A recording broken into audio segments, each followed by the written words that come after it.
The History of Mr. Polly. By H. G. Wells.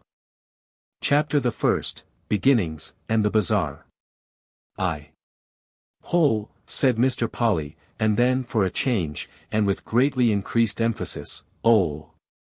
He paused, and then broke out with one of his private and peculiar idioms. Oh! Beastly silly wheeze of a hole. He was sitting on a stile between two threadbare-looking fields, and suffering acutely from indigestion. He suffered from indigestion now nearly every afternoon in his life, but as he lacked introspection he projected the associated discomfort upon the world.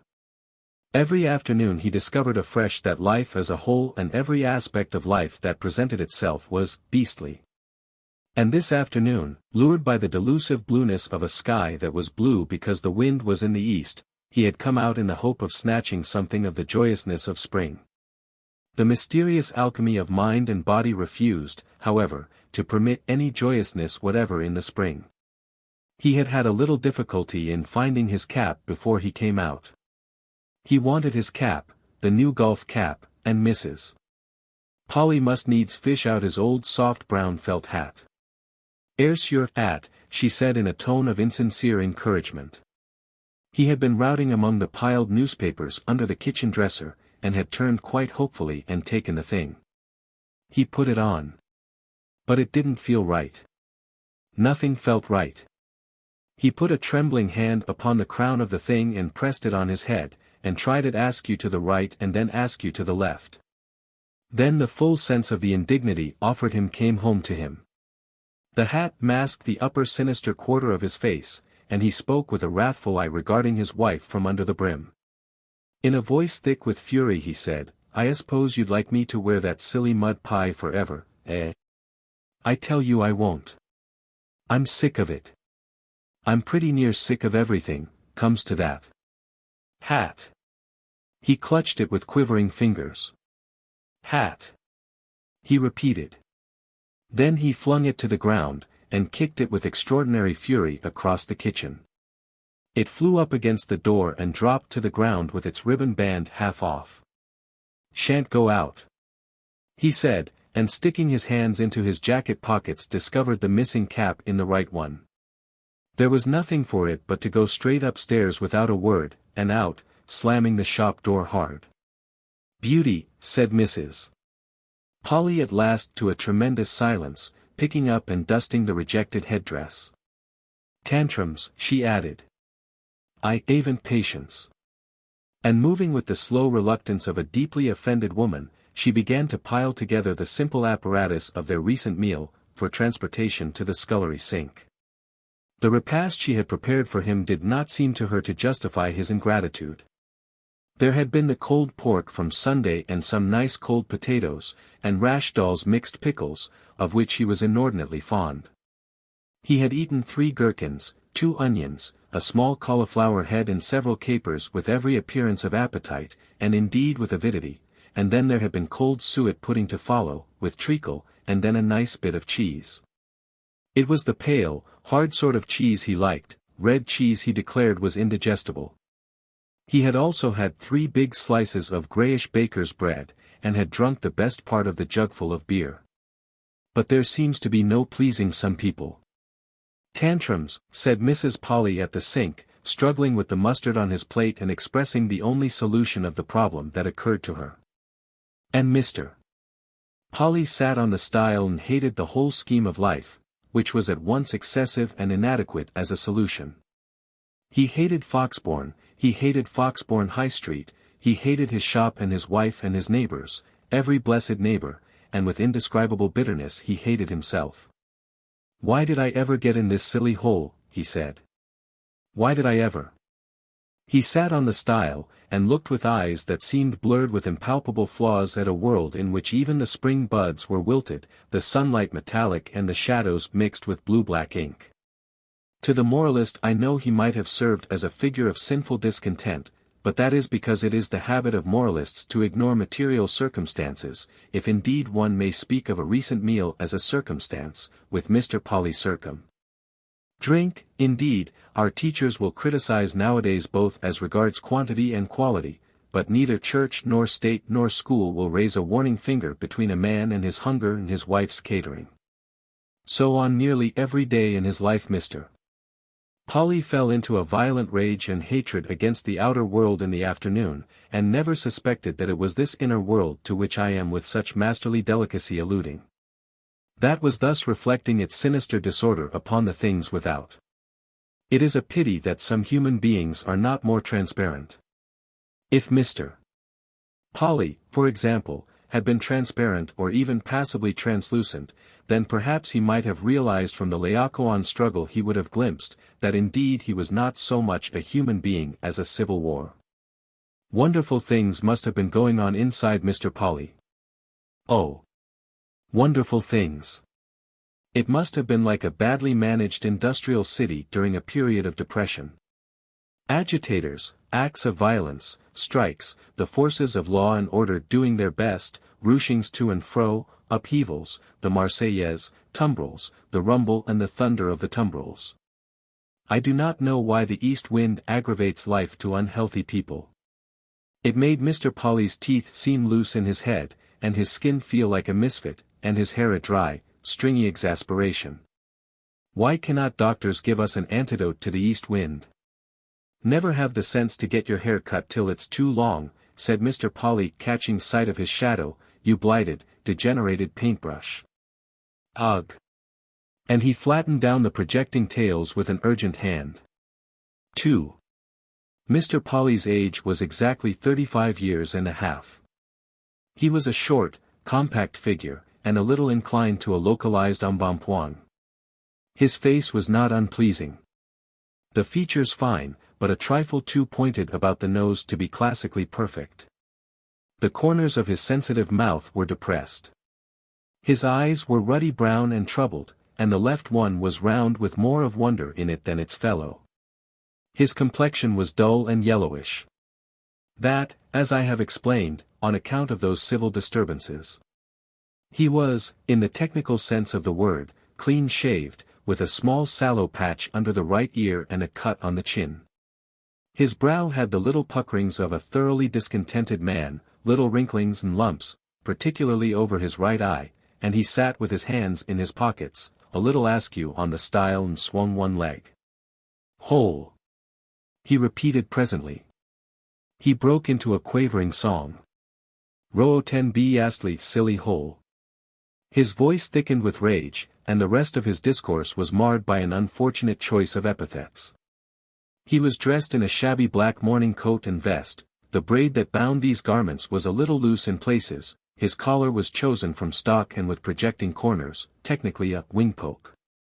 That and his tie, which was new and loose and rich in coloring, had been selected to encourage and stimulate customers, for he dealt in gentlemen's outfitting. His golf cap, which was also from stock and aslant over his eye, gave his misery a desperate touch. He wore brown leather boots, because he hated the smell of blacking.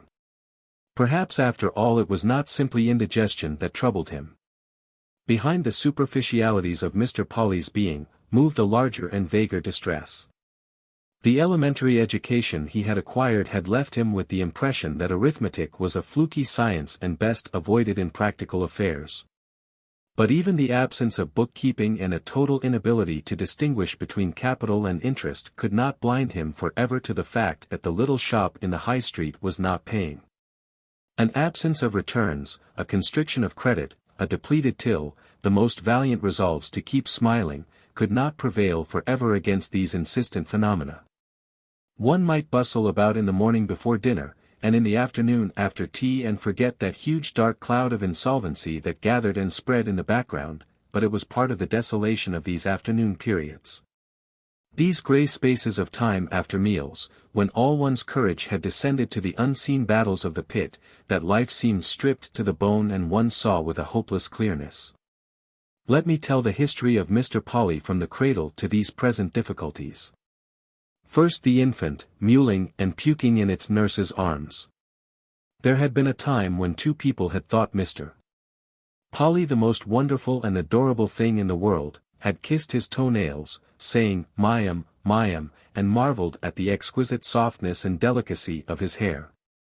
had called to one another to remark the peculiar distinction with which he bubbled, had disputed whether the sound he had made was just da-da, or truly and intentionally dada, had washed him in the utmost detail, and wrapped him up in soft, warm blankets, and smothered him with kisses.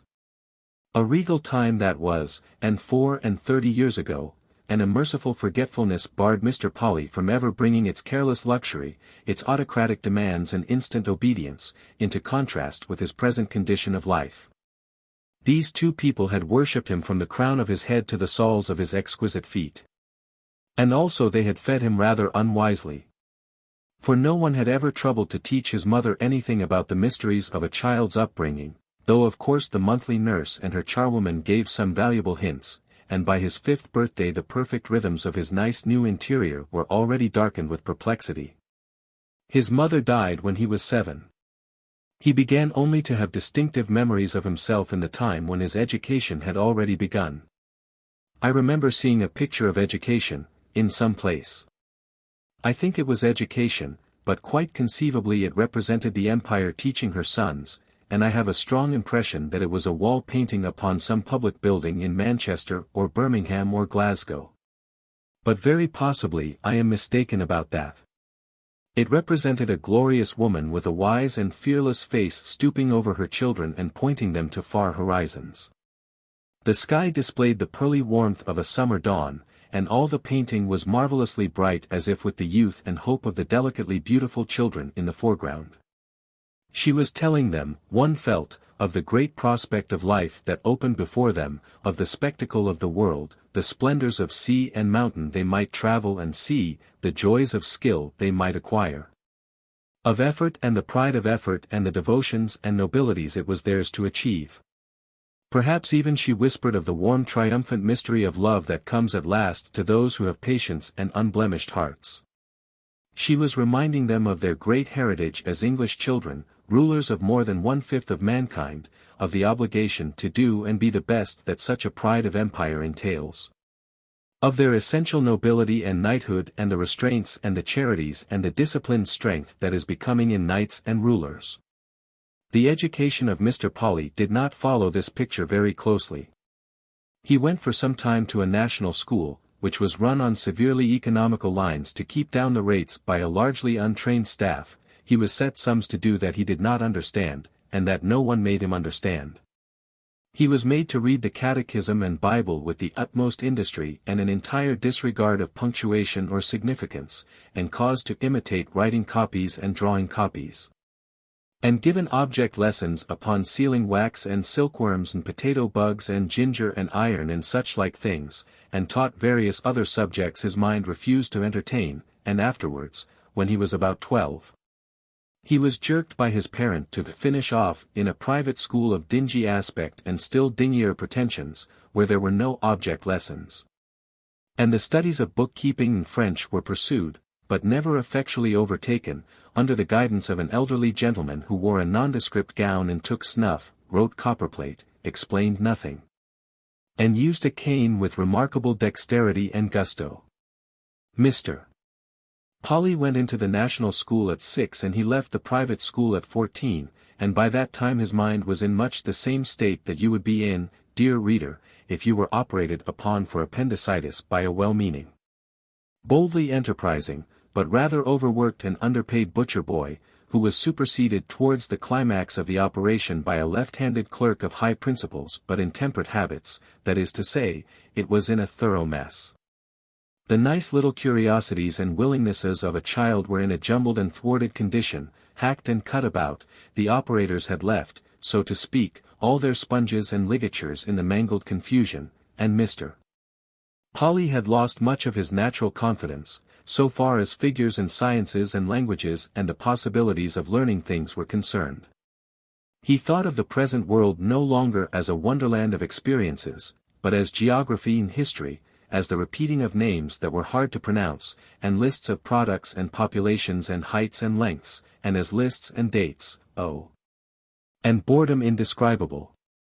He thought of religion as the recital of more or less incomprehensible words that were hard to remember, and of the divinity as of a limitless being having the nature of a schoolmaster and making infinite rules, known and unknown rules. that were always ruthlessly enforced, and with an infinite capacity for punishment and, most horrible of all to think of, limitless powers of espial. So to the best of his ability he did not think of that unrelenting eye. He was uncertain about the spelling and pronunciation of most of the words in our beautiful but abundant and perplexing tongue, that especially was a pity because words attracted him. And under happier conditions he might have used them well. He was always doubtful whether it was 8 sevens or 9 eighths that was 63, he knew no method for settling the difficulty, and he thought the merit of a drawing consisted in the care with which it was lined in. Lining in bored him beyond measure. But the indigestions of mind and body that were to play so large a part in his subsequent career were still only beginning. His liver and his gastric juice, his wonder and imagination kept up a fight against the things that threatened to overwhelm soul and body together. Outside the regions devastated by the school curriculum he was still intensely curious. He had cheerful phases of enterprise, and about 13 he suddenly discovered reading and its joys. He began to read stories voraciously, and books of travel, provided they were also adventurous. He got these chiefly from the local institute, and he also took in, irregularly but thoroughly, one of those inspiring weeklies that dull people used to call penny dreadfuls. Admirable weeklies crammed with imagination that the cheap boys' comics of today have replaced. At 14, when he emerged from the valley of the shadow of education, there survived something, indeed it survived still, obscured and thwarted, at 35. That pointed, not with a visible and prevailing finger like the finger of that beautiful woman in the picture, but pointed nevertheless, to the idea that there was interest and happiness in the world. Deep in the being of Mr.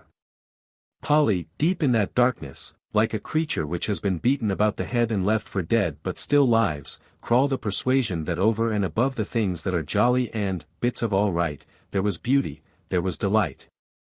That somewhere, magically inaccessible perhaps, but still somewhere, were pure and easy and joyous states of body and mind. He would sneak out on moonless winter nights and stare up at the stars, and afterwards find it difficult to tell his father where he had been. He would read tales about hunters and explorers, and imagine himself riding mustangs as fleet as the wind across the prairies of Western America, or coming as a conquering and adored white man into the swarming villages of Central Africa. He shot bears with a revolver, a cigarette in the other hand, and made a necklace of their teeth and claws for the chief's beautiful young daughter. Also he killed a lion with a pointed stake, stabbing through the beast's heart as it stood over him. He thought it would be splendid to be a diver and go down into the dark green mysteries of the sea. He led stormers against well-nigh impregnable forts, and died on the ramparts at the moment of victory. His grave was watered by a nation's tears. He rammed and torpedoed ships, 1 against 10. He was beloved by queens in barbaric lands, and reconciled whole nations to the Christian faith. He was martyred, and took it very calmly and beautifully, but only once or twice after the revivalist week. It did not become a habit with him.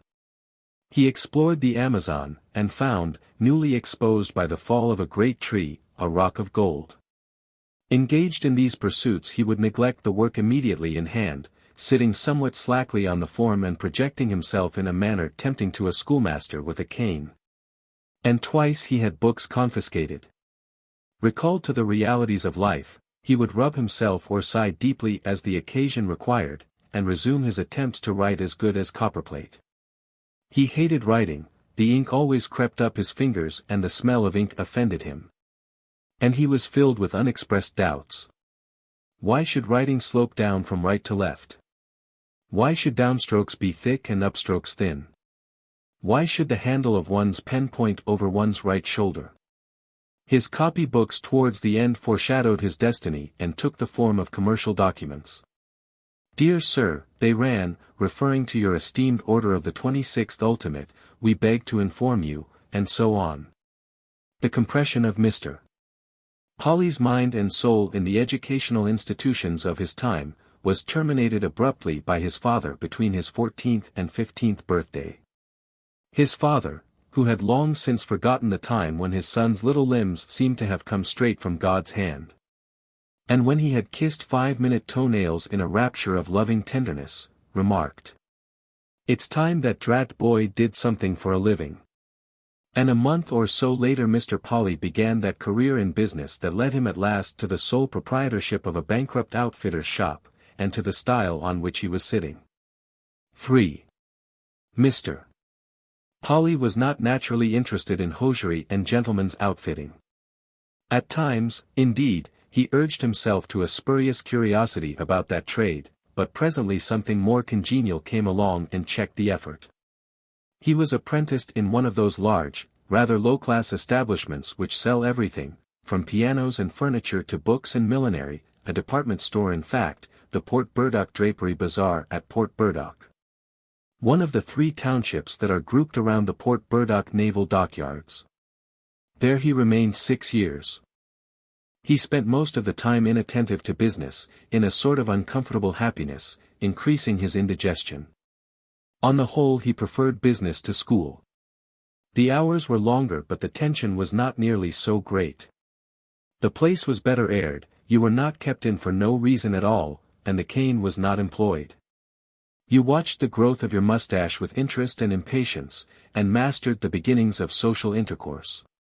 You talked, and found there were things amusing to say. Also you had regular pocket money, and a voice in the purchase of your clothes, and presently a small salary. And there were girls. And friendship. In the retrospect Port Burdock sparkled with the facets of quite a cluster of remembered jolly times. "Didn't save much money though," said Mr. Polly. The first apprentice's dormitory was a long bleak room with 6 beds, 6 chests of drawers and looking glasses and a number of boxes of wood or tin. It opened into a still longer and bleaker room of 8 beds, and this into a third apartment with yellow-grained paper and American cloth tables, which was the dining room by day and the men's sitting and smoking room after 9. Here Mr. Polly, who had been an only child, first tasted the joys of social intercourse. At first there were attempts to bully him on account of his refusal to consider face-washing a diurnal duty, but 2 fights with the apprentices next above him established a useful reputation for choler. And the presence of girl apprentices in the shop somehow raised his standard of cleanliness to a more acceptable level. He didn't of course have very much to do with the feminine staff in his department, but he spoke to them casually as he traversed foreign parts of the bazaar, or got out of their way politely, or helped them to lift down heavy boxes. And on such occasions he felt their scrutiny. Except in the course of business or at meal times the men and women of the establishment had very little opportunity of meeting, the men were in their rooms and the girls in theirs. Yet these feminine creatures, at once so near and so remote, affected him profoundly. He would watch them going to and fro, and marvel secretly at the beauty of their hair or the roundness of their necks or the warm softness of their cheeks or the delicacy of their hands. He would fall into passions for them at dinner time, and try and show devotions by his manner of passing the bread and margarine at tea. There was a very fair-haired, fair-skinned apprentice in the adjacent haberdashery to whom he said, "Good morning," every morning, and for a period it seemed to him the most significant event in his day. When she said, "I do hope it will be fine tomorrow," he felt it marked an epoch. He had had no sisters, and was innately disposed to worship womankind. But he did not betray as much to Platt and Parsons. To Platt and Parsons he affected an attitude of seasoned depravity towards womankind. Platt and Parsons were his contemporary apprentices in departments of the drapery shop, and the 3 were drawn together into a close friendship by the fact that all their names began with P.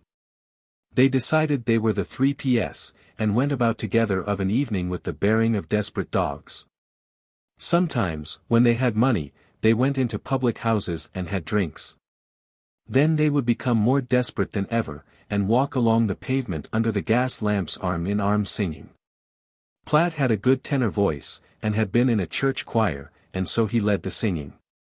Parsons had a serviceable bellow, which roared and faded and roared again very wonderfully. Mr. Polly's share was an extraordinary lowing noise, a sort of flat recitative which he called singing seconds. They would have sung catches if they had known how to do it, but as it was they sang melancholy music hall songs about dying soldiers and the old folks far away.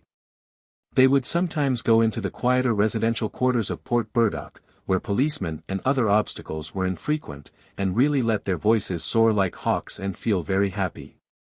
The dogs of the district would be stirred to hopeless emulation, and would keep it up for long after the 3ps had been swallowed up by the night. One jealous brute of an Irish terrier made a gallant attempt to bite Parsons, but was beaten by numbers and solidarity. The 3ps took the utmost interest in each other and found no other company so good. They talked about everything in the world, and would go on talking in their dormitory after the gas was out until the other men were reduced to throwing boots. They skulked from their departments in the slack hours of the afternoon to gossip in the packing room of the warehouse. On Sundays and bank holidays they went for long walks together, talking. Platt was white-faced and dark, and disposed to undertones and mystery and a curiosity about society and the demi-monde. He kept himself au courant by reading a penny paper of infinite suggestion called Modern Society. Parsons was of an ampler build, already promising fatness, with curly hair and a lot of rollicking, curly features, and a large blob-shaped nose. He had a great memory and a real interest in literature. He knew great portions of Shakespeare and Milton by heart, and would recite them at the slightest provocation. He read everything he could get hold of, and if he liked it he read it aloud. It did not matter who else liked it. At first Mr. Polly was disposed to be suspicious of this literature, but was carried away by Parsons' enthusiasm. The 3ps went to a performance of Romeo and Juliet at the Port Burdock Theatre Royal, and hung over the gallery fascinated. After that they made a sort of password of, "Do you bite your thumbs at us, sir?" To which the countersign was, "We bite our thumbs." For weeks the glory of Shakespeare's Verona lit Mr. Polly's life. He walked as though he carried a sword at his side, and swung a mantle from his shoulders. He went through the grimy streets of Port Burdock with his eye on the first-floor windows, looking for balconies. A ladder in the yard flooded his mind with romantic ideas. Then Parsons discovered an Italian writer, whose name Mr. Polly rendered as Boccaccio, and after some excursions into that author's remains the talk of Parsons became infested with the word amours, and Mr. Polly would stand in front of his hosiery fixtures trifling with paper and string and thinking of perennial picnics under dark olive trees in the everlasting sunshine of Italy. And about that time it was that all 3ps adopted turn-down collars and large, loose, artistic silk ties, which they tied very much on one side and wore with an air of defiance. And a certain swashbuckling carriage. And then came the glorious revelation of that great Frenchman whom Mr. Polly called Rabulus. The 3ps thought the birth feast of Gargantua the most glorious piece of writing in the world, and I am not certain they were wrong, and on wet Sunday evenings where there was danger of him singing they would get Parsons to read it aloud. Towards the several members of the Y.M.C.A., who shared the dormitory, the 3ps always maintained a sarcastic and defiant attitude. "We got a perfect right to do what we like in our corner," Platt maintained. "You do what you like in yours." "But the language," objected Morrison, the white-faced, earnest-eyed improver, who was leading a profoundly religious life under great difficulties. "Language, man," roared Parsons, "why, it's literature. Sunday isn't the time for literature. It's the only time we've got. And besides, the horrors of religious controversy would begin." Mr. Polly stuck loyally to the 3ps, but in the secret places of his heart he was torn. A fire of conviction burnt in Morrison's eyes and spoke in his urgent persuasive voice. He lived the better life manifestly, chaste in word and deed, industrious, studiously kindly. When the junior apprentice had sore feet and homesickness Morrison washed the feet and comforted the heart, and he helped other men to get through with their work when he might have gone early, a superhuman thing to do. Polly was secretly a little afraid to be left alone with this man and the power of the spirit that was in him. He felt watched. Platt, also struggling with things his mind could not contrive to reconcile, said, "That confounded hypocrite." "He's no hypocrite," said Parsons, "he's no hypocrite, oh, man. But he's got no blessed joy de vivre, that's what's wrong with him.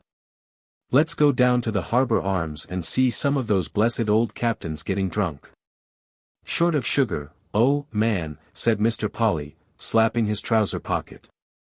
Oh, carm on, said Parsons. Always do it on tuppence for a bitter.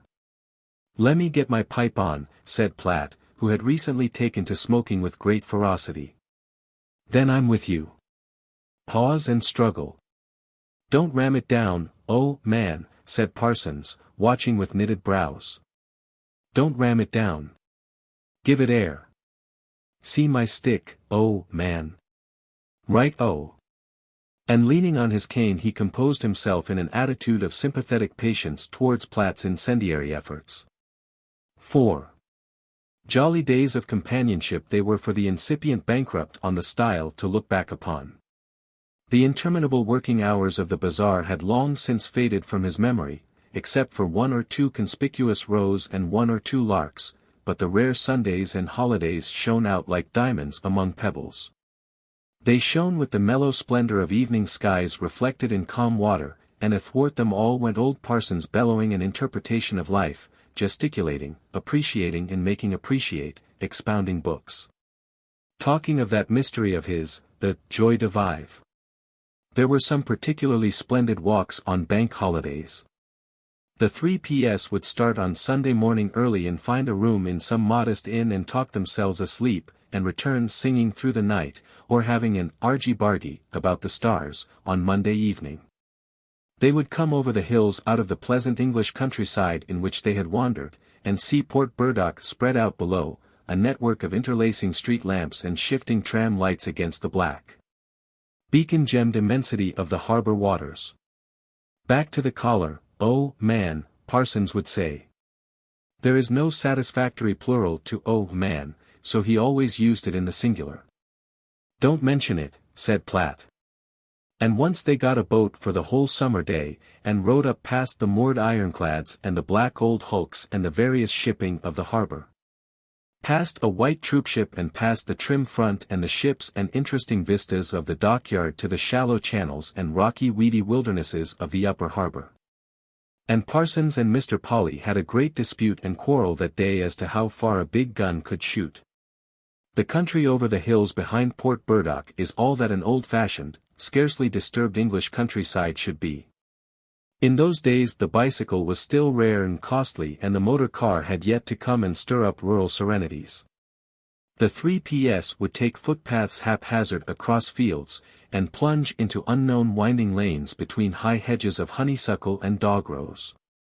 Greatly daring, they would follow green bridle paths through primrose-studded undergrowths, or wander waist-deep in the bracken of beech woods. About 20 miles from Port Burdock there came a region of hop gardens and host-crowned farms, and further on, to be reached only by cheap tickets at bank holiday times, was a sterile ridge of very clean roads and red sand pits and pines and gorse and heather. The 3 could not afford to buy bicycles and they found boots the greatest item of their skimpy expenditure. They threw appearances to the winds at last and got ready-made workingmen's hobnails. There was much discussion and strong feeling over this step in the dormitory. There is no countryside like the English countryside for those who have learnt to love it. Its firm yet gentle lines of hill and dale, its ordered confusion of features, its deer parks and downland, its castles and stately houses, its hamlets and old churches, its farms and ricks and great barns and ancient trees. Its pools and ponds and shining threads of rivers. Its flower-starred hedgerows, its orchards and woodland patches, its village greens and kindly inns. Other countrysides have their pleasant aspects, but none such variety, none that shine so steadfastly throughout the year. Picardy is pink and white and pleasant in the blossom time, Burgundy goes on with its sunshine and wide hillsides and cramped vineyards, a beautiful tune repeated and repeated. Italy gives salitas and wayside chapels and chestnuts and olive orchards, the Ardennes has its woods and gorges, Touraine and the Rhineland, the wide Campagna with its distant Apennines. And the neat prosperities and mountain backgrounds of South Germany, all clamor their especial merits at one's memory. And there are the hills and fields of Virginia, like an England grown very big and slovenly, the woods and big river sweeps of Pennsylvania, the trim New England landscape, a little bleak and rather fine like the New England mind. And the wide rough country roads and hills and woodland of New York State. But none of these change scene and character in 3 miles of walking, nor have so mellow a sunlight nor so diversified a cloudland. Nor confess the perpetual refreshment of the strong soft winds that blow from off the sea as our mother England does. It was good for the 3ps to walk through such a land and forget for a time that indeed they had no footing in it all, that they were doomed to toil behind counters in such places as Port Burdock for the better part of their lives. They would forget the customers and shop walkers and department buyers and everything, and become just happy wanderers in a world of pleasant breezes and song birds and shady trees. The arrival at the inn was a great affair. No one, they were convinced, would take them for drapers, and there might be a pretty serving girl or a jolly old lady, or what Parsons called a bit of character, drinking in the bar. There would always be weighty inquiries as to what they could have, and it would work out always at cold beef and pickles, or fried ham and eggs and shandygaff, 2 pints of beer and 2 bottles of ginger beer foaming in a huge round-bellied jug. The glorious moment of standing lordly in the inn doorway, and staring out at the world, the swinging sign, the geese upon the green, the duck pond, a waiting wagon, the church tower, a sleepy cat, the blue heavens. With the sizzle of the frying audible behind one. The keen smell of the bacon. The trotting of feet bearing the repast, the click and clatter as the tableware is finally arranged. A clean white cloth. Ready, sir, or ready, gentlemen. Better hearing that than, forward Polly. Look sharp. The going in. The sitting down. The falling to. Bread, oh, man. Right, oh. Don't bag all the crust, oh, man. Once a simple-mannered girl in a pink print dress stayed and talked with them as they ate. Led by the gallant Parsons, they professed to be all desperately in love with her, and courted her to say which she preferred of them. It was so manifest she did prefer one and so impossible to say which it was held her there. Until a distant maternal voice called her away. Afterwards as they left the inn she waylaid them at the orchard corner and gave them, a little shyly, 3 keen yellow-green apples, and wished them to come again some day, and vanished. And reappeared looking after them as they turned the corner, waving a white handkerchief.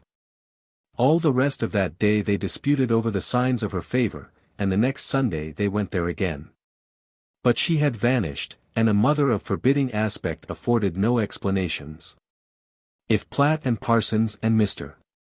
Polly live to be 100, they will none of them forget that girl as she stood with a pink flush upon her, faintly smiling and yet earnest, parting the branches of the hedgerows and reaching down apple in hand. Which of them was it, had caught her spirit to attend to them? And once they went along the coast, following it as closely as possible, and so came at last to Foxbourne, that easternmost suburb of Brayling in Hampstead-on-the-Sea. Foxbourne seemed a very jolly little place to Mr. Polly that afternoon. It has a clean sandy beach instead of the mud and pebbles and coaly defilements of Port Burdock, a row of 6 bathing machines. And a shelter on the parade in which the 3ps sat after a satisfying but rather expensive lunch that had included celery.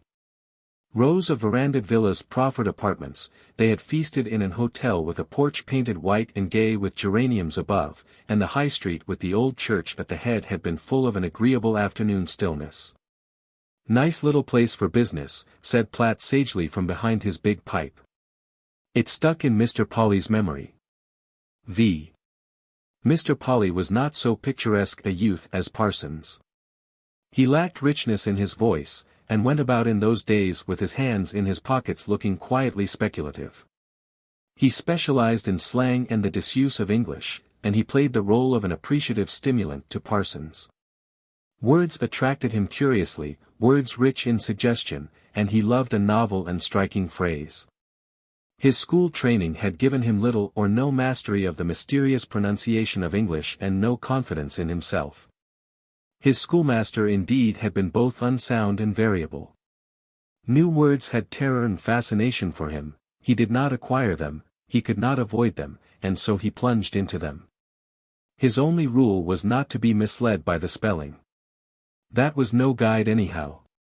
He avoided every recognized phrase in the language and mispronounced everything in order that he shouldn't be suspected of ignorance, but whim.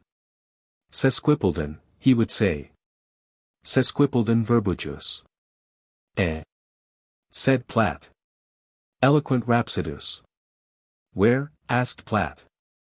In the warehouse, oh, man. All among the tablecloths and blankets. Carlyle. He's reading aloud. Doing the high froth. Spuming. Windmilling. Vav, vav. It's a sight worth seeing. He'll bark his blessed knuckles one of these days on the fixtures, oh, man. He held an imaginary book in one hand and waved an eloquent gesture.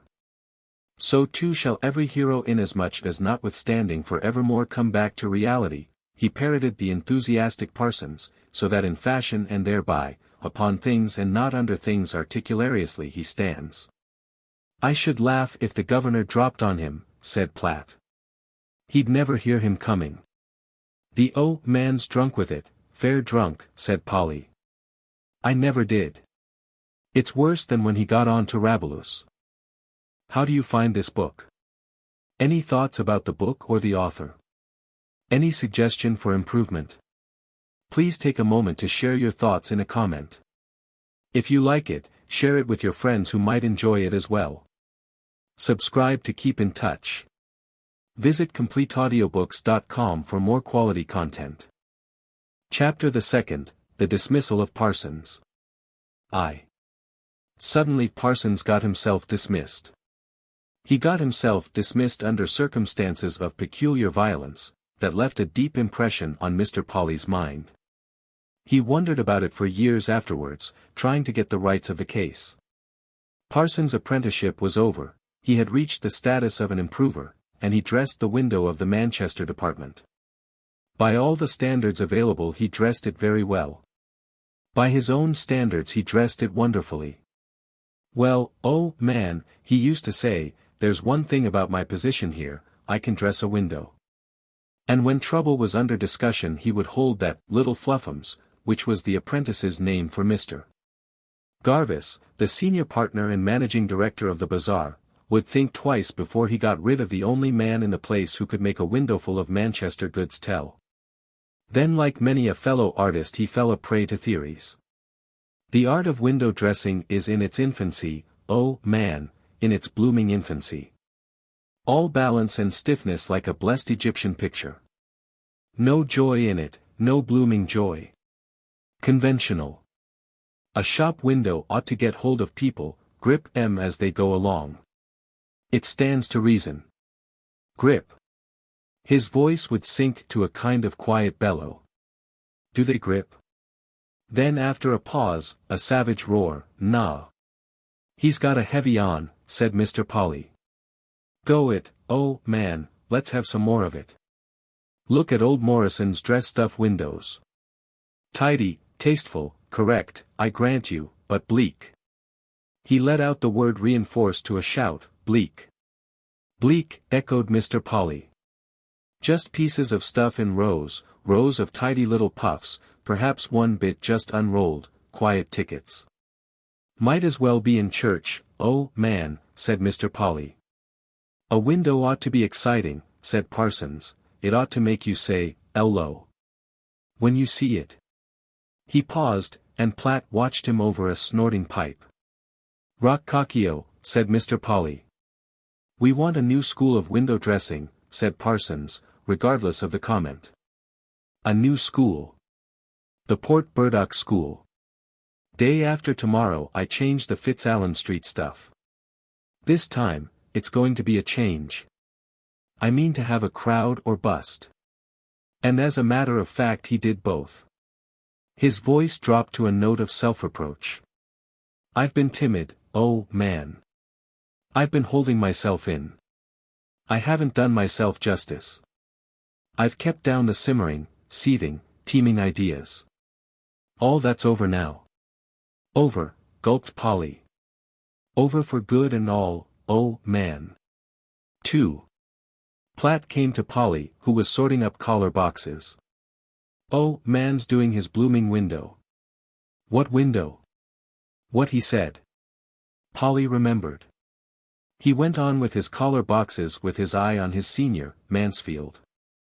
Mansfield was presently called away to the counting-house, and instantly Polly shot out by the street door, and made a rapid transit along the street front past the Manchester window, and so into the silk-room door. He could not linger long, but he gathered joy, a swift and fearful joy, from his brief inspection of Parsons' unconscious back. Parsons had his tail coat off and was working with vigor. His habit of pulling his waistcoat straps to the utmost brought out all the agreeable promise of corpulence in his youthful frame.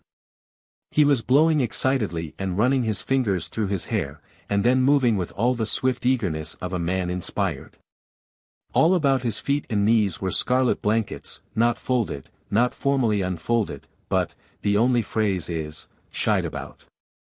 And a great bar sinister of roller toweling stretched across the front of the window on which was a ticket, and the ticket said in bold black letters, "Look. So soon as Mr." Polly got into the silk department and met Platt. He knew he had not lingered nearly long enough outside.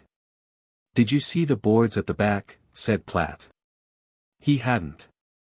"The high egrugious is fairly on," he said, and dived down to return by devious subterranean routes to the outfitting department. Presently the street door opened and Platt, with an air of intense devotion to business assumed to cover his adoption of that unusual route, came in and made for the staircase down to the warehouse. He rolled up his eyes at Polly. "Oh lor!" he said and vanished. Irresistible curiosity seized Polly. Should he go through the shop to the Manchester department, or risk a second transit outside? He was impelled to make a dive at the street door. "Where are you going?" asked Mansfield. "Lil dog," said Polly with an air of lucid explanation, and left him to get any meaning he could from it. Parsons was worth the subsequent trouble. Parsons really was extremely rich. This time Polly stopped to take it in. Parsons had made a huge symmetrical pile of thick white and red blankets twisted and rolled to accentuate their woolly richness, heaped up in a warm disorder, with large window tickets inscribed in blazing red letters, "Cozy comfort at cut prices," and "Curl up and cuddle below cost." Regardless of the daylight, he had turned up the electric light on that side of the window to reflect a warm glow upon the heap, and behind, in pursuit of contrasted bleakness. He was now hanging long strips of grey silesia and chilly-colored linen dusterings. It was wonderful, but Mr. Polly decided that it was time he went in. He found Platt in the silk department, apparently on the verge of another plunge into the exterior world. "Cozy comfort at cut prices," said Polly. Alatrician's artful aid. He did not dare go into the street for the third time, and he was hovering feverishly near the window when he saw the governor, Mr. Garvis, that is to say, the managing director of the Bazaar, walking along the pavement after his manner to assure himself all was well with the establishment he guided. Mr.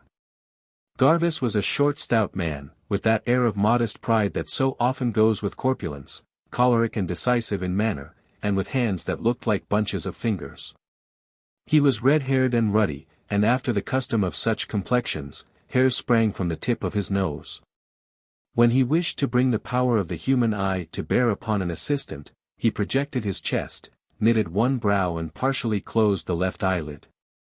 An expression of speculative wonder overspread the countenance of Mr. Polly. He felt he must see. Yes, whatever happened he must see. "Want to speak to Parsons, sir," he said to Mr. Mansfield, and deserted his post hastily, dashed through the intervening departments and was in position behind a pile of Bolton sheeting as the governor came in out of the street. "What on earth do you think you are doing with that window, Parsons?" began Mr. Garvis.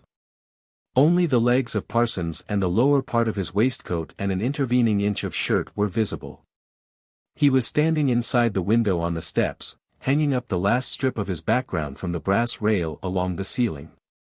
Within, the Manchester shop window was cut off by a partition rather like the partition of an old-fashioned church pew from the general space of the shop.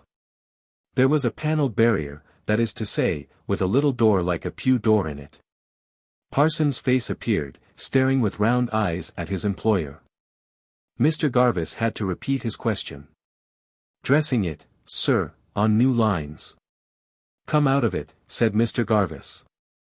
Parsons stared, and Mr. Garvis had to repeat his command. Parsons, with a dazed expression, began to descend the steps slowly. Mr. Garvis turned about. "Where's Morrison?" "Morrison." Morrison appeared. "Take this window over," said Mr. Garvis, pointing his bunch of fingers at Parsons. "Take all this muddle out and dress it properly." Morrison advanced and hesitated. "I beg your pardon, sir," said Parsons with an immense politeness, "but this is my window." "Take it all out," said Mr. Garvis, turning away. Morrison advanced. Parsons shut the door with a click that arrested Mr. Garvis. "Come out of that window," he said. "You can't dress it. If you want to play the fool with a window." "This window's all right," said the genius in window dressing, and there was a little pause. "Open the door and go right in," said Mr. Garvis to Morrison. "You leave that door alone, Morrison," said Parsons. Polly was no longer even trying to hide behind the stack of Bolton sheetings. He realized he was in the presence of forces too stupendous to heed him. "Get him out," said Mr. Garvis. Morrison seemed to be thinking out the ethics of his position. The idea of loyalty to his employer prevailed with him. He laid his hand on the door to open it. Parsons tried to disengage his hand.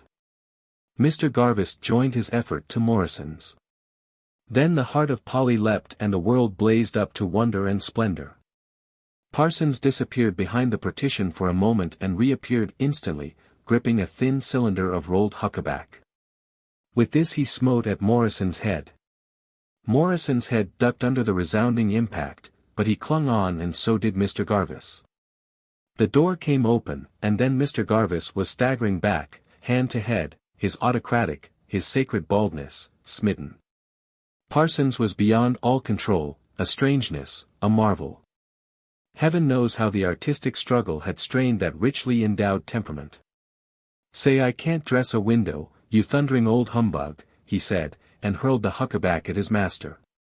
He followed this up by hurling first a blanket, then an armful of silesia, then a window support out of the window into the shop. It leapt into Polly's mind that Parsons hated his own effort and was glad to demolish it. For a crowded second Polly's mind was concentrated upon Parsons, infuriated, active, like a figure of earthquake with its coat off, shying things headlong. Then he perceived the back of Mr. Garvis and heard his gubernatorial voice crying to no one in particular and everybody in general, "Get him out of the window. He's mad. He's dangerous. Get him out of the window." Then a crimson blanket was for a moment over the head of Mr. Garvis, and his voice, muffled for an instant, broke out into unwanted expletive. Then people had arrived from all parts of the bazaar. Luck, the ledger clerk, blundered against Polly and said, "Help him." Somerville from the silks vaulted the counter, and seized a chair by the back. Polly lost his head. He clawed at the Bolton sheeting before him, and if he could have detached a piece he would certainly have hit somebody with it. As it was, he simply upset the pile. It fell away from Polly, and he had an impression of somebody squeaking as it went down. It was the sort of impression one disregards. The collapse of the pile of goods just sufficed to end his subconscious efforts to get something to hit somebody with, and his whole attention focused itself upon the struggle in the window. For a splendid instant Parsons towered up over the active backs that clustered about the shop window door, an active whirl of gesture, tearing things down and throwing them, and then he went under. There was an instant's furious struggle, a crash, a second crash in the crack of broken plate glass. Then a stillness and heavy breathing. Parsons was overpowered. Polly, stepping over scattered pieces of Bolton sheeting, saw his transfigured friend with a dark cut, that was not at present bleeding, on the forehead, one arm held by Somerville and the other by Morrison. You annoyed me," said Parsons, sobbing for breath. 3. There are events that detach themselves from the general stream of occurrences and seem to partake of the nature of revelations. Such was this Parsons affair. It began by seeming grotesque, it ended disconcertingly. The fabric of Mr. Polly's daily life was torn, and beneath it he discovered depths and terrors. Life was not altogether a lark. The calling in of a policeman seemed at the moment a pantomime touch. But when it became manifest that Mr. Garvis was in a fury of vindictiveness, the affair took on a different complexion. The way in which the policeman made a note of everything and aspirated nothing impressed the sensitive mind of Polly profoundly. Polly presently found himself straightening up ties to the refrain of then, it you on the ed n. In the dormitory that night Parsons had become heroic. He sat on the edge of the bed with his head bandaged, packing very slowly and insisting over and again, he ought to have left my window alone, oh, man. He didn't ought to have touched my window. Polly was to go to the police court in the morning as a witness. The terror of that ordeal almost overshadowed the tragic fact that Parsons was not only summoned for assault, but swapped and packing his box. Polly knew himself well enough to know he would make a bad witness. He felt sure of one fact only, namely, that him on the bed and all the rest danced about in his mind now, and how it would dance about on the morrow heaven only knew. Would there be a cross-examination? Is it perjury to make a slip?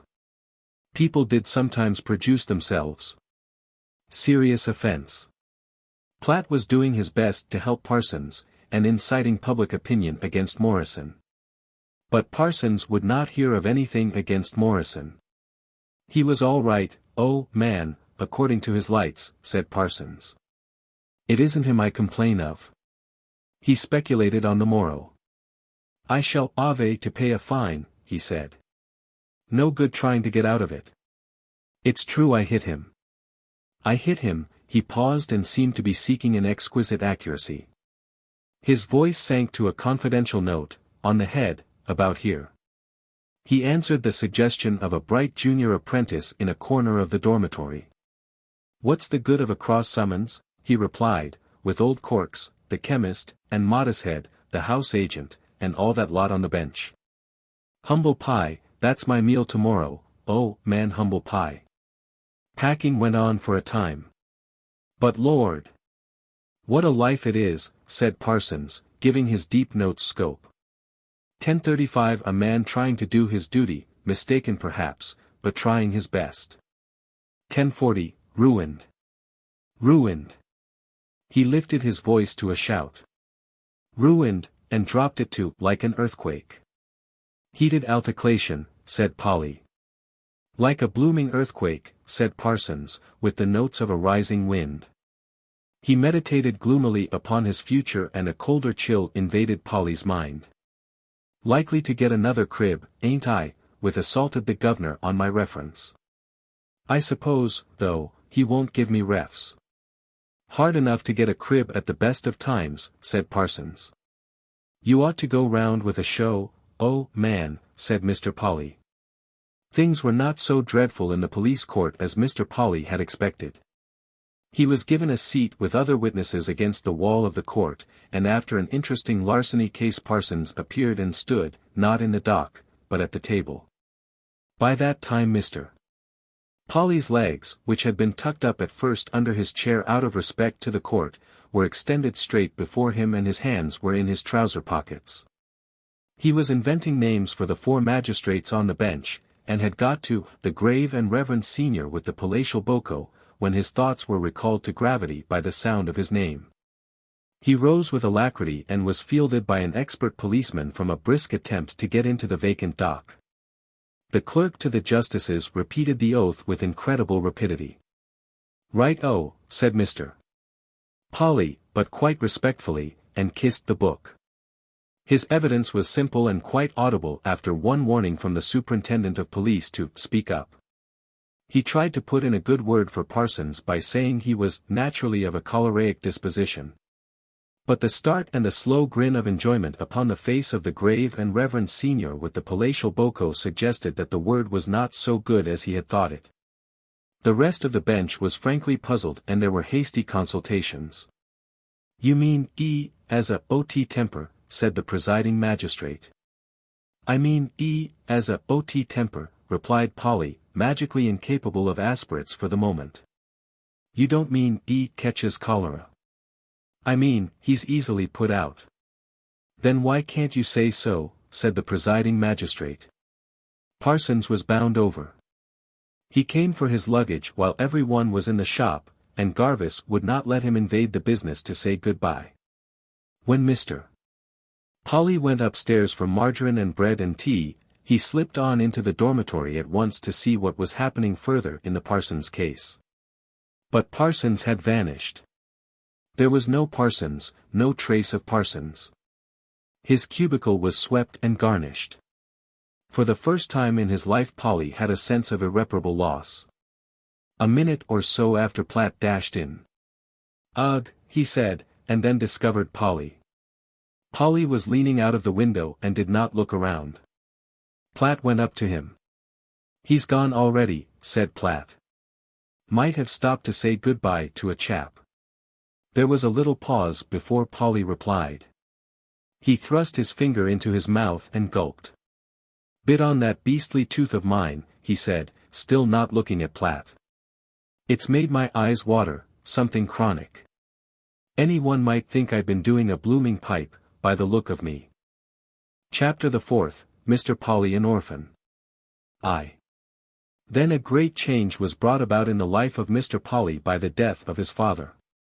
His father had died suddenly. The local practitioner still clung to his theory that it was imagination he suffered from, but compromised in the certificate with the appendicitis that was then so fashionable, and Mr. Polly found himself heir to a debatable number of pieces of furniture in the house of his cousin near Easewood Junction, a family Bible, an engraved portrait of Garibaldi and a bust of Mr.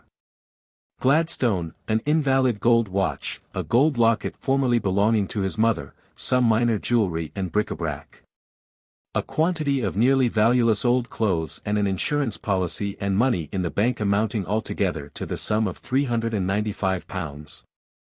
Mr. Polly had always regarded his father as an immortal, as an eternal fact, and his father being of a reserved nature in his declining years had said nothing about the insurance policy. Both wealth and bereavement therefore took Mr. Polly by surprise and found him a little inadequate. His mother's death had been a childish grief and long forgotten, and the strongest affection in his life had been for Parsons. An only child of sociable tendencies necessarily turns his back a good deal upon home, and the aunt who had succeeded his mother was an economist and furniture polisher, a knuckle rapper and sharp silencer, no friend for a slovenly little boy. He had loved other little boys and girls transitorily, none had been frequent and familiar enough to strike deep roots in his heart, and he had grown up with a tattered and dissipated affectionateness that was becoming wildly shy. His father had always been a stranger, an irritable stranger with exceptional powers of intervention and comment, and an air of being disappointed about his offspring. It was shocking to lose him. It was like an unexpected hole in the universe, and the writing of death upon the sky, but it did not tear Mr. Polly's heartstrings at first so much as rouse him to a pitch of vivid attention. He came down to the cottage at Easewood in response to an urgent telegram, and found his father already dead. His cousin Johnson received him with much solemnity and ushered him upstairs, to look at a stiff, straight, shrouded form, with a face unwontedly quiet and, as it seemed, with its pinched nostrils, scornful. "Looks peaceful," said Mr. Polly, disregarding the scorn to the best of his ability. "It was a merciful relief," said Mr. Johnson. There was a pause. Second departed I've ever seen. "Not counting mummies," said Mr. Polly, feeling it necessary to say something. "We did all we could." "No doubt of it, oh, man," said Mr. Polly. A second long pause followed, and then, much to Mr. Polly's great relief, Johnson moved towards the door. Afterwards Mr. Polly went for a solitary walk in the evening light, and as he walked, suddenly his dead father became real to him. He thought of things far away down the perspective of memory, of jolly moments when his father had skylarked with a wildly excited little boy, of a certain annual visit to the Crystal Palace pantomime. full of trivial glittering incidents and wonders, of his father's dread back while customers were in the old, minutely known shop. It is curious that the memory which seemed to link him nearest to the dead man was the memory of a fit of passion. His father had wanted to get a small sofa up the narrow winding staircase from the little room behind the shop to the bedroom above, and it had jammed.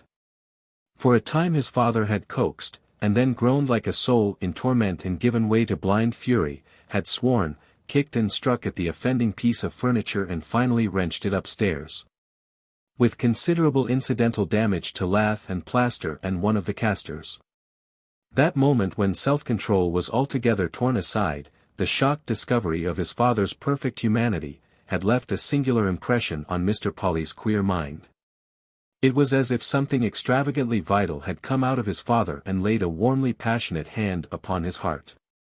He remembered that now very vividly, and it became a clue to endless other memories that had else been dispersed and confusing.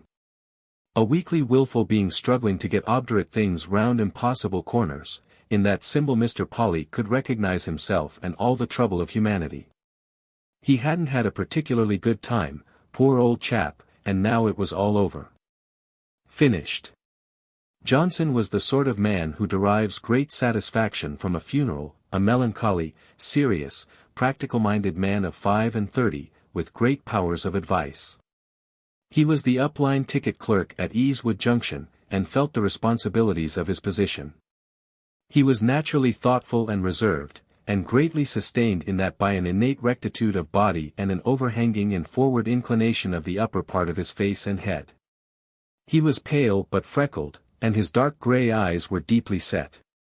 His lightest interest was cricket, but he did not take that lightly. His chief holiday was to go to a cricket match, which he did as if he was going to church, and he watched critically, applauded sparingly, and was darkly offended by any unorthodox play. His convictions upon all subjects were taciturnly inflexible. He was an obstinate player of draughts and chess, and an earnest and persistent reader of the British Weekly. His wife was a pink, short, wilfully smiling, managing, ingratiating, talkative woman, who was determined to be pleasant, and take a bright hopeful view of everything, even when it was not really bright and hopeful. She had large blue expressive eyes and a round face, and she always spoke of her husband as Harold. She addressed sympathetic and considerate remarks about the deceased to Mr. Polly in notes of brisk encouragement. He was really quite cheerful at the end, she said several times, with congratulatory gusto, quite cheerful. She made dying seem almost agreeable. Both these people were resolved to treat Mr. Polly very well, and to help his exceptional incompetence in every possible way, and after a simple supper of ham and bread and cheese and pickles and cold apple tart and small beer had been cleared away, they put him into the armchair almost as though he was an invalid, and sat on chairs that made them look down on him, and opened a directed discussion of the arrangements for the funeral.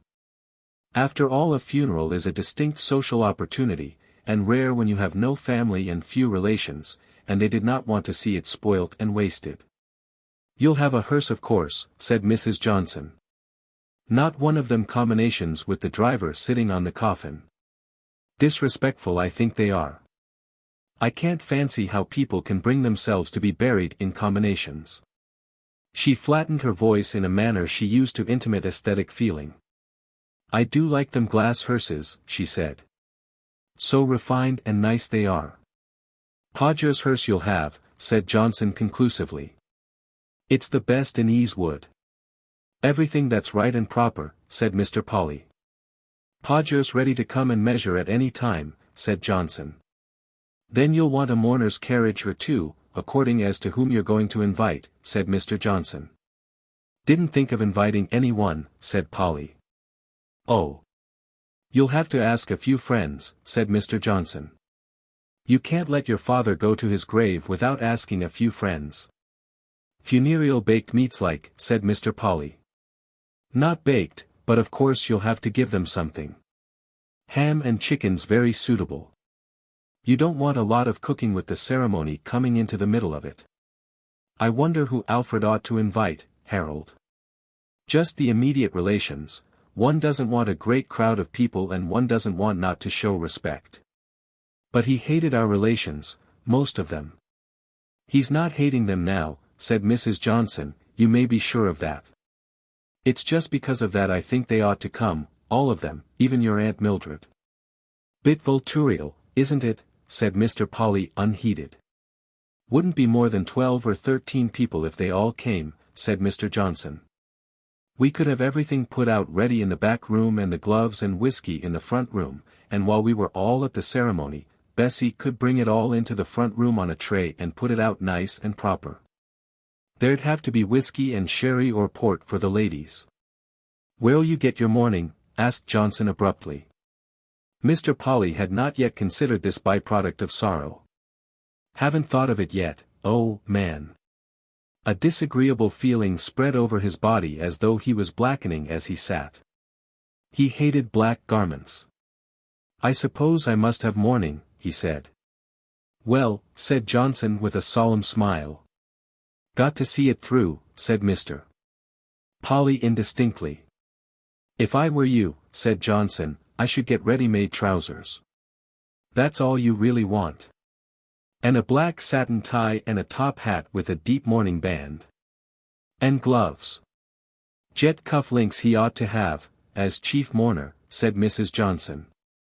Not obligatory, said Johnson.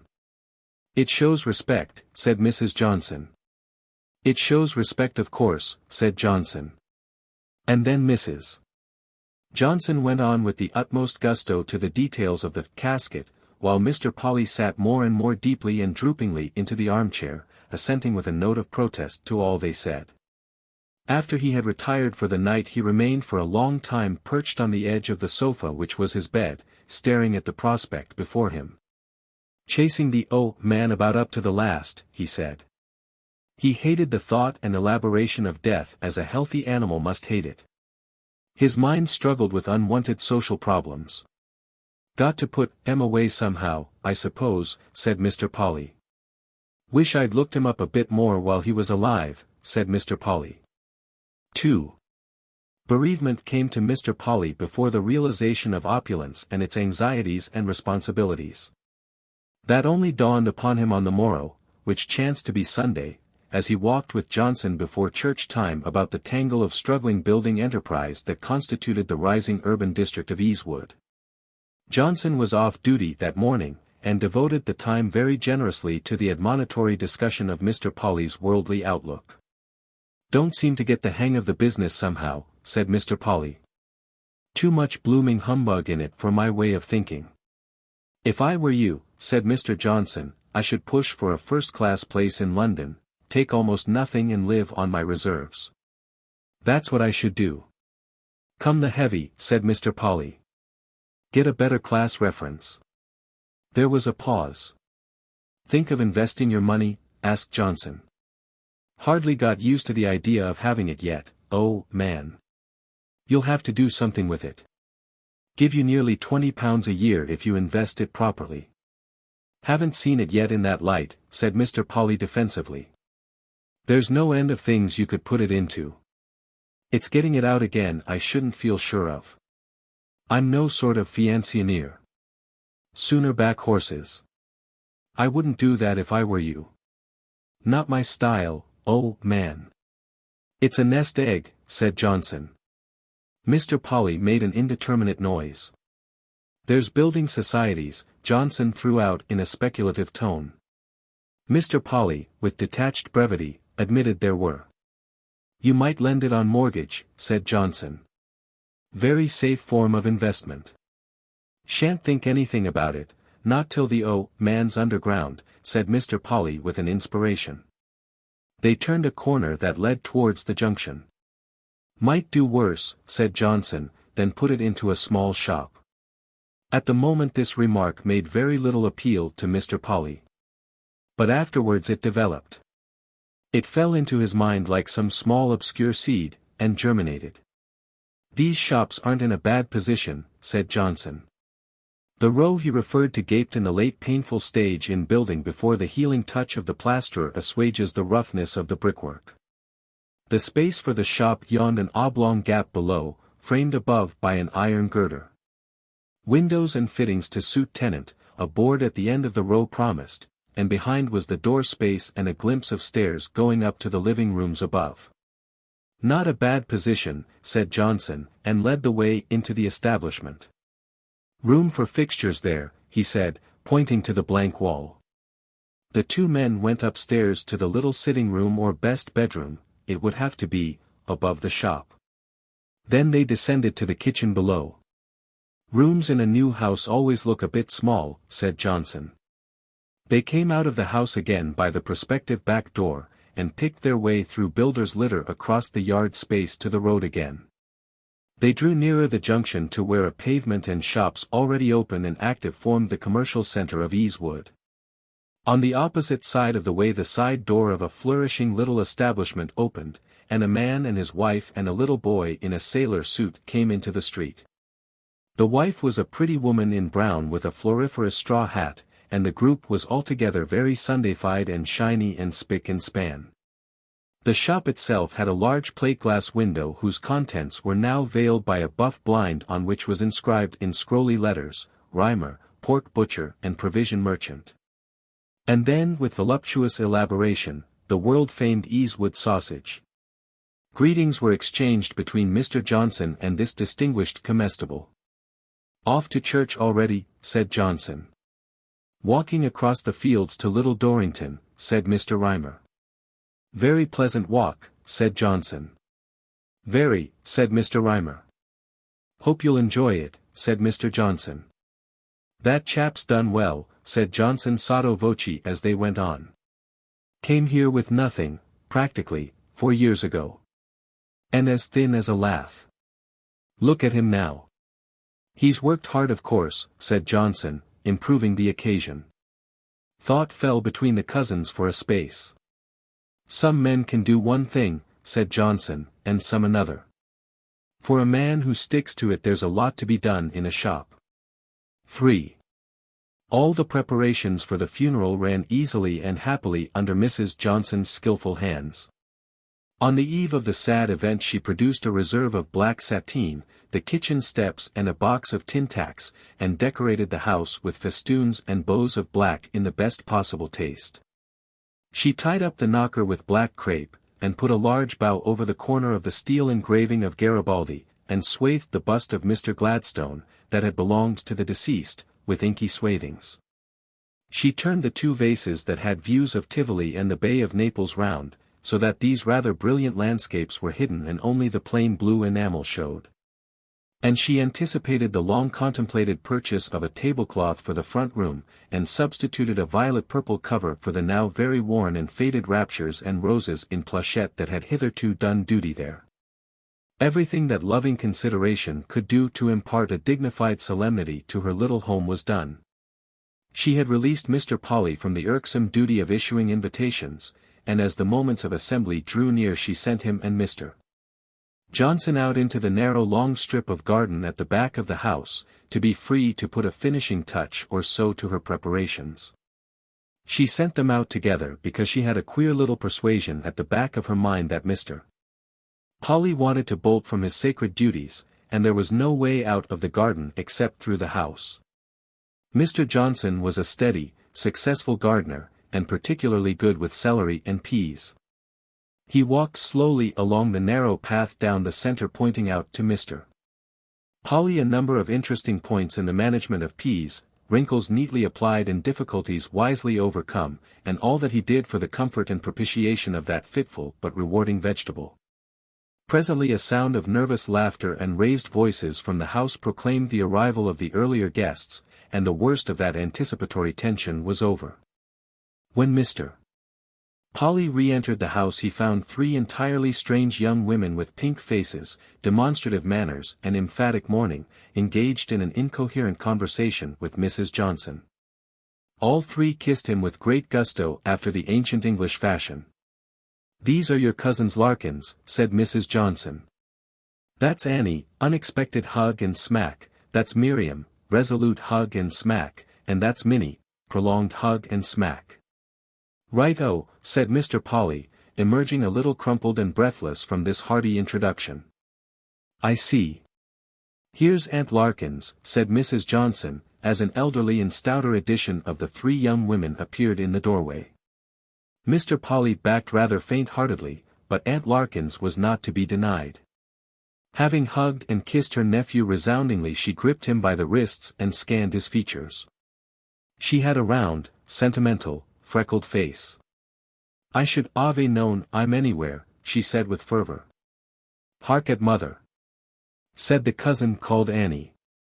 "Why, she's never set eyes on him before."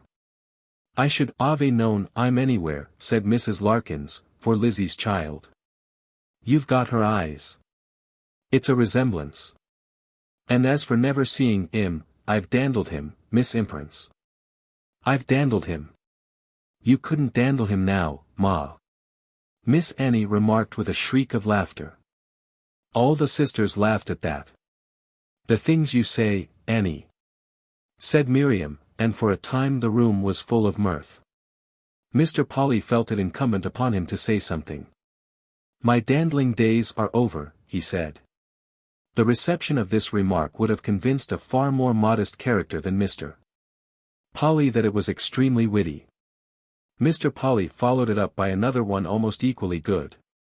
"My turn to dandle," he said, with a sly look at his aunt, and convulsed everyone. "Not me," said Mrs. Larkins, taking his point, "thank you," and achieved a climax. It was queer, but they seemed to be easy people to get on with anyhow. They were still picking little ripples and giggles of mirth from the idea of Mr. Polly dandling Aunt Larkins when Mr. Johnson, who had answered the door, ushered in a stooping figure, who was at once hailed by Mrs. Johnson as, "Why, Uncle Pentstemon." Uncle Pentstemon was rather a shock. His was an aged rather than venerable figure. Time had removed the hair from the top of his head and distributed a small dividend of the plunder in little bunches carelessly and impartially over the rest of his features. He was dressed in a very big old frock coat and a long cylindrical top hat, which he had kept on. He was very much bent, and he carried a rush basket from which protruded coy intimations of the lettuces and onions he had brought to grace the occasion. He hobbled into the room, resisting the efforts of Johnson to divest him of his various encumbrances, halted and surveyed the company with an expression of profound hostility, breathing hard. Recognition quickened in his eyes. "You here," he said to Aunt Larkins, and then, "you would be these your gals?" "They are," said Aunt Larkins, "and better gals." "That Annie?" asked Uncle Pentstemon, pointing a horny thumbnail. "Fancy your remembering her name." "She mucked up my mushroom bed, the baggage," said Uncle Pentstemon ungenially, "and I give it to her to rights. Trounced her I did, fairly. I remember her. Here's some green stuff for you, Grace. Fresh it is and wholesome. I shall be wanting the basket back, and mind you let me have it. Have you nailed him down yet? You always was a bit in front of what was needful." His attention was drawn inward by a troublesome tooth, and he sucked at it spitefully. There was something potent about this old man that silenced everyone for a moment or so. He seemed a fragment from the ruder agricultural past of our race, like a lump of soil among things of paper. He put his basket of vegetables very deliberately on the new violet tablecloth, removed his hat carefully and dabbled his brow, and wiped out his hat brim with a crimson and yellow pocket handkerchief. "I'm glad you were able to come, Uncle," said Mrs. Johnson.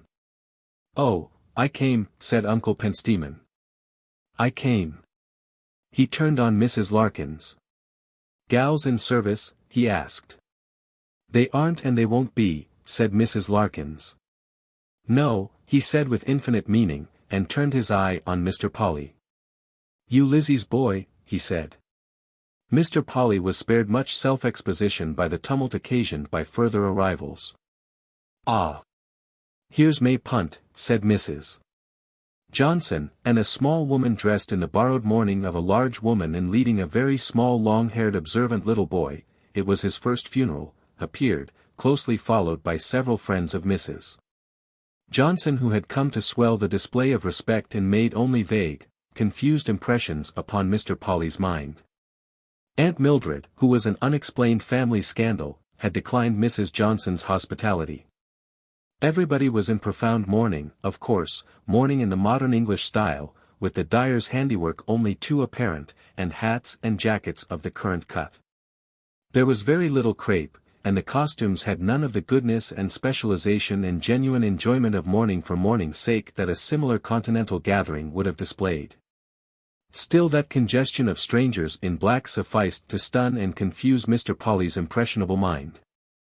It seemed to him much more extraordinary than anything he had expected. "Now, gals," said Mrs. Larkins, "see if you can help," and the three daughters became confusingly active between the front room and the back. "I hope everyone will take a glass of sherry and a biscuit," said Mrs. Johnson.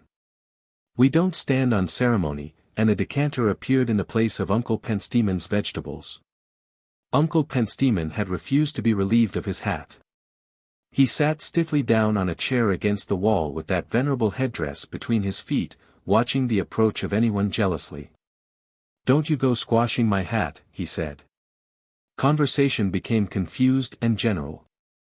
Uncle Penstemon addressed himself to Mr. Polly. "You're a little chap," he said, "a puny little chap.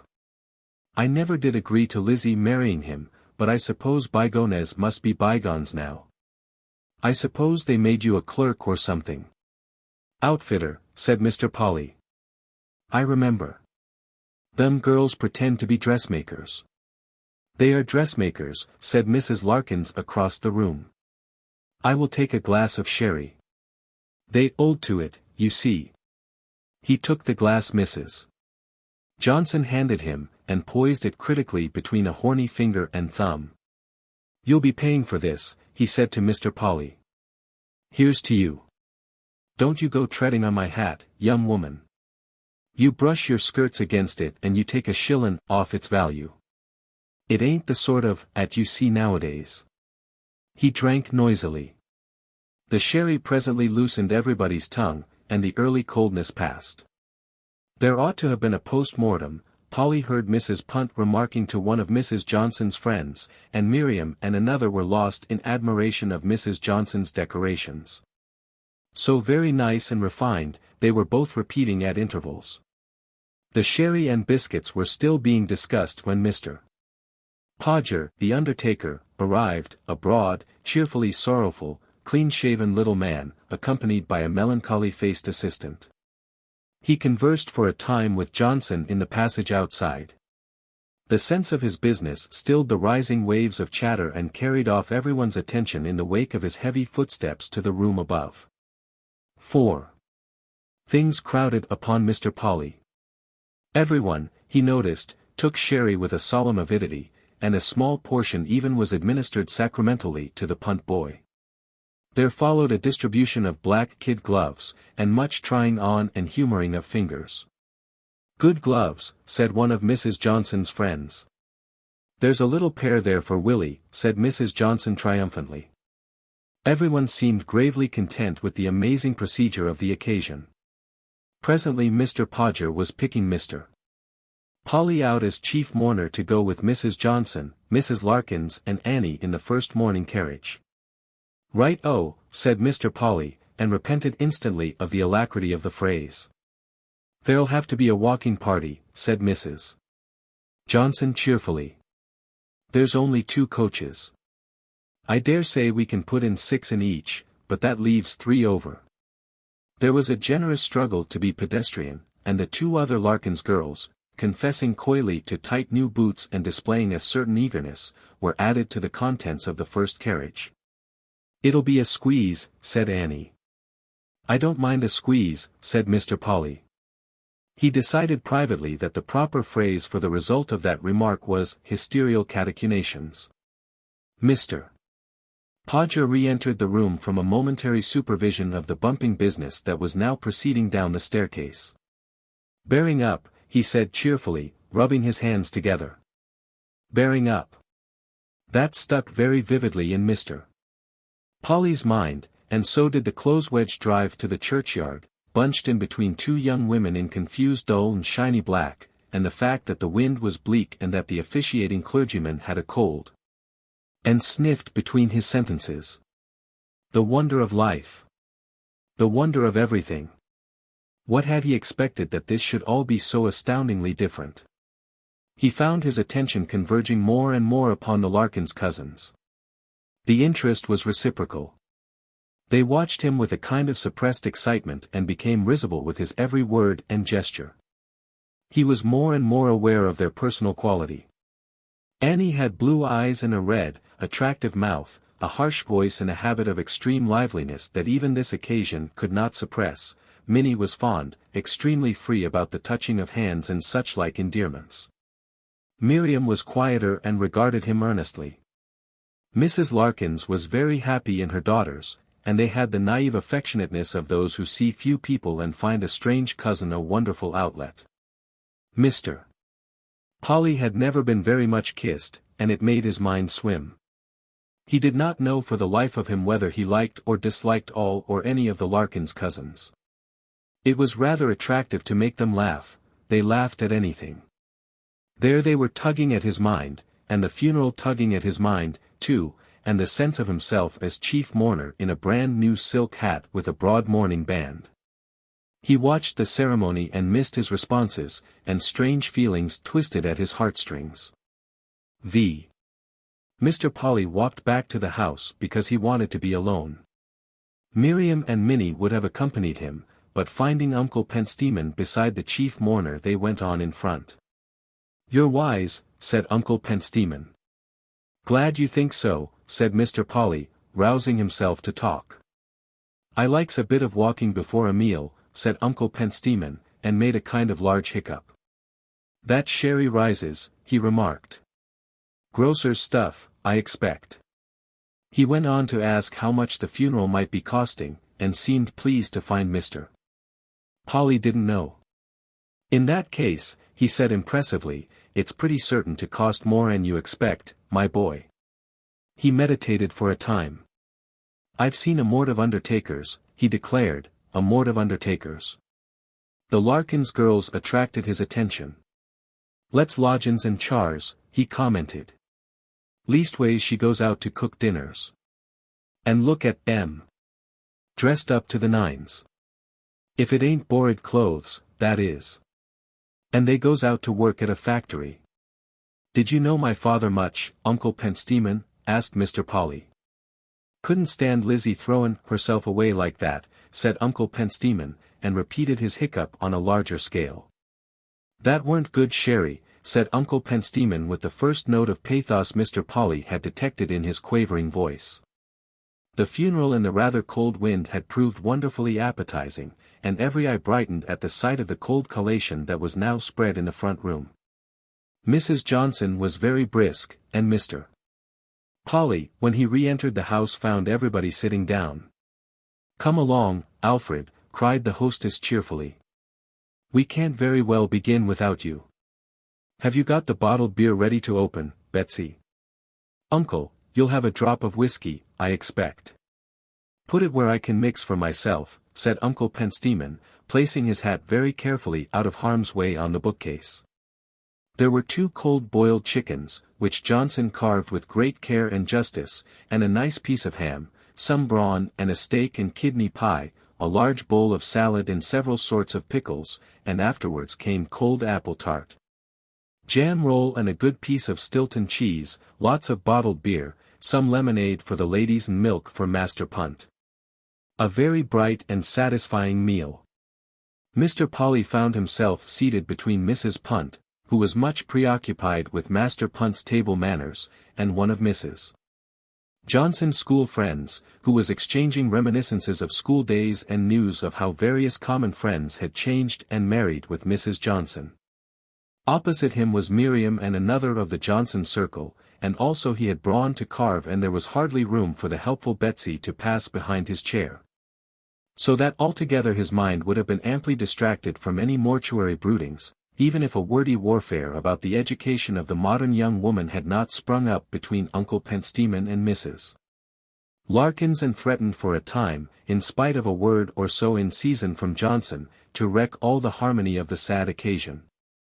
The general effect was after this fashion. First, an impression of Mrs. Punt on the right, speaking in a refined undertone. "You didn't, I suppose, Mr. Polly, think to have your poor dear father post-mortemed. Lady on the left side breaking in, I was just reminding Grace of the dear dead days beyond recall. Attempted reply to Mrs. Punt, didn't think of it for a moment. Can't give you a piece of this brawn, can I? Fragment from the left, Grace and Beauty they used to call us and we used to sit at the same desk. Mrs. Punt, breaking out suddenly, don't swallow your fork, Willie. You see, Mr. Polly, I used to have a young gentleman, a medical student, lodging with me. Voice from down the table, A.M., Alfred? I didn't give you very much.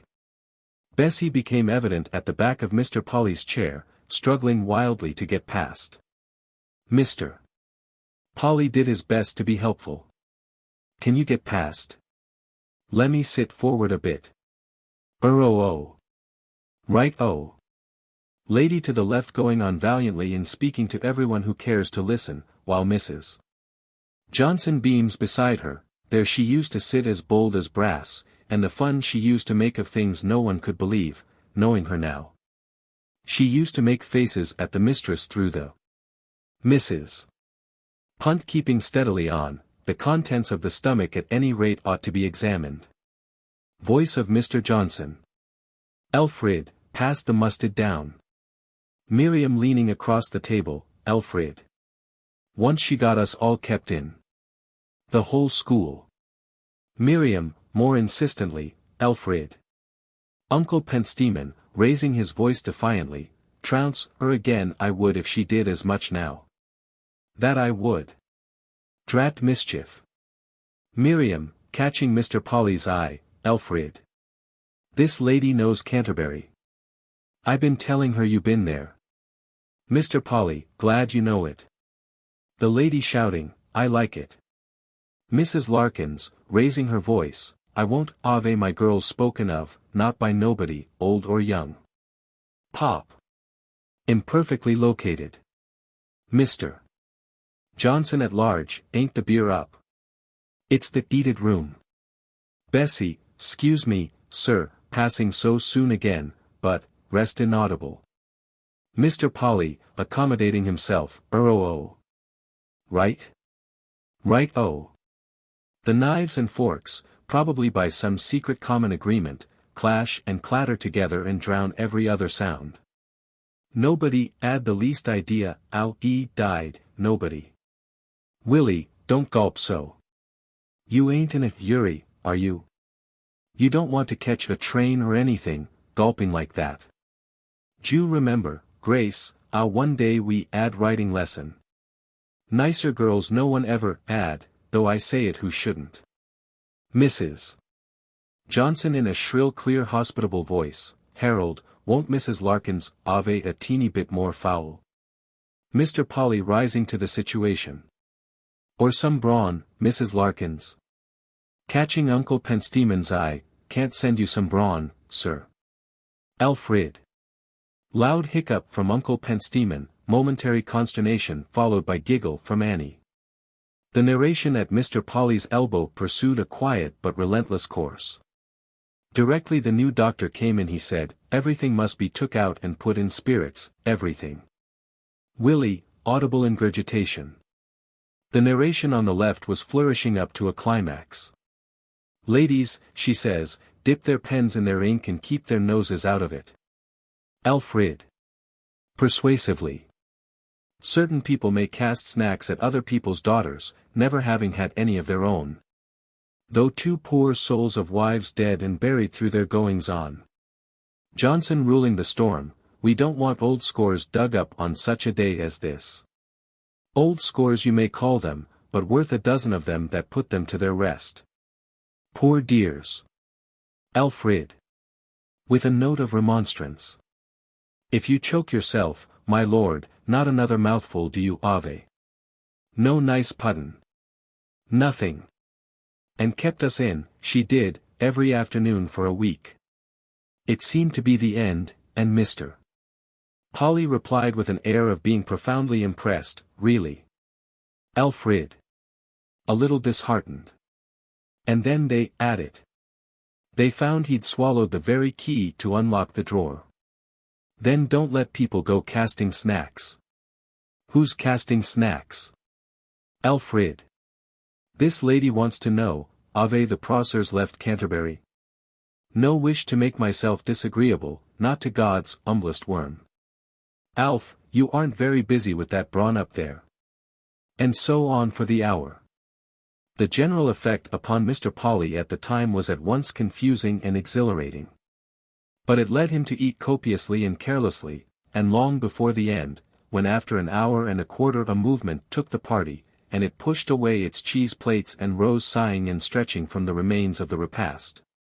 Little streaks and bands of dyspeptic irritation and melancholy were darkening the serenity of his mind.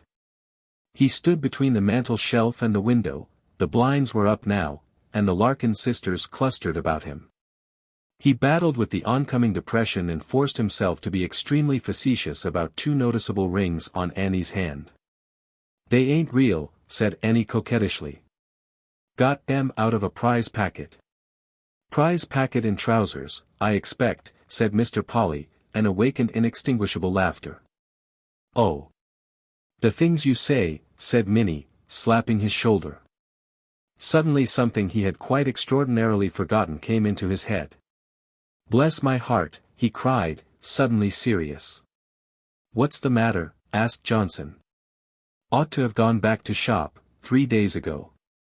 They'll make no end of a row." "Lor, you are a treat," said Cousin Annie, and screamed with laughter at a delicious idea. "You'll get the chuck," she said. Mr. Polly made a convulsing grimace at her. "I'll die," she said. "I don't believe you care a bit." Feeling a little disorganized by her hilarity and a shocked expression that had come to the face of Cousin Miriam, he made some indistinct excuse and went out through the back room and scullery into the little garden. The cool air and a very slight drizzle of rain was a relief, anyhow. But the black mood of the replete dyspeptic had come upon him. His soul darkened hopelessly. He walked with his hands in his pockets down the path between the rows of exceptionally cultured peas and unreasonably, overwhelmingly, he was smitten by sorrow for his father. The heady noise and muddle and confused excitement of the feast passed from him like a curtain drawn away. He thought of that hot and angry and struggling creature who had tugged and sworn so foolishly at the sofa upon the twisted staircase, and who was now lying still and hidden at the bottom of a wall-sided oblong pit beside the heaped gravel that would presently cover him. The stillness of it. The wonder of it. The infinite reproach. Hatred for all these people, all of them, possessed Mr. Polly's soul. "Hen-witted gigglers," said Mr. Polly. He went down to the fence, and stood with his hands on it staring away at nothing. He stayed there for what seemed a long time. From the house came a sound of raised voices that subsided, and then Mrs. Johnson calling for Bessie. "Gowlish gusto," said Mr. Polly. "Jumping it in. Funereal games. Don't hurt him, of course. Doesn't matter to him." Nobody missed Mr. Polly for a long time. When at last he reappeared among them his eye was almost grim, but nobody noticed his eye. They were looking at watches, and Johnson was being omniscient about trains. They seemed to discover Mr. Polly afresh just at the moment of parting, and said a number of more or less appropriate things. But Uncle Pensteman was far too worried about his rush basket, which had been carelessly mislaid, he seemed to think with larcenous intentions, to remember Mr. Polly at all. Mrs. Johnson had tried to fob him off with a similar but inferior basket. His own had one handle mended with string according to a method of peculiar virtue and inimitable distinction known only to himself, and the old gentleman had taken her attempt as the gravest reflection upon his years and intelligence. Mr. Polly was left very largely to the Larkins trio. Cousin Minnie became shameless and kept kissing him goodbye, and then finding out it wasn't time to go. Cousin Miriam seemed to think her silly, and caught Mr. Polly's eye sympathetically. Cousin Annie ceased to giggle and lapsed into a nearly sentimental state. She said with real feeling that she had enjoyed the funeral more than words could tell. Chapter the 5th, Mr. Polly takes a vacation. Mr. Polly returned to Clapham from the funeral celebration prepared for trouble, and took his dismissal in a manly spirit. "You've merely anti-separated me by a hair," he said politely. And he told them in the dormitory that he meant to take a little holiday before his next crib, though a certain inherited reticence suppressed the fact of the legacy. "You'll do that all right," said Askoff, the head of the boot shop. "It's quite the fashion just at present. 6 weeks in wonderful Wood Street. They're running excursions." A little holiday, that was the form his sense of wealth took first, that it made a little holiday possible. Holidays were his life, and the rest merely adulterated living. And now he might take a little holiday and have money for railway fares and money for meals and money for inns. But, he wanted someone to take the holiday with. For a time he cherished a design of hunting up Parsons, getting him to throw up his situation, and going with him to Stratford-on-Avon and Shrewsbury and the Welsh Mountains and the Wye and a lot of places like that, for a really gorgeous, careless, illimitable old holiday of a month. But alas! Parsons had gone from the St. Paul's Churchyard outfitters long ago, and left no address. Mr. Polly tried to think he would be almost as happy wandering alone, but he knew better. He had dreamt of casual encounters with delightfully interesting people by the wayside, even romantic encounters. Such things happened in Chaucer and Boccaccio, they happened with extreme facility in Mr. Richard Le Gallienne's very detrimental book, The Quest of the Golden Girl, which he had read at Canterbury, but he had no confidence they would happen in England, to him. When, a month later, he came out of the Clapham side door at last into the bright sunshine of a fine London day, with a dazzling sense of limitless freedom upon him, he did nothing more adventurous than order the cabman to drive to Waterloo, and there take a ticket for Easewood. What did he want most in life? I think his distinctive craving is best expressed as fun in companionship. He had already spent £1 or £2 upon 3 select feasts to his fellow assistants, Spratt's suppers they were, and there had been a great and very successful Sunday pilgrimage to Richmond, by Wandsworth and Wimbledon's open common. A trailing garrulous company walking about a solemnly happy host, to wonderful cold meat and salad at the Roebuck, a bowl of punch, and a bill to correspond. But now it was a weekday, and he went down to Easewood with his bag and portmanteau in a solitary compartment, and looked out of the window upon a world in which every possible congenial seemed either toiling in a situation or else looking for one with a gnawing and hopelessly preoccupying anxiety. He stared out of the window at the exploitation roads of suburbs, and rows of houses all very much alike, either emphatically and impatiently to let or full of rather busy unsocial people. Near Wimbledon he had a glimpse of golf links, and saw 2 elderly gentlemen who, had they chosen, might have been gentlemen of grace and leisure, addressing themselves to smite little hunted white balls great distances with the utmost bitterness and dexterity.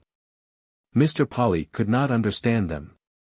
Every road, he remarked, as freshly as though he had never observed it before, was bordered by inflexible palings or iron fences or severely disciplined hedges. He wondered if perhaps abroad there might be beautifully careless, unenclosed high roads. Perhaps after all the best way of taking a holiday is to go abroad. He was haunted by the memory of what was either a half-forgotten picture or a dream. A carriage was drawn up by the wayside and 4 beautiful people, 2 men and 2 women graciously dressed, were dancing a formal ceremonious dance full of bows and curtsies, to the music of a wandering fiddler they had encountered. They had been driving one way and he walking another, a happy encounter with this obvious result. They might have come straight out of Happy Theleme, whose motto is, "Do what thou wilt." The driver had taken his 2 sleek horses out. They grazed unchallenged, and he sat on a stone clapping time with his hands while the fiddler played. The shade of the trees did not altogether shut out the sunshine, the grass in the wood was lush and full of still daffodils, the turf they danced on was starred with daisies. Mr. Polly, dear heart, firmly believed that things like that could and did happen, somewhere. Only it puzzled him that morning that he never saw them happening. Perhaps they happened south of Guildford. Perhaps they happened in Italy. Perhaps they ceased to happen 100 years ago. Perhaps they happened just round the corner, on weekdays when all good Mr. Pollis are safely shut up in shops. And so dreaming of delightful impossibilities until his heart ached for them, he was rattled along in the suburban train to Johnson's discreet home and the briskly stimulating welcome of Mrs. Johnson. 2. Mr. Polly translated his restless craving for joy and leisure into Harold Johnsonese by saying that he meant to look about him for a bit before going into another situation. It was a decision Johnson very warmly approved. It was arranged that Mr. Polly should occupy his former room and board with the Johnsons in consideration of a weekly payment of 18 shillings. And the next morning Mr.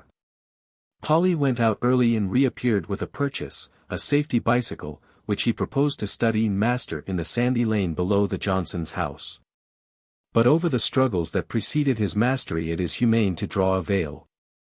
And also Mr. Polly bought a number of books, Rabelais for his own, and The Arabian Nights, the works of Sterne, a pile of Tales from Blackwood, cheap in a second-hand bookshop, the plays of William Shakespeare, a second-hand copy of Belloc's Road to Rome. An odd volume of Purchas His Pilgrims, and The Life and Death of Jason. Better get yourself a good book on bookkeeping, said Johnson, turning over perplexing pages. A belated spring was now advancing with great strides to make up for lost time. Sunshine and a stirring wind were poured out over the land, fleets of towering clouds sailed upon urgent tremendous missions across the blue seas of heaven, and presently Mr. Polly was riding a little unstably along unfamiliar Surrey roads, wondering always what was round the next corner, and marking the blackthorn and looking out for the first white flower buds of the May. He was perplexed and distressed, as indeed are all right-thinking souls, that there is no May in early May. He did not ride at the even pace sensible people use who have marked out a journey from one place to another, and settled what time it will take them. He rode at variable speeds, and always as though he was looking for something that, missing, left life attractive still, but a little wanting in significance. And sometimes he was so unreasonably happy he had to whistle and sing, and sometimes he was incredibly, but not at all painfully, sad. His indigestion vanished with air and exercise, and it was quite pleasant in the evening to stroll about the garden with Johnson and discuss plans for the future. Johnson was full of ideas. Moreover, Mr. Polly had marked the road that led to Stampton, that rising populous suburb. And as his bicycle legs grew strong his wheel with a sort of inevitableness carried him towards the row of houses in a back street in which his Larkins cousins made their home together. He was received with great enthusiasm. The street was a dingy little street, a cul-de-sac of very small houses in a row, each with an almost flattened bow window and a blistered brown door with a black knocker.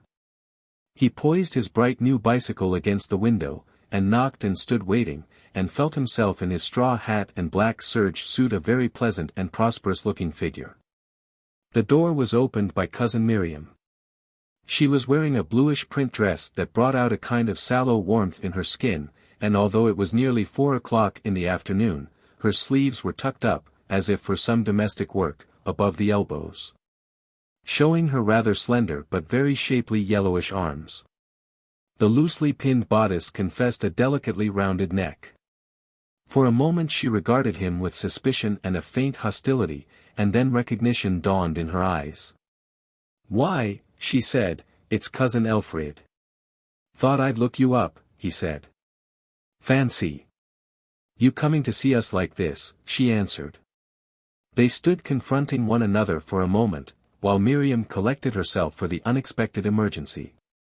"Explorations Menanderings," said Mr. Polly, indicating the bicycle. Miriam's face betrayed no appreciation of the remark.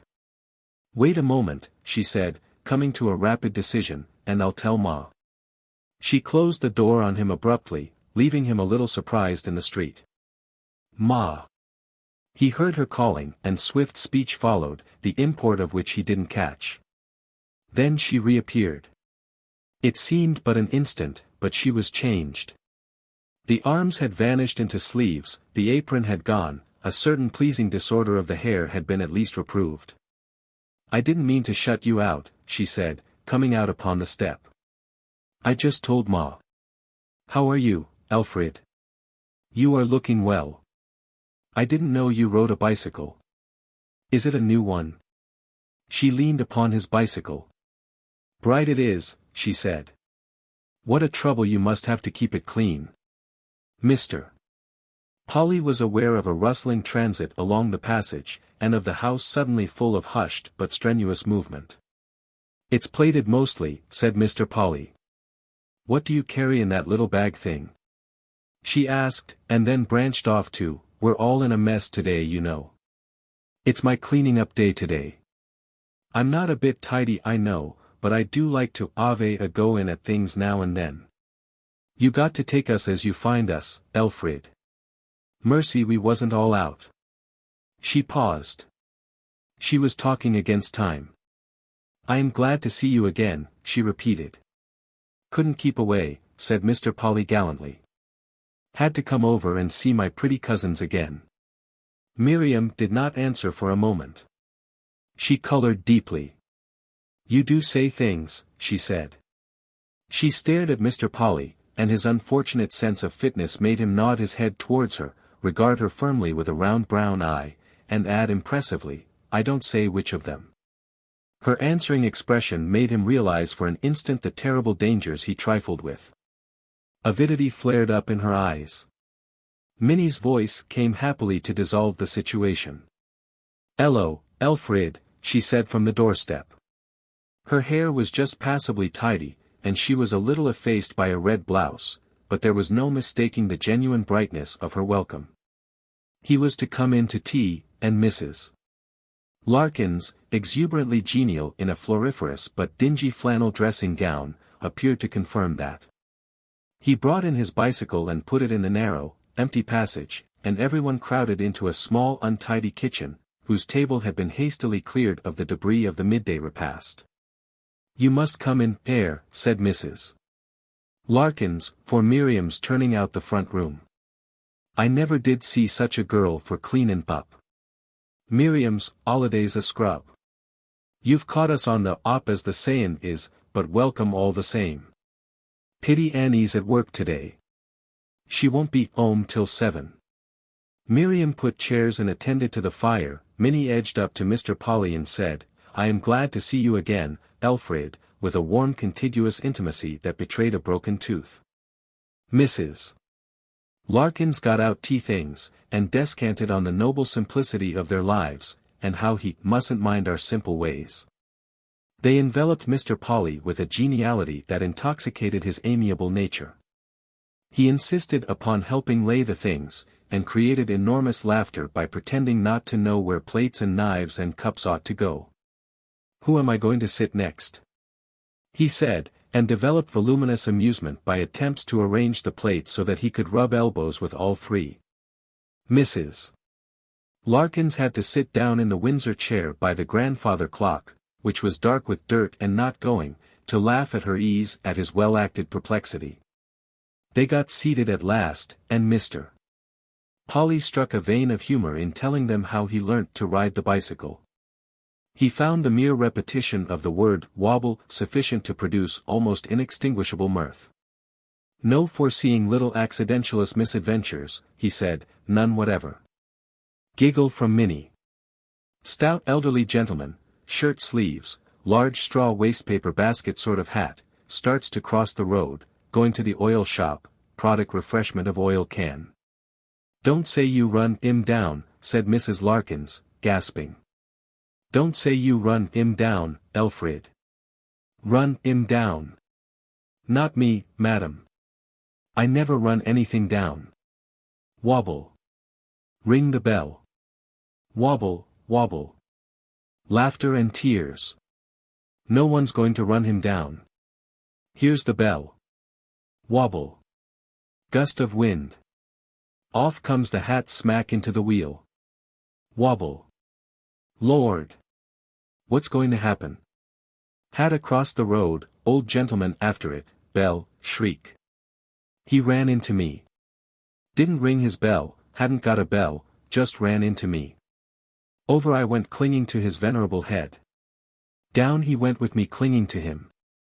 Oil can blump into the road. Interlude while Minnie is attended to for crumb in the windpipe. "Well, what happened to the old man with the oil can?" said Mrs. Larkins. "We sat about among the debris and had a bit of an argument. I told him he oughtn't to come out wearing such a dangerous hat, flying at things. Said if he couldn't control his hat he ought to leave it at home. High old jobacious argument we had, I tell you. I tell you, sir, I tell you, sir. Vav vav vav. Infuriatious. But that's the sort of thing that's constantly happening, you know, on a bicycle. People run into you, hens and cats and dogs and things. Everything seems to have its mark on you, everything. You never run into anything. Never." "Swelp me," said Mr. Polly very solemnly. "Never, e say," squealed Minnie. "Hark at 'im." And relapsed into a condition that urgently demanded back thumping. "Don't be so silly," said Miriam, thumping hard. Mr. Polly had never been such a social success before. They hung upon his every word, and laughed. What a family they were for laughter. And he loved laughter. The background he apprehended dimly, it was very much the sort of background his life had always had. There was a threadbare tablecloth on the table, and the slop basin and teapot did not go with the cups and saucers, the plates were different again, the knives worn down, the butter lived in a greenish glass dish of its own. Behind was a dresser hung with spare and miscellaneous crockery, with a workbox and an untidy workbasket. There was an ailing musk plant in the window, and the tattered and blotched wallpaper was covered by bright-colored grocers' almanacs. Feminine wrappings hung from pegs upon the door, and the floor was covered with a varied collection of fragments of oilcloth. The Windsor chair he sat in was unstable, which presently afforded material for humor. "Steady, old nag," he said. "Whoa, my friskiacious palfry. The things he says. You never know what he won't say next." 3. "You ain't talkin' of goin'," cried Mrs. Larkins. "Supper at 8. "Stay to supper with us, now you ave come over," said Mrs. Larkins, with corroborating cries from Minnie. "Ave a bit of a walk with the gals, and then come back to supper. You might all go and meet Annie while I straighten up, and lay things out." "You're not to go touching the front room, mind," said Miriam. "Who's going to touch your front room?" said Mrs. Larkins, apparently forgetful for a moment of Mr. Polly. Both girls dressed with some care while Mrs. Larkins sketched the better side of their characters, and then the three young people went out to see something of Stampton. In the streets their risible mood gave way to a self-conscious propriety that was particularly evident in Miriam's bearing. They took Mr. Polly to the Stampton Recreation Ground, that at least was what they called it, with its handsome custodian's cottage, its asphalt paths, its Jubilee drinking fountain, its clumps of wallflower and daffodils. And so to the new cemetery and a distant view of the Surrey hills, and round by the gasworks to the canal to the factory, that presently disgorged a surprised and radiant Annie. "Ello," said Annie. "It is very pleasant to every properly constituted mind to be a centre of amiable interest for one's fellow creatures, and when one is a young man conscious of becoming mourning and a certain wit. And the fellow creatures are three young and ardent and sufficiently expressive young women who dispute for the honour of walking by one side, one may be excused a secret exultation. They did dispute. "I'm going to ave 'im now," said Annie. "You two have been aveing 'im all the afternoon. Besides, I've got something to say to him." She had something to say to him. It came presently. "I say," she said abruptly. "I did get them rings out of a prize packet." "What rings?" asked Mr. Polly. "What you saw at your poor father's funeral. You made out they meant something." "They didn't, straight." "Then some people have been very remiss about their chances," said Mr. Polly, understanding. "They haven't had any chances," said Annie. "I don't believe in making oneself too free with people." "Nor me," said Mr. Polly. "I may be a bit larky and cheerful in my manner," Annie admitted. "But it don't mean anything. I ain't that sort." "Right-o," said Mr. Polly. 4. It was past 10 when Mr. Polly found himself riding back towards Ease Wood in a broad moonlight with a little Japanese lantern dangling from his handlebar and making a fiery circle of pinkish light on and round about his front wheel. He was mightily pleased with himself and the day. There had been 4 ale to drink at supper mixed with ginger beer, very free and jolly in a jug. No shadow fell upon the agreeable excitement of his mind until he faced the anxious and reproachful face of Johnson, who had been sitting up for him, smoking and trying to read the odd volume of Purchas his Pilgrims. About the monk who went into Sarmatia and saw the Tartar carts. "Not had an accident, Alfred," said Johnson. The weakness of Mr. Polly's character came out in his reply. "Not much," he said. "Pedal got a bit loose in Stampton, oh, man couldn't ride it. So I looked up the cousins while I waited." "Not the Larkins lot?" "Yes." Johnson yawned hugely and asked for and was given friendly particulars. "Well," he said, "better get to bed. I have been reading that book of yours, rum stuff. Can't make it out quite. Quite out of date I should say if you asked me." "That's all right, oh, man," said Mr. Polly. "Not a bit of use for anything I can see." "Not a bit. See any shops in Stampton?" "Nothing to speak of," said Mr. Polly. "Goonight, oh, man." Before and after this brief conversation his mind ran on his cousins very warmly and prettily in the vein of High Spring. Mr. Polly had been drinking at the poisoned fountains of English literature, fountains so unsuited to the needs of a decent clerk or shopman, fountains charged with the dangerous suggestion that it becomes a man of gaiety and spirit to make love. Gallantly and rather carelessly. It seemed to him that evening to be handsome and humorous and practicable to make love to all his cousins. It wasn't that he liked any of them particularly, but he liked something about them. He liked their youth and femininity, their resolute high spirits and their interest in him. They laughed at nothing and knew nothing, and Minnie had lost a tooth and Annie screamed and shouted, but they were interesting, intensely interesting. And Miriam wasn't so bad as the others. He had kissed them all and had been kissed in addition several times by Minnie, osculatory exercise. He buried his nose in his pillow and went to sleep, to dream of anything rather than getting on in the world, as a sensible young man in his position ought to have done. And now Mr. Polly began to lead a divided life. With the Johnsons he professed to be inclined, but not so conclusively inclined as to be inconvenient, to get a shop for himself, to use the phrase he preferred, looking for an opening. He would ride off in the afternoon upon that research, remarking that he was going to cast a strategetical eye on Chertsey or Weybridge. But if not all roads, still a great majority of them, led by however devious ways to Stampton, and to laughter and increasing familiarity. Relations developed with Annie and Minnie and Miriam. Their various characters were increasingly interesting. The laughter became perceptibly less abundant, something of the fizz had gone from the first opening, still these visits remained wonderfully friendly and upholding. Then back he would come to grave but evasive discussions with Johnson. Johnson was really anxious to get Mr. Polly into something. His was a reserved honest character, and he would really have preferred to see his lodger doing things for himself than receive his money for housekeeping. He hated waste, anybody's waste, much more than he desired profit. But Mrs. Johnson was all for Mr. Polly's loitering. She seemed much the more human and likable of the two to Mr. Polly. He tried at times to work up enthusiasm for the various avenues to well-being his discussion with Johnson opened.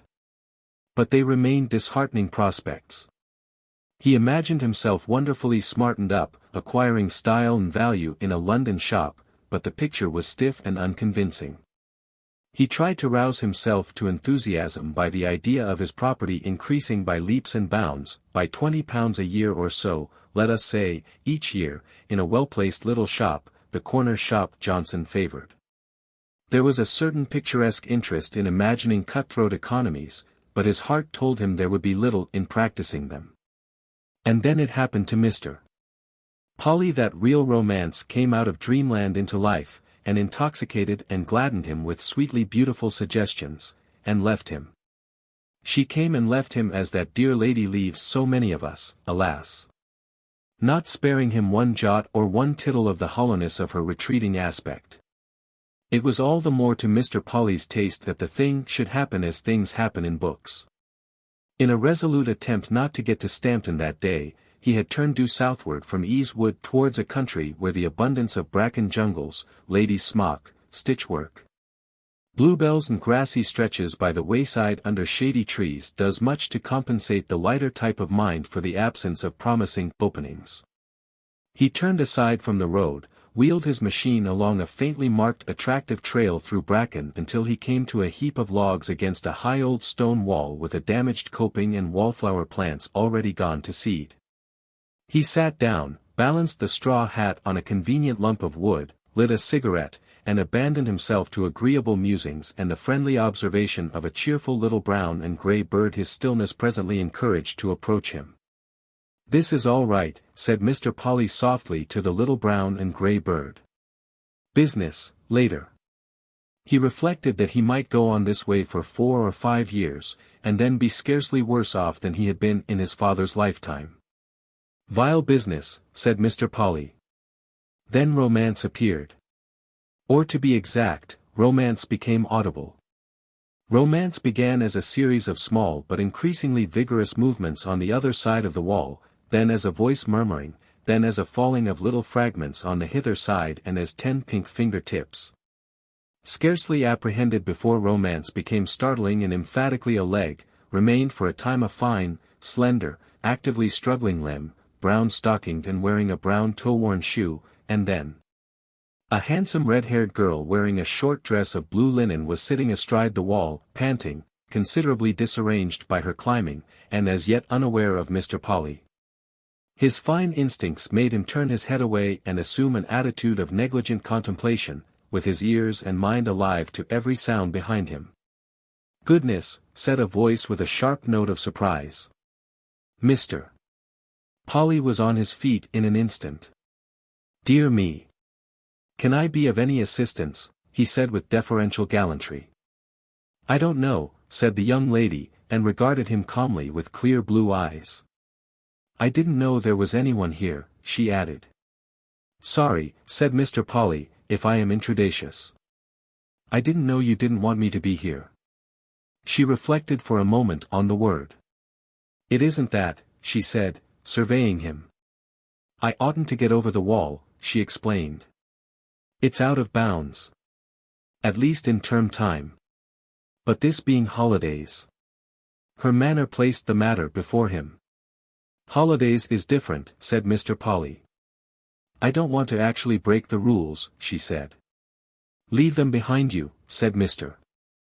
Polly with a catch of the breath, "where they are safe," and marvelling at his own wit and daring, and indeed trembling within himself, he held out a hand for her.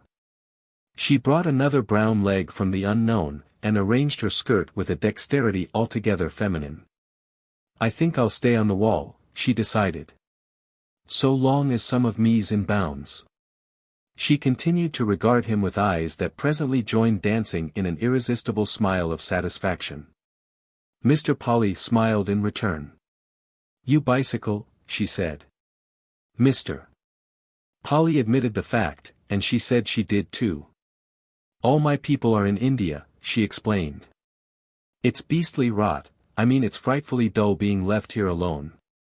"All my people," said Mr. Polly, "are in heaven." "I say." "Fact," said Mr. Polly. "Got nobody. And that's why," she checked her artless comment on his mourning. "I say," she said in a sympathetic voice, "I am sorry. I really am. Was it a fire or a ship, or something?" Her sympathy was very delightful. He shook his head. "The ordinary table of mortality," he said. "First one and then another." Behind his outward melancholy, delight was dancing wildly. "Are you lonely?" asked the girl. Mr. Polly nodded. "I was just sitting there in melancholy retrospectatiousness," he said, indicating the logs, and again a swift thoughtfulness swept across her face. There's no harm in our talking, she reflected. It's a kindness. Won't you get down? She reflected, and surveyed the turf below and the scene around and him. I'll stay on the wall, she said. If only for Bound's sake. She certainly looked quite adorable on the wall. She had a fine neck and pointed chin that was particularly admirable from below, and pretty eyes and fine eyebrows are never so pretty as when they look down upon one. But no calculation of that sort, thank heaven, was going on beneath her ruddy shock of hair. 6. Let's talk, she said, and for a time they were both tongue-tied. Mr. Polly's literary proclivities had taught him that under such circumstances a strain of gallantry was demanded. And something in his blood repeated that lesson. You make me feel like one of those old knights, he said, who rode about the country looking for dragons and beautiful maidens and chivalresque adventures. Oh, she said. Why? Beautiful maiden, he said. She flushed under her freckles with the quick bright flush those pretty red-haired people have. Nonsense, she said. You are. I'm not the first to tell you that. A beautiful maiden imprisoned in an enchanted school. You wouldn't think it enchanted. And here am I, clad in steel. Well, not exactly, but my fiery war horse is anyhow. Ready to absquatulate all the dragons and rescue you. She laughed, a jolly laugh that showed delightfully gleaming teeth. I wish you could see the dragons, she said with great enjoyment. Mr. Polly felt they were a sun's distance from the world of everyday. Fly with me, he dared. She stared for a moment, and then went off into peals of laughter. You are funny, she said. Why, I haven't known you 5 minutes. One doesn't, in this medieval world. My mind is made up, anyhow. He was proud and pleased with his joke, and quick to change his key neatly. I wish one could, he said. I wonder if people ever did. If there were people like you. We don't even know each other's names, she remarked with a descent to matters of fact. Yours is the prettiest name in the world. How do you know? It must be, anyhow. It is rather pretty, you know, it's Christabel. What did I tell you? And yours? Poorer than I deserve. It's Alfred. I can't call you Alfred. Well, Polly. It's a girl's name. For a moment he was out of tune. I wish it was. He said, and could have bitten out his tongue at the Larkin's sound of it. I shan't forget it, she remarked consolingly. I say, she said in the pause that followed. Why are you riding about the country on a bicycle? I'm doing it because I like it. She sought to estimate his social status on her limited basis of experience. He stood leaning with one hand against the wall, looking up at her and tingling with daring thoughts. He was a littleish man, you must remember, but neither mean-looking nor unhandsome in those days, sunburnt by his holiday and now warmly flushed. He had an inspiration to simple speech that no practiced trifler with love could have bettered. There is love at first sight, he said, and said it sincerely. She stared at him with eyes round and big with excitement. I think, she said slowly, and without any signs of fear or retreat, I ought to get back over the wall. It needn't matter to you, he said. I'm just a nobody. But I know you are the best and most beautiful thing I've ever spoken to. His breath caught against something. No harm in telling you that, he said. I should have to go back if I thought you were serious, she said after a pause, and they both smiled together. After that they talked in a fragmentary way for some time. The blue eyes surveyed Mr. Polly with kindly curiosity from under a broad, finely modeled brow, much as an exceptionally intelligent cat might survey a new sort of dog. She meant to find out all about him. She asked questions that riddled the honest knight in armor below, and probed ever nearer to the hateful secret of the shop and his normal servitude. And when he made a flourish and mispronounced a word, a thoughtful shade passed like the shadow of a cloud across her face. Boom, came the sound of a gong. Lordy, cried the girl and flashed a pair of brown legs at him and was gone. Then her pink finger-tips reappeared, and the top of her red hair.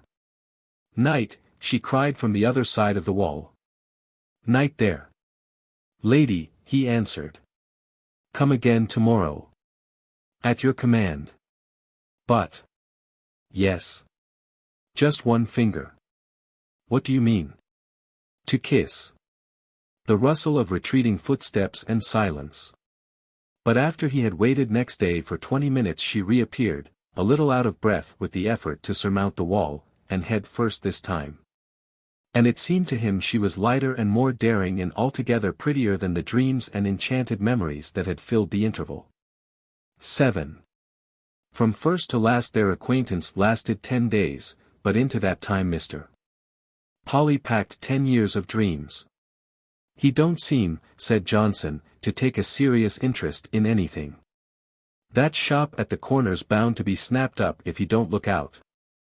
The girl and Mr. Polly did not meet on every one of those 10 days. One was Sunday and she could not come, and on the 8th the school reassembled and she made vague excuses. All their meetings amounted to this, that she sat on the wall, more or less in bounds as she expressed it, and let Mr. Polly fall in love with her and try to express it below. She sat in a state of irresponsible exaltation, watching him and at intervals prodding a vivisecting point of encouragement into him, with that strange passive cruelty which is natural to her sex and age. And Mr. Polly fell in love, as though the world had given way beneath him and he had dropped through into another, into a world of luminous clouds and of desolate hopeless wildernesses of desiring and of wild valleys of unreasonable ecstasies.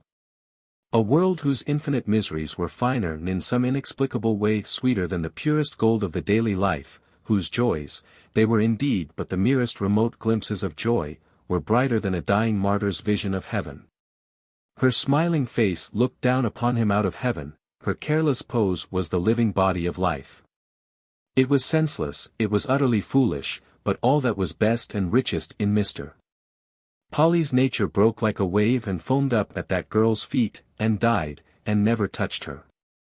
And she sat on the wall and marveled at him and was amused, and once, suddenly moved and wrung by his pleading, she bent down rather shamefacedly and gave him a freckled, tennis-blistered little paw to kiss. And she looked into his eyes and suddenly felt a perplexity, a curious swimming of the mind that made her recoil and stiffen, and wonder afterwards and dream. And then with some dim instinct of self-protection, she went and told her 3 best friends, great students of character all, of this remarkable phenomenon she had discovered on the other side of the wall. "Look here," said Mr. Polly, "I'm wild for the love of you. I can't keep up this gesticulations game any more. I'm not a knight. Treat me as a human man. You may sit up there smiling, but I'd die in torments to have you mine for an hour. I'm nobody and nothing. But look here. Will you wait for me for 5 years? You're just a girl yet, and it wouldn't be hard." "Shut up," said Christabel in an aside he did not hear, and something he did not see touched her hand. "I've always been just dilettantitating about till now, but I could work. I've just woke up. Wait till I've got a chance with the money I've got." "But you haven't got much money." "I've got enough to take a chance with, some sort of a chance. I'd find a chance. I'll do that anyhow. I'll go away. I mean what I say, I'll stop trifling and shirking. If I don't come back it won't matter. If I do." Her expression had become uneasy. Suddenly she bent down towards him. "Don't," she said in an undertone.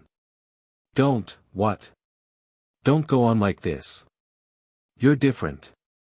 Go on being the knight who wants to kiss my hand as his, what did you call it?" The ghost of a smile curved her face. "Gurdrum. But." Then through a pause they both stared at each other, listening. A muffled tumult on the other side of the wall asserted itself. "Shut up, Rosie," said a voice. "I tell you I will see. I can't half hear. Give me a leg up. You idiot. He'll see you. You're spoiling everything. The bottom dropped out of Mr. Polly's world. He felt as people must feel who are going to faint. "You've got someone," he said aghast. She found life inexpressible to Mr. Polly. She addressed some unseen hearers. "You filthy little beasts," she cried with a sharp note of agony in her voice, and swung herself back over the wall and vanished. There was a squeal of pain and fear, and a swift, fierce altercation. For a couple of seconds he stood agape. Then a wild resolve to confirm his worst sense of what was on the other side of the wall made him seize a log, put it against the stones, clutch the parapet with insecure fingers, and lug himself to a momentary balance on the wall. Romance and his goddess had vanished. A red-haired girl with a pigtail was wringing the wrist of a schoolfellow who shrieked with pain and cried, "Mercy! Mercy! Oh oh oh! Christabel! You idiot!" cried Christabel. "You giggling idiot!" Two other young ladies made off through the beech trees from this outburst of savagery. Then the grip of Mr. Polly's fingers gave, and he hit his chin against the stones and slipped clumsily to the ground again, scraping his cheek against the wall and hurting his shin against the log by which he had reached the top.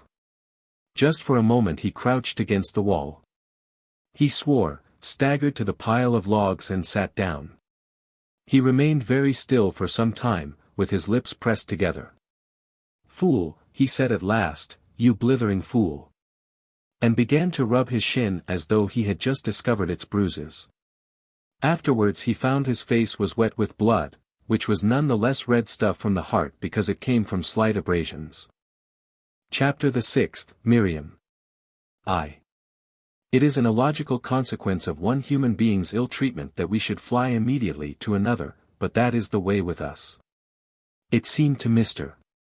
Polly that only a human touch could assuage the smart of his humiliation. Moreover, it had for some undefined reason to be a feminine touch, and the number of women in his world was limited. He thought of the Larkins family, the Larkins whom he had not been near now for 10 long days. Healing people they seemed to him now, healing, simple people. They had good hearts, and he had neglected them for a mirage. If he rode over to them he would be able to talk nonsense and laugh and forget the whirl of memories and thoughts that was spinning round and round so unendurably in his brain. "Law," said Mrs. Larkins, "come in. You're quite a stranger, Alfred." "Been seeing to business," said the unveracious Polly. "None of 'em ain't at 'ome, but Miriam's just out to do a bit of shopping. Won't let me shop, she won't, because I'm so careless. She's a wonderful manager, that girl. Minnie's got some work at the carpet place. 'Ope it won't make 'er ill again. She's a loving delicate sort, is Minnie. Come into the front parlor. It's a bit untidy, but you got to take us as you find us. What you been doing to your face?" "Bit of a scrace with the bicycle," said Mr. Polly. "Trying to pass a carriage on the on-side, and he drew up and ran me against a wall." Mrs. Larkins scrutinized it. "You ought to have someone look after your scraces," she said. "That's all red and rough. It ought to be cold creamed. Bring your bicycle into the passage and come in." She straightened up a bit, that is to say she increased the dislocation of a number of scattered articles, put a workbasket on the top of several books, swept 2 or 3 dog's-eared numbers of the lady's own novelist from the table into the broken armchair, and proceeded to sketch together the tea things with various such interpolations as, "Law, if I ain't forgot the butter." All the while she talked of Annie's good spirits and cleverness with her millinery, and of Minnie's affection and Miriam's relative love of order and management. Mr. Polly stood by the window uneasily and thought how good and sincere was the Larkins' tone. It was well to be back again. "You're a long time finding that shop of yours," said Mrs. Larkins. "Don't do to be precipitous," said Mr. Polly. "No," said Mrs. Larkins, "once you got it you got it. Like choosing a band. You better see you got it good. I kept Larkins hesitating 2 years I did, until I felt sure of him.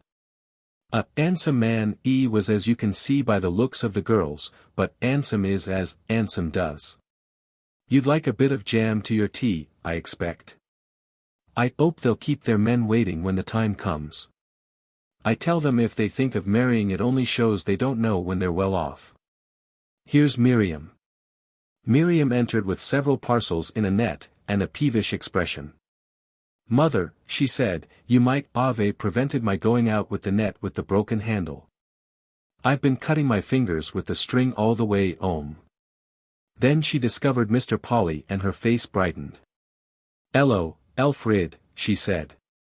Where you been all this time? Looking round, said Mr. Polly. Found a shop. One or two likely ones. But it takes time. You've got the wrong cups, mother. She went into the kitchen, disposed of her purchases, and returned with the right cups. What you done to your face, Alfred? She asked, and came and scrutinized his scratches. All rough it is. He repeated his story of the accident, and she was sympathetic in a pleasant homely way. You are quiet today, she said as they sat down to tea. Meditatious, said Mr. Polly. Quite by accident he touched her hand on the table, and she answered his touch. Why not, thought Mr. Polly, and looking up, caught Mrs. Larkins' eye and flushed guiltily. But Mrs. Larkins, with unusual restraint, said nothing. She merely made a grimace, enigmatical, but in its essence friendly. Presently Minnie came in with some vague grievance against the manager of the carpet-making place about his method of estimating piecework.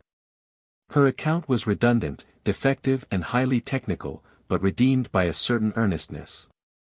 I'm never within sixpence of what I reckon to be, she said.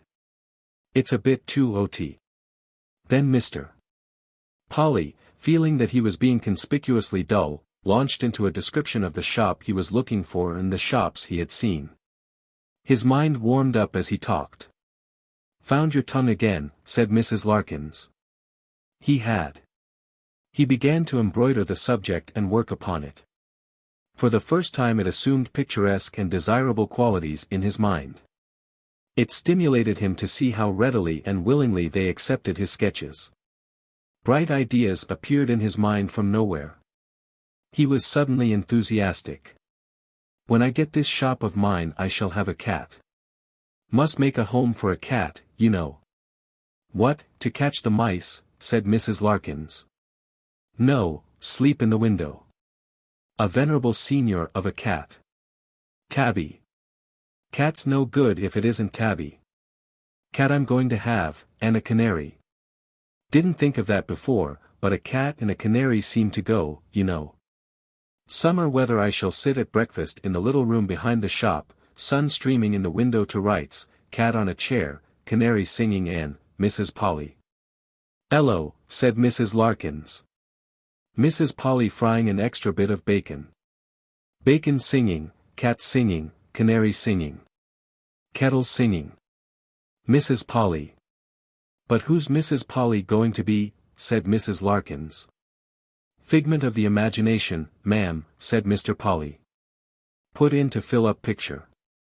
No face to figure as yet. Still, that's how it will be, I can assure you. I think I must have a bit of garden. Johnson's the man for a garden of course, he said, going off at a tangent, but I don't mean a fierce sort of garden. Earnest industry.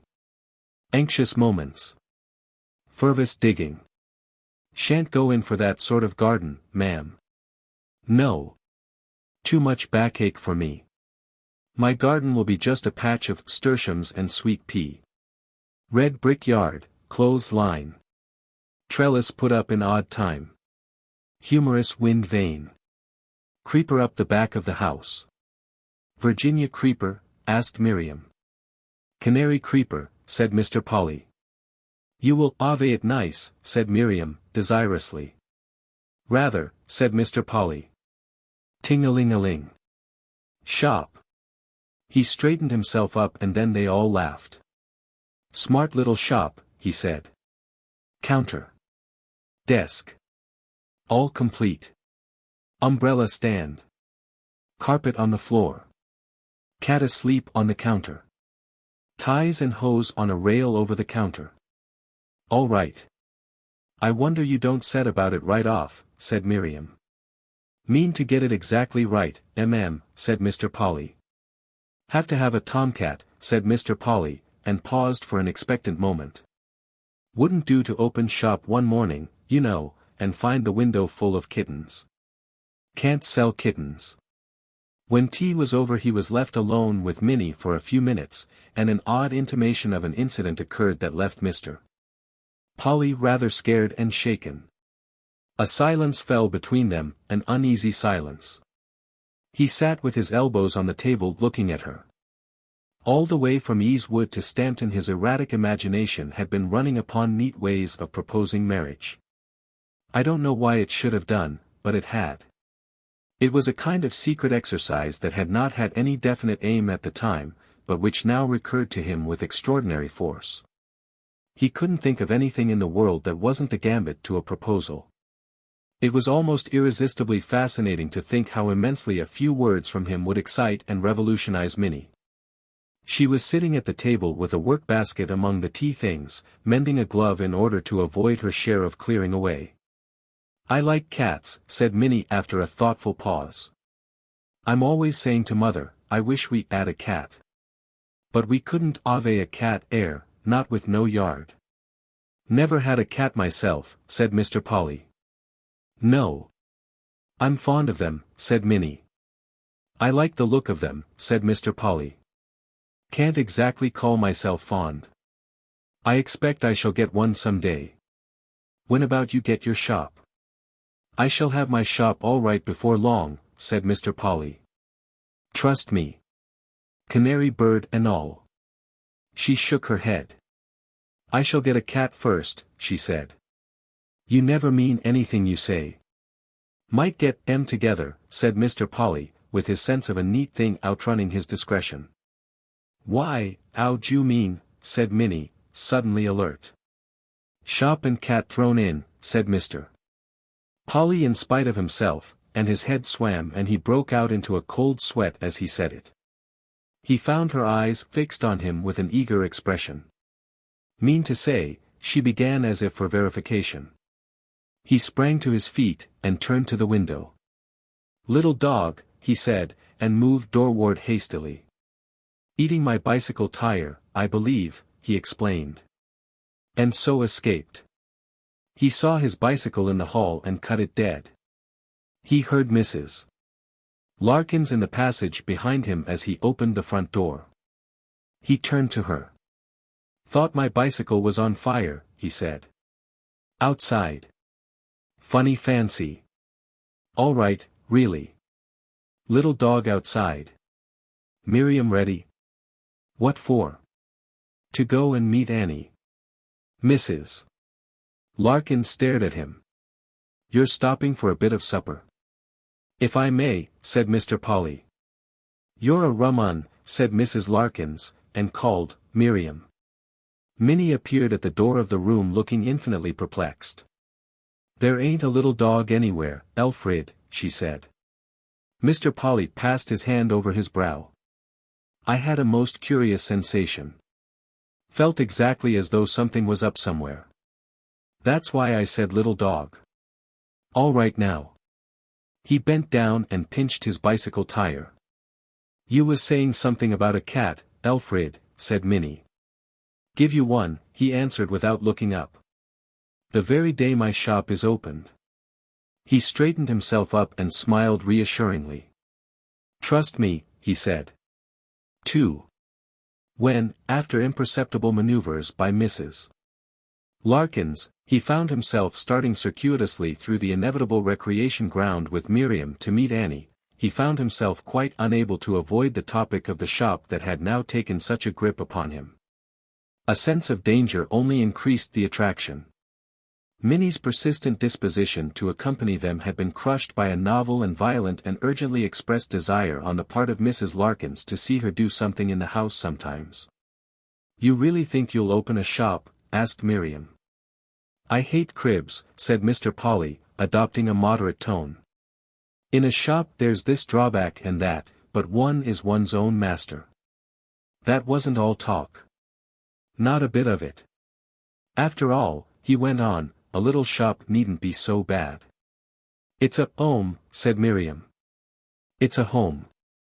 Pause.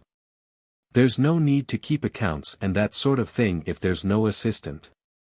I dare say I could run a shop all right if I wasn't interfered with. I should like to see you in your shop, said Miriam. I expect you'd keep everything tremendously neat. The conversation flagged. Let's sit down on one of those seats over there, said Miriam. Where we can see those blue flowers.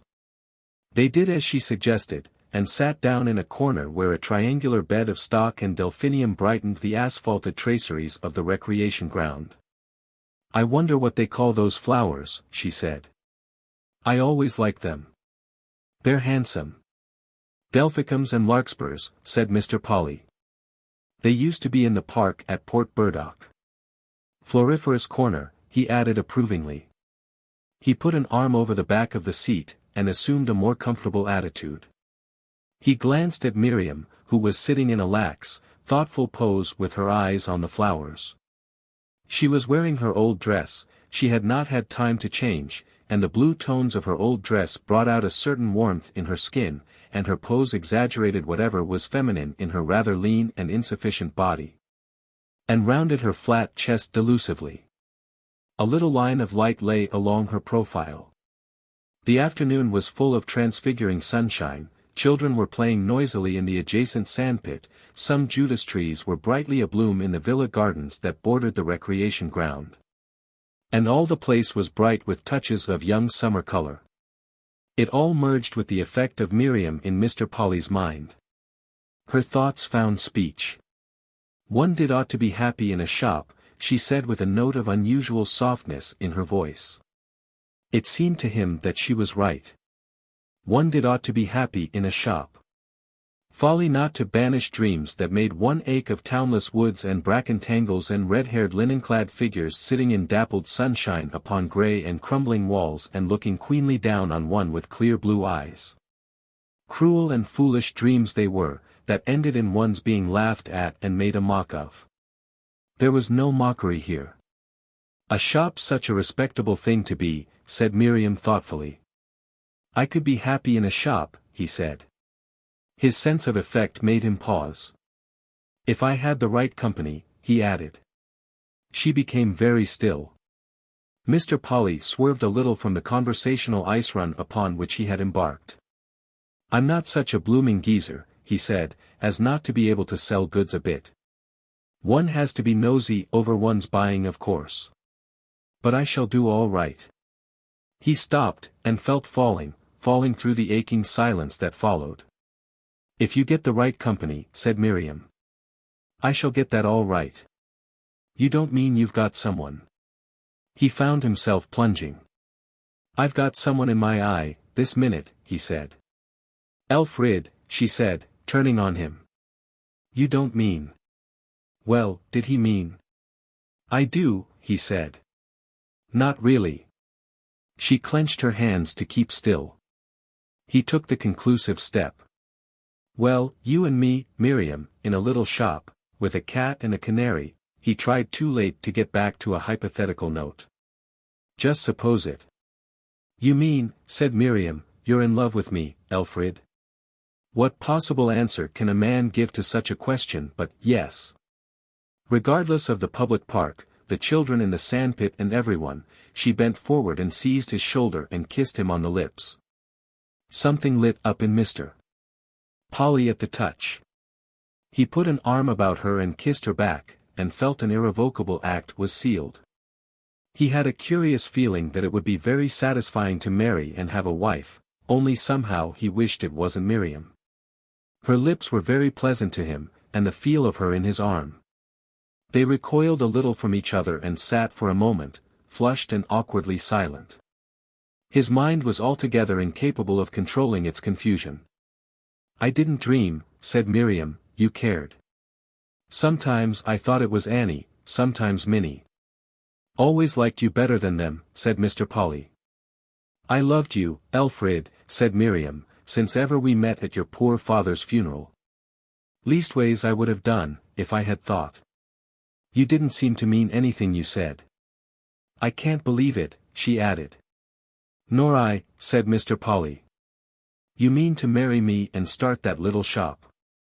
Soon as ever I find it, said Mr. Polly. I had no more idea when I came out with you. Nor me. It's like a dream. They said no more for a little while.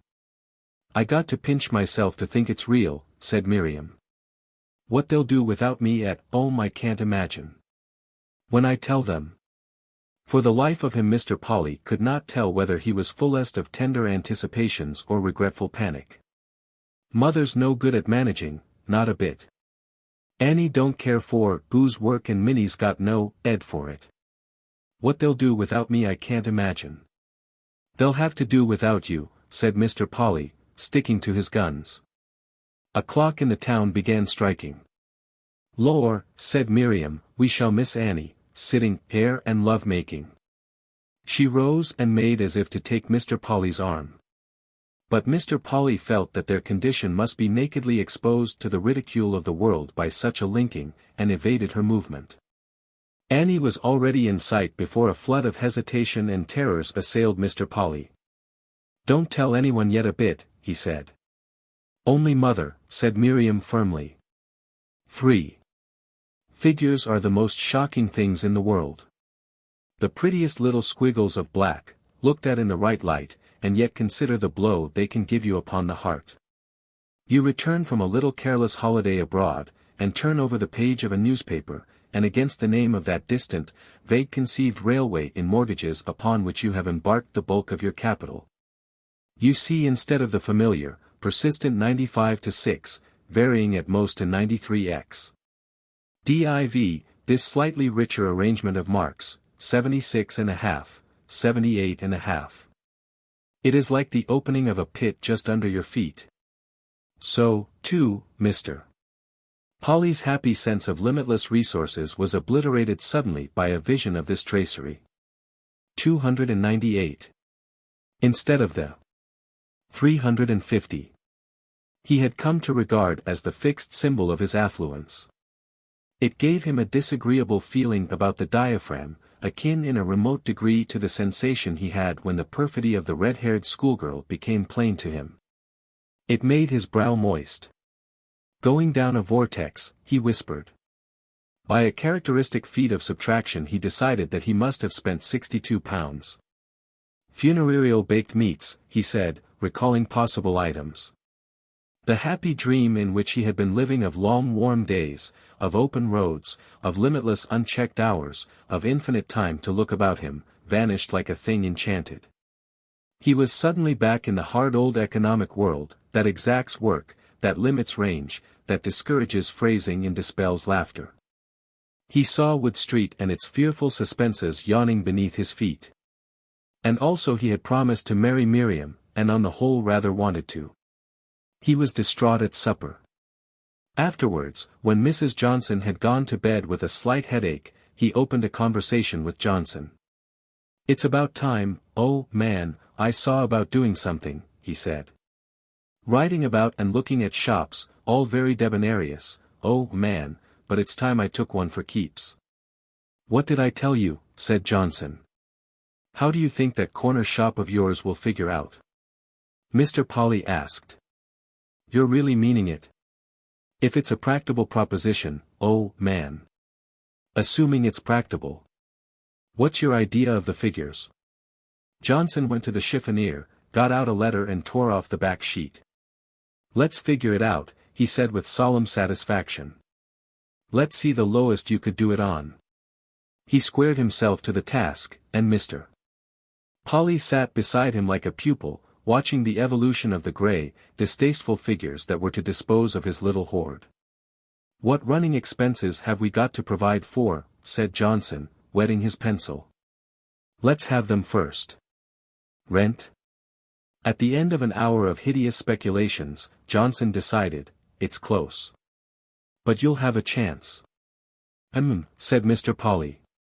What more does a brave man want? One thing you can do quite easily. I've asked about it. What's that, oh, man, said Mr. Polly. Take the shop without the house above it. I suppose I might put my head into mind it, said Mr. Polly, and get a job with my body. Not exactly that. But I thought you'd save a lot if you stayed on here, being all alone as you are. Never thought of that, oh, man, said Mr. Polly, and reflected silently upon the needlessness of Miriam. We were talking of £80 for stock, said Johnson. Of course 75 is £5 less, isn't it? Not much else we can cut. No, said Mr. Polly. It's very interesting, all this, said Johnson, folding up the half-sheet of paper and unfolding it. I wish sometimes I had a business of my own instead of a fixed salary. You'll have to keep books of course. One wants to know where one is. I should do it all by double entry, said Johnson. A little troublesome at first, but far the best in the end. Let me see that paper, said Mr. Polly, and took it with the feeling of a man who takes a nauseating medicine, and scrutinized his cousin's neat figures with listless eyes. Well, said Johnson, rising and stretching. Bed. Better sleep on it, oh, man. Right oh, said Mr. Polly without moving, but indeed he could as well have slept upon a bed of thorns. He had a dreadful night. It was like the end of the annual holiday, only infinitely worse. It was like a newly arrived prisoner's backward glance at the trees and heather through the prison gates. He had to go back to harness, and he was as fitted to go in harness as the ordinary domestic cat. All night, fate, with the quiet complacency, and indeed at times the very face and gestures of Johnson, guided him towards that undesired establishment at the corner near the station. Oh Lord, he cried, I'd rather go back to Cribs. I should keep my money anyhow. Fate never winced. Run away to sea, whispered Mr. Polly, but he knew he wasn't man enough. Cut my blooming throat. Some braver strain urged him to think of Miriam, and for a little while he lay still. Well, oh, man, said Johnson, when Mr. Polly came down to breakfast, and Mrs. Johnson looked up brightly. Mr. Polly had never felt breakfast so unattractive before. Just a day or so more, oh, man, to turn it over in my mind, he said. You'll get the place snapped up, said Johnson. There were times in those last few days of coyness with his destiny when his engagement seemed the most negligible of circumstances, and times, and these happened for the most part at nights after Mrs. Johnson had indulged everybody in a Welsh rarebit, when it assumed so sinister and portentous an appearance as to make him think of suicide.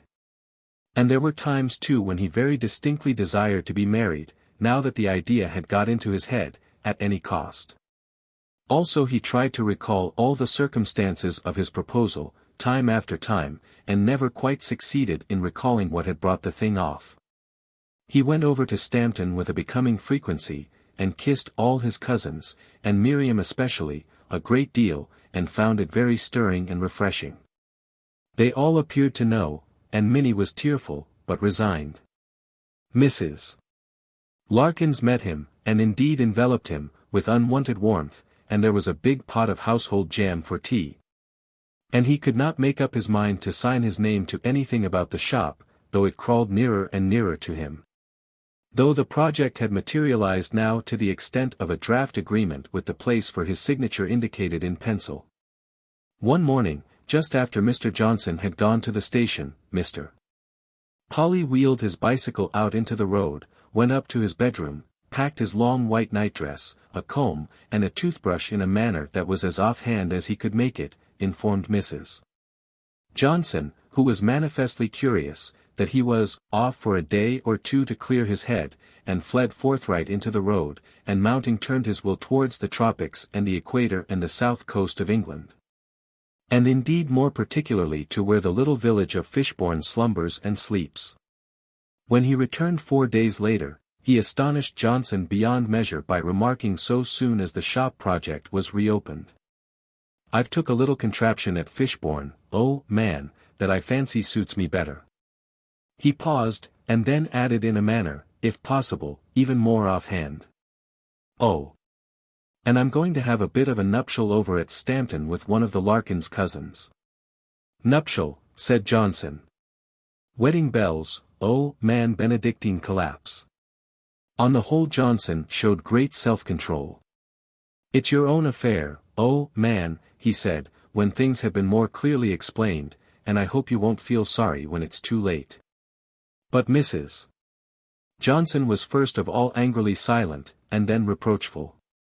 I don't see what we've done to be made fools of like this, she said. After all the trouble we've had to make you comfortable and see after you. Out late and sitting up and everything. And then you go off as sly without a word, and get a shop behind our backs as though you thought we meant to steal your money. I haven't patience with such deceitfulness, and I didn't think it of you, Alfred.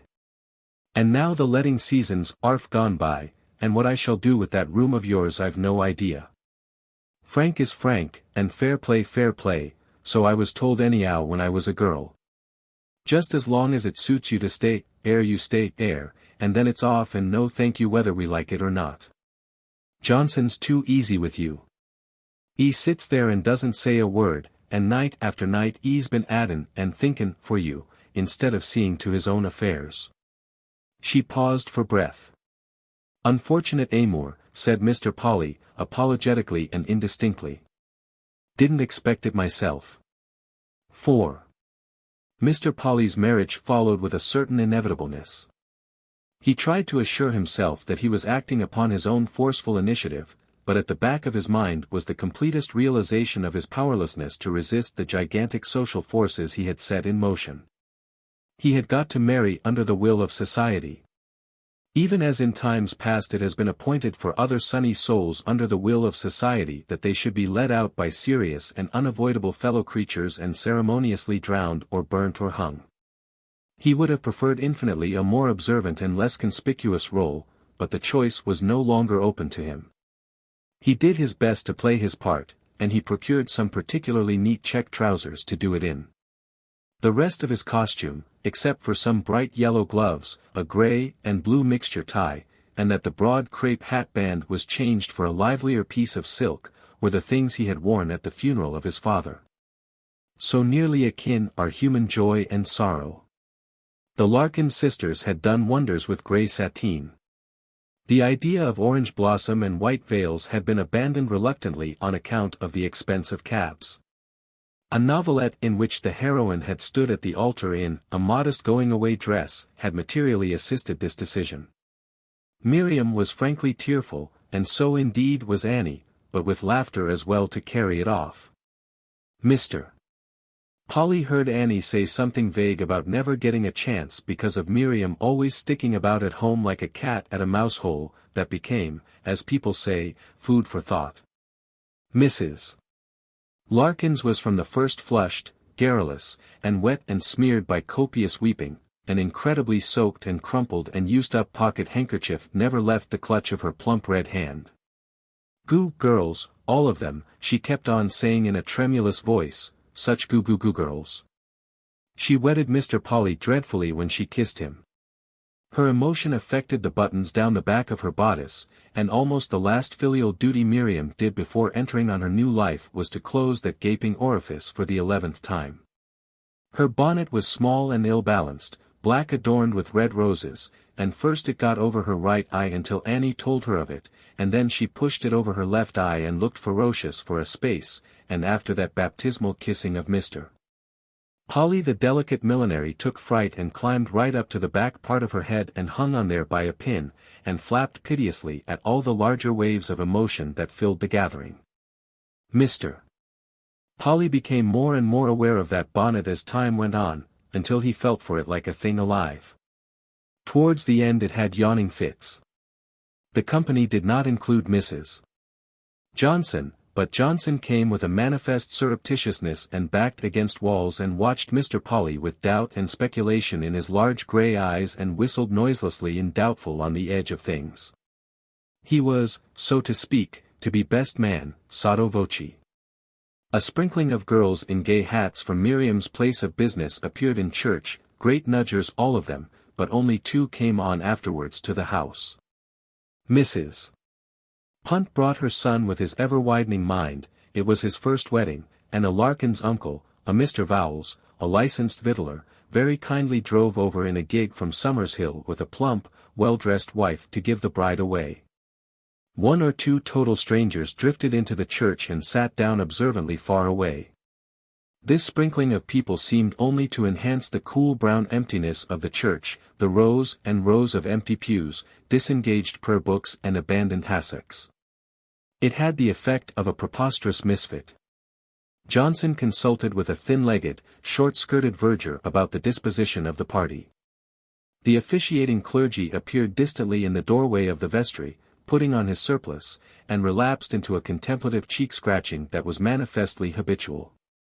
Before the bride arrived Mr. Polly's sense of the church found an outlet in whispered criticisms of ecclesiastical architecture with Johnson. Early Norman arches, he said, or perpendicular. Can't say, said Johnson. Telessated pavements, all right. It's well laid anyhow. Can't say I admire the altar. Scrappy rather with those flowers. He coughed behind his hand and cleared his throat. At the back of his mind he was speculating whether flight at this 11th hour would be criminal or merely reprehensible bad taste. A murmur from the nudgers announced the arrival of the bridal party. The little procession from a remote door became one of the enduring memories of Mr. Polly's life. The little verger had bustled to meet it, and arrange it according to tradition and morality. In spite of Mrs. Larkins, don't take her from me yet. He made Miriam go first with Mr. Vowles, the bridesmaids followed and then himself hopelessly unable to disentangle himself from the whispering maternal anguish of Mrs. Larkins. Mrs. Vowles, a compact, rounded woman with a square, expressionless face, imperturbable dignity, and a dress of considerable fashion, completed the procession. Mr. Polly's eye fell first upon the bride. The sight of her filled him with a curious stir of emotion. Alarm, desire, affection, respect, and a queer element of reluctant dislike all played their part in that complex eddy. The grey dress made her a stranger to him, made her stiff and commonplace. She was not even the rather drooping form that had caught his facile sense of beauty when he had proposed to her in the recreation ground. There was something too that did not please him in the angle of her hat. It was indeed an ill-conceived hat with large aimless rosettes of pink and grey. Then his mind passed to Mrs. Larkins and the bonnet that was to gain such a hold upon him. It seemed to be flag signalling as she advanced, and to the two eager, unrefined sisters he was acquiring. A freak of fancy set him wondering where and when in the future a beautiful girl with red hair might march along some splendid aisle. Never mind. He became aware of Mr. Vowles. He became aware of Mr. Vowles as a watchful, blue eye of intense forcefulness. It was the eye of a man who has got hold of a situation. He was a fat, short, red-faced man clad in a tight-fitting tail coat of black and white check with a coquettish bow tie under the lowest of a number of crisp little red chins. He held the bride under his arm with an air of invincible championship, and his free arm flourished a grey top hat of an equestrian type. Mr. Polly instantly learnt from the eye that Mr. Vowles knew all about his longing for flight. Its azure pupil glowed with disciplined resolution. It said, "I've come to give this girl away, and give her away I will. I'm here now and things have to go on all right. So don't think of it any more," and Mr. Polly didn't. A faint phantom of a certain little dog that had hovered just beneath the threshold of consciousness vanished into black impossibility.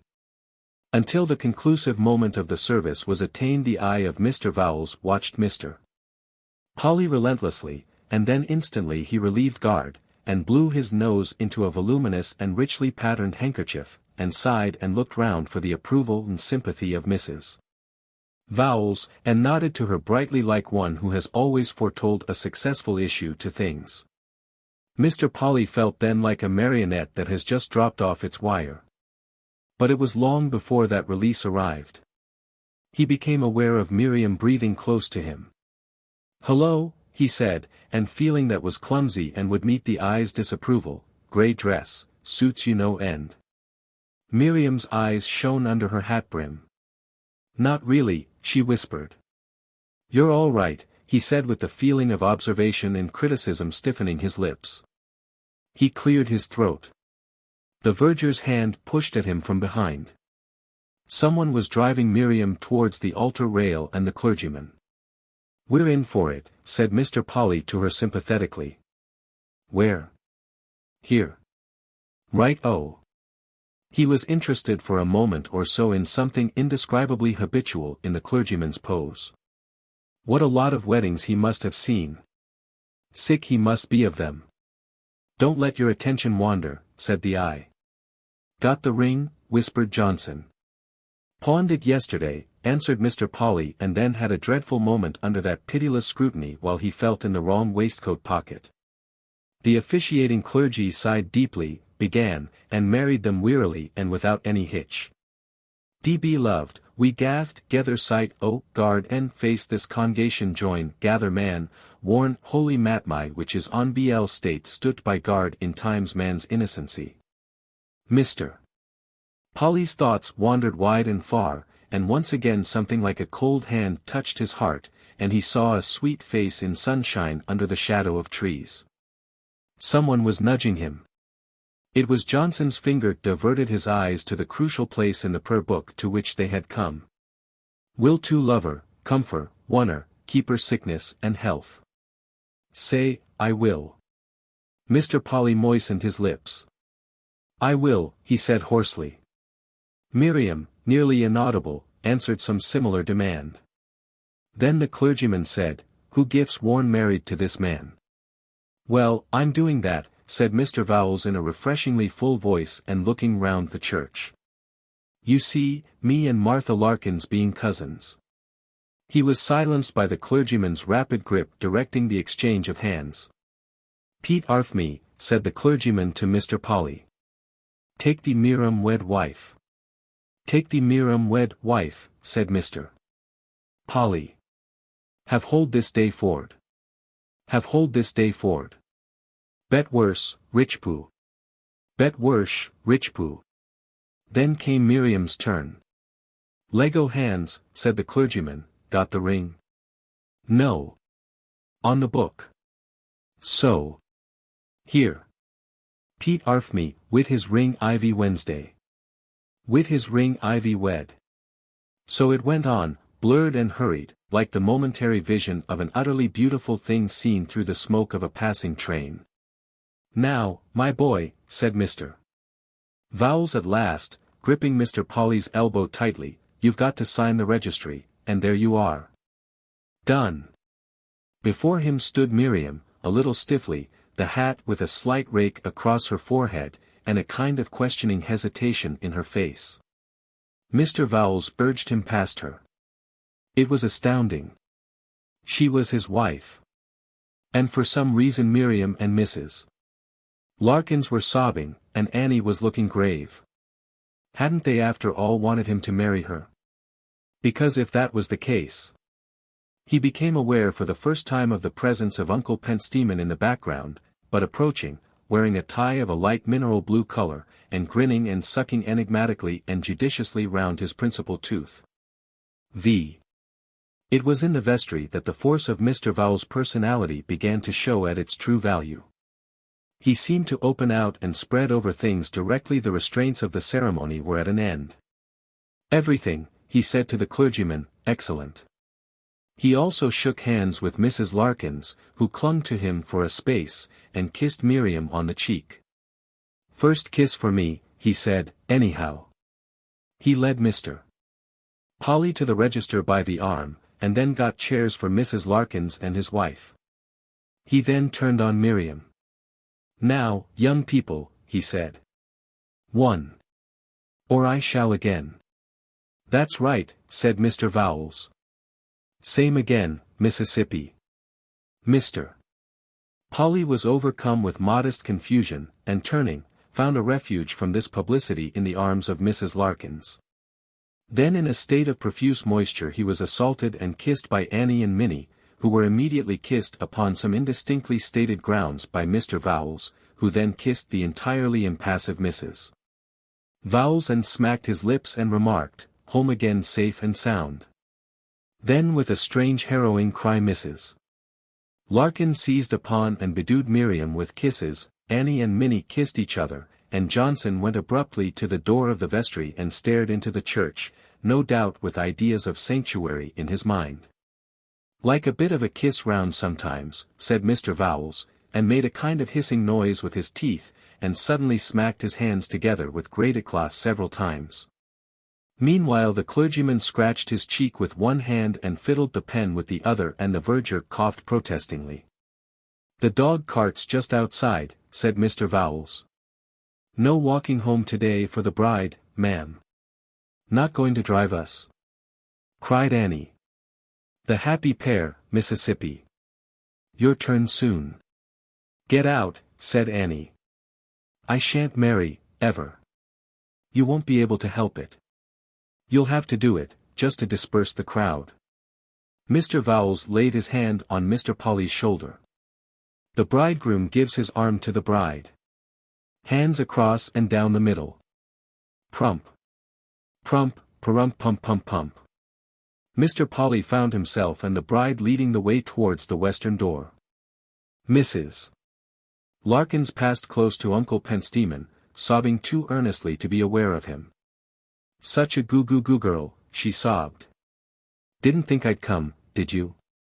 said Uncle Pentstemon, but she swept past him, too busy with the expression of her feelings to observe him. "She didn't think I'd come, I lay," said Uncle Pentstemon, a little foiled, but affecting an auditory lodgment upon Johnson. "I don't know," said Johnson uncomfortably. "I suppose you were asked. How are you getting on?" "I was arst," said Uncle Pentstemon, and brooded for a moment. "I goes about seeing wonders," he added, and then in a sort of enhanced undertone, "one of girls gettin' married. That's what I mean by wonders. Lord's goodness." "Wow. Nothing the matter?" asked Johnson. "Got it in the back for a moment." "Going to be a change of weather I suppose," said Uncle Pentstemon. "I brought her a nice present, too, what I got in this parcel. Valuable old tea caddy that uset be my mother's. What I kept my bocce in for years and years, till the hinge at the back got broke.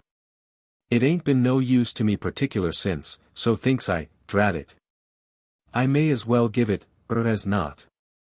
Mr. Polly found himself emerging from the western door. Outside, a crowd of half a dozen adults and about 50 children had collected, and hailed the approach of the newly wedded couple with a faint, indeterminate cheer. All the children were holding something in little bags, and his attention was caught by the expression of vindictive concentration upon the face of a small big-eared boy in the foreground. He didn't for the moment realize what these things might import. Then he received a stinging handful of rice in the ear, and a great light shone. "Not yet, you young fool," he heard Mr. Vowles saying behind him, and then a second handful spoke against his hat. "Not yet," said Mr. Vowles with increasing emphasis, and Mr. Polly became aware that he and Miriam were the focus of two crescents of small boys, each with the light of massacre in his eyes and a grubby fist clutching into a paper bag for rice, and that Mr. Vowles was warding off probable discharges with a large red hand. The dog cart was in charge of a loafer, and the horse and the whip were adorned with white favors, and the back seat was confused but not untenable with hampers.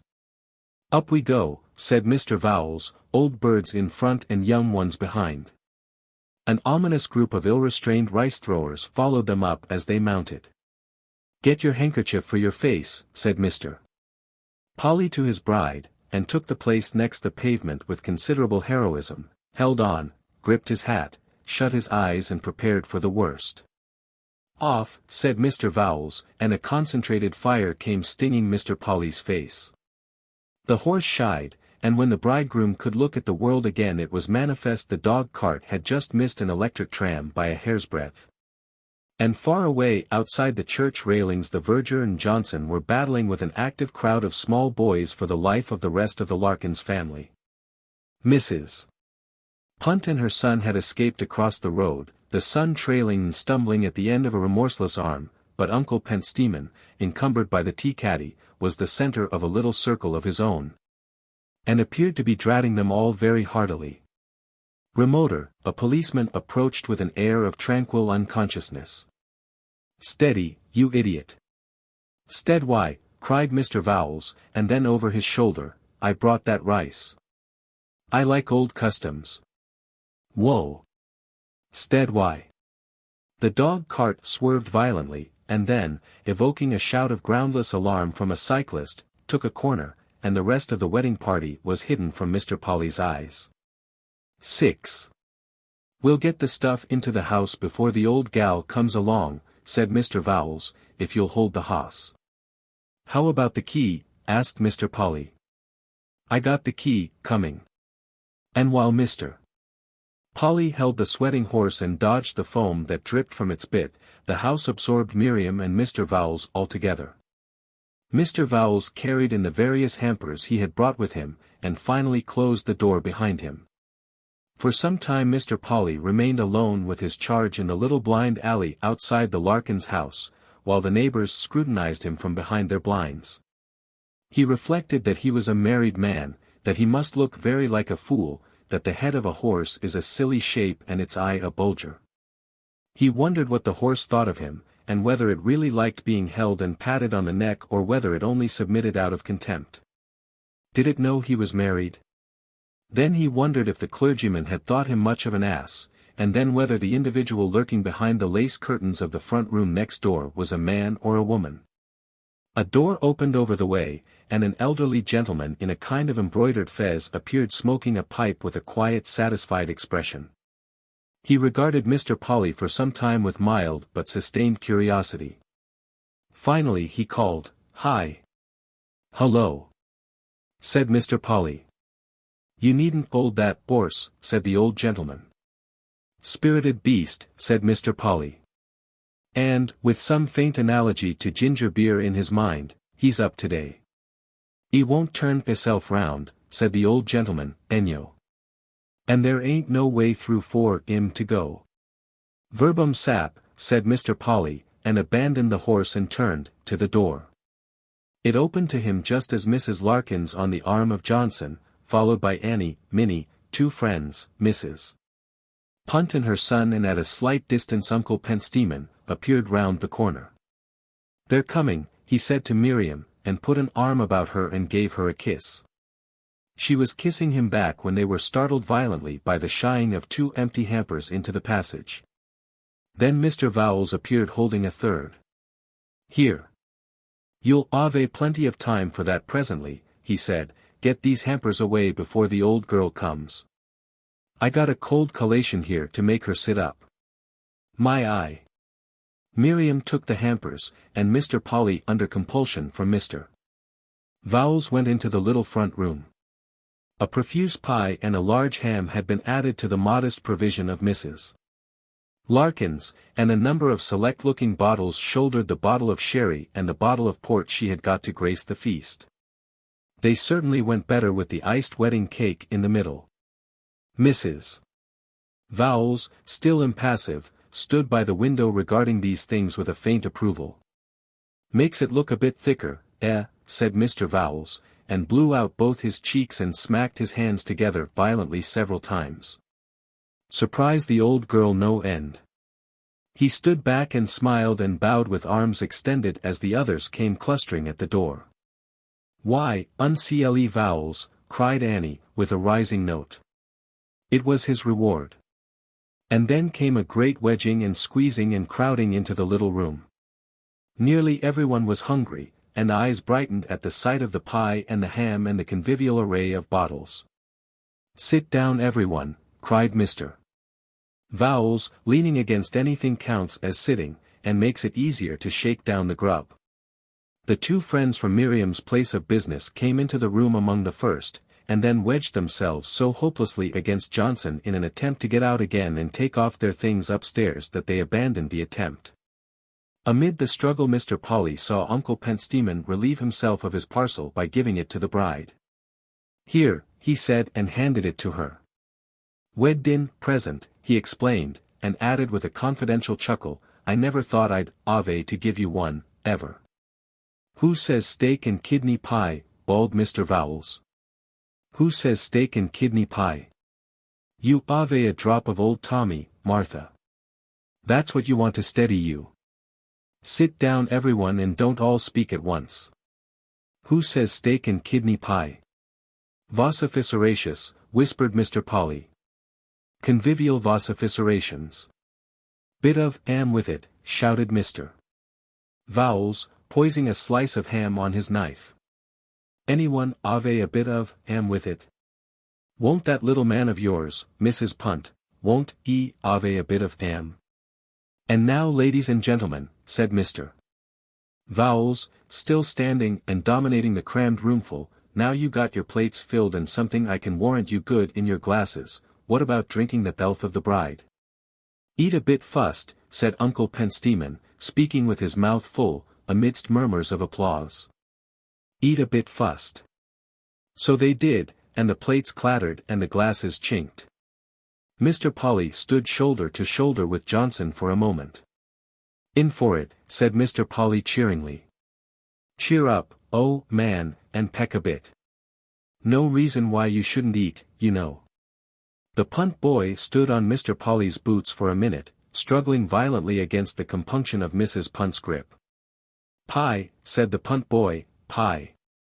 You sit there and am, my lord, said Mrs. Punt, prevailing. Pie you can't and you won't. Lord bless my heart, Mrs. Punt, protested Mr. Vowles, let the boy a bit if he wants it, wedding and all. You aven't I'm sick on your ands, Uncle Vowles, said Mrs. Punt. Else you wouldn't want to humor his fancies as you do. I can't help feeling it's a mistake, oh, man, said Johnson, in a confidential undertone.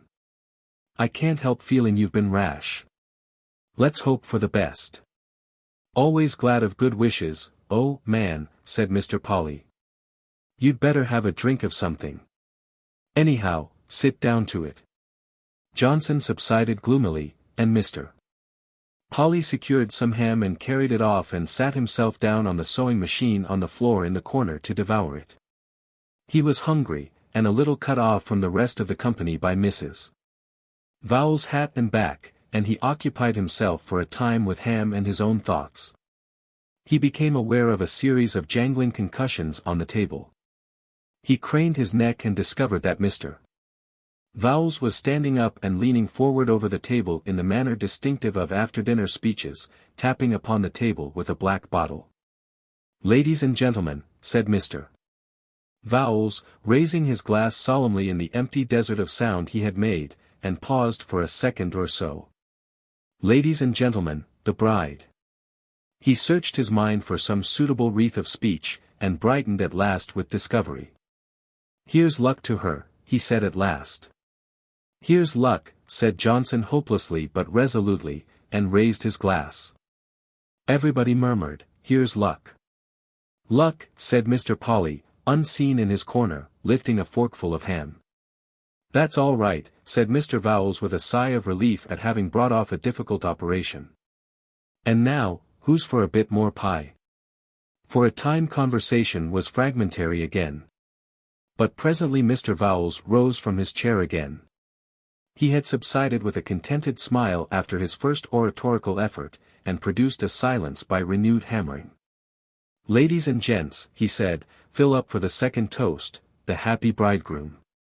He stood for half a minute searching his mind for the apt phrase that came at last in a rush. Here's, luck to him, said Mr. Vowles.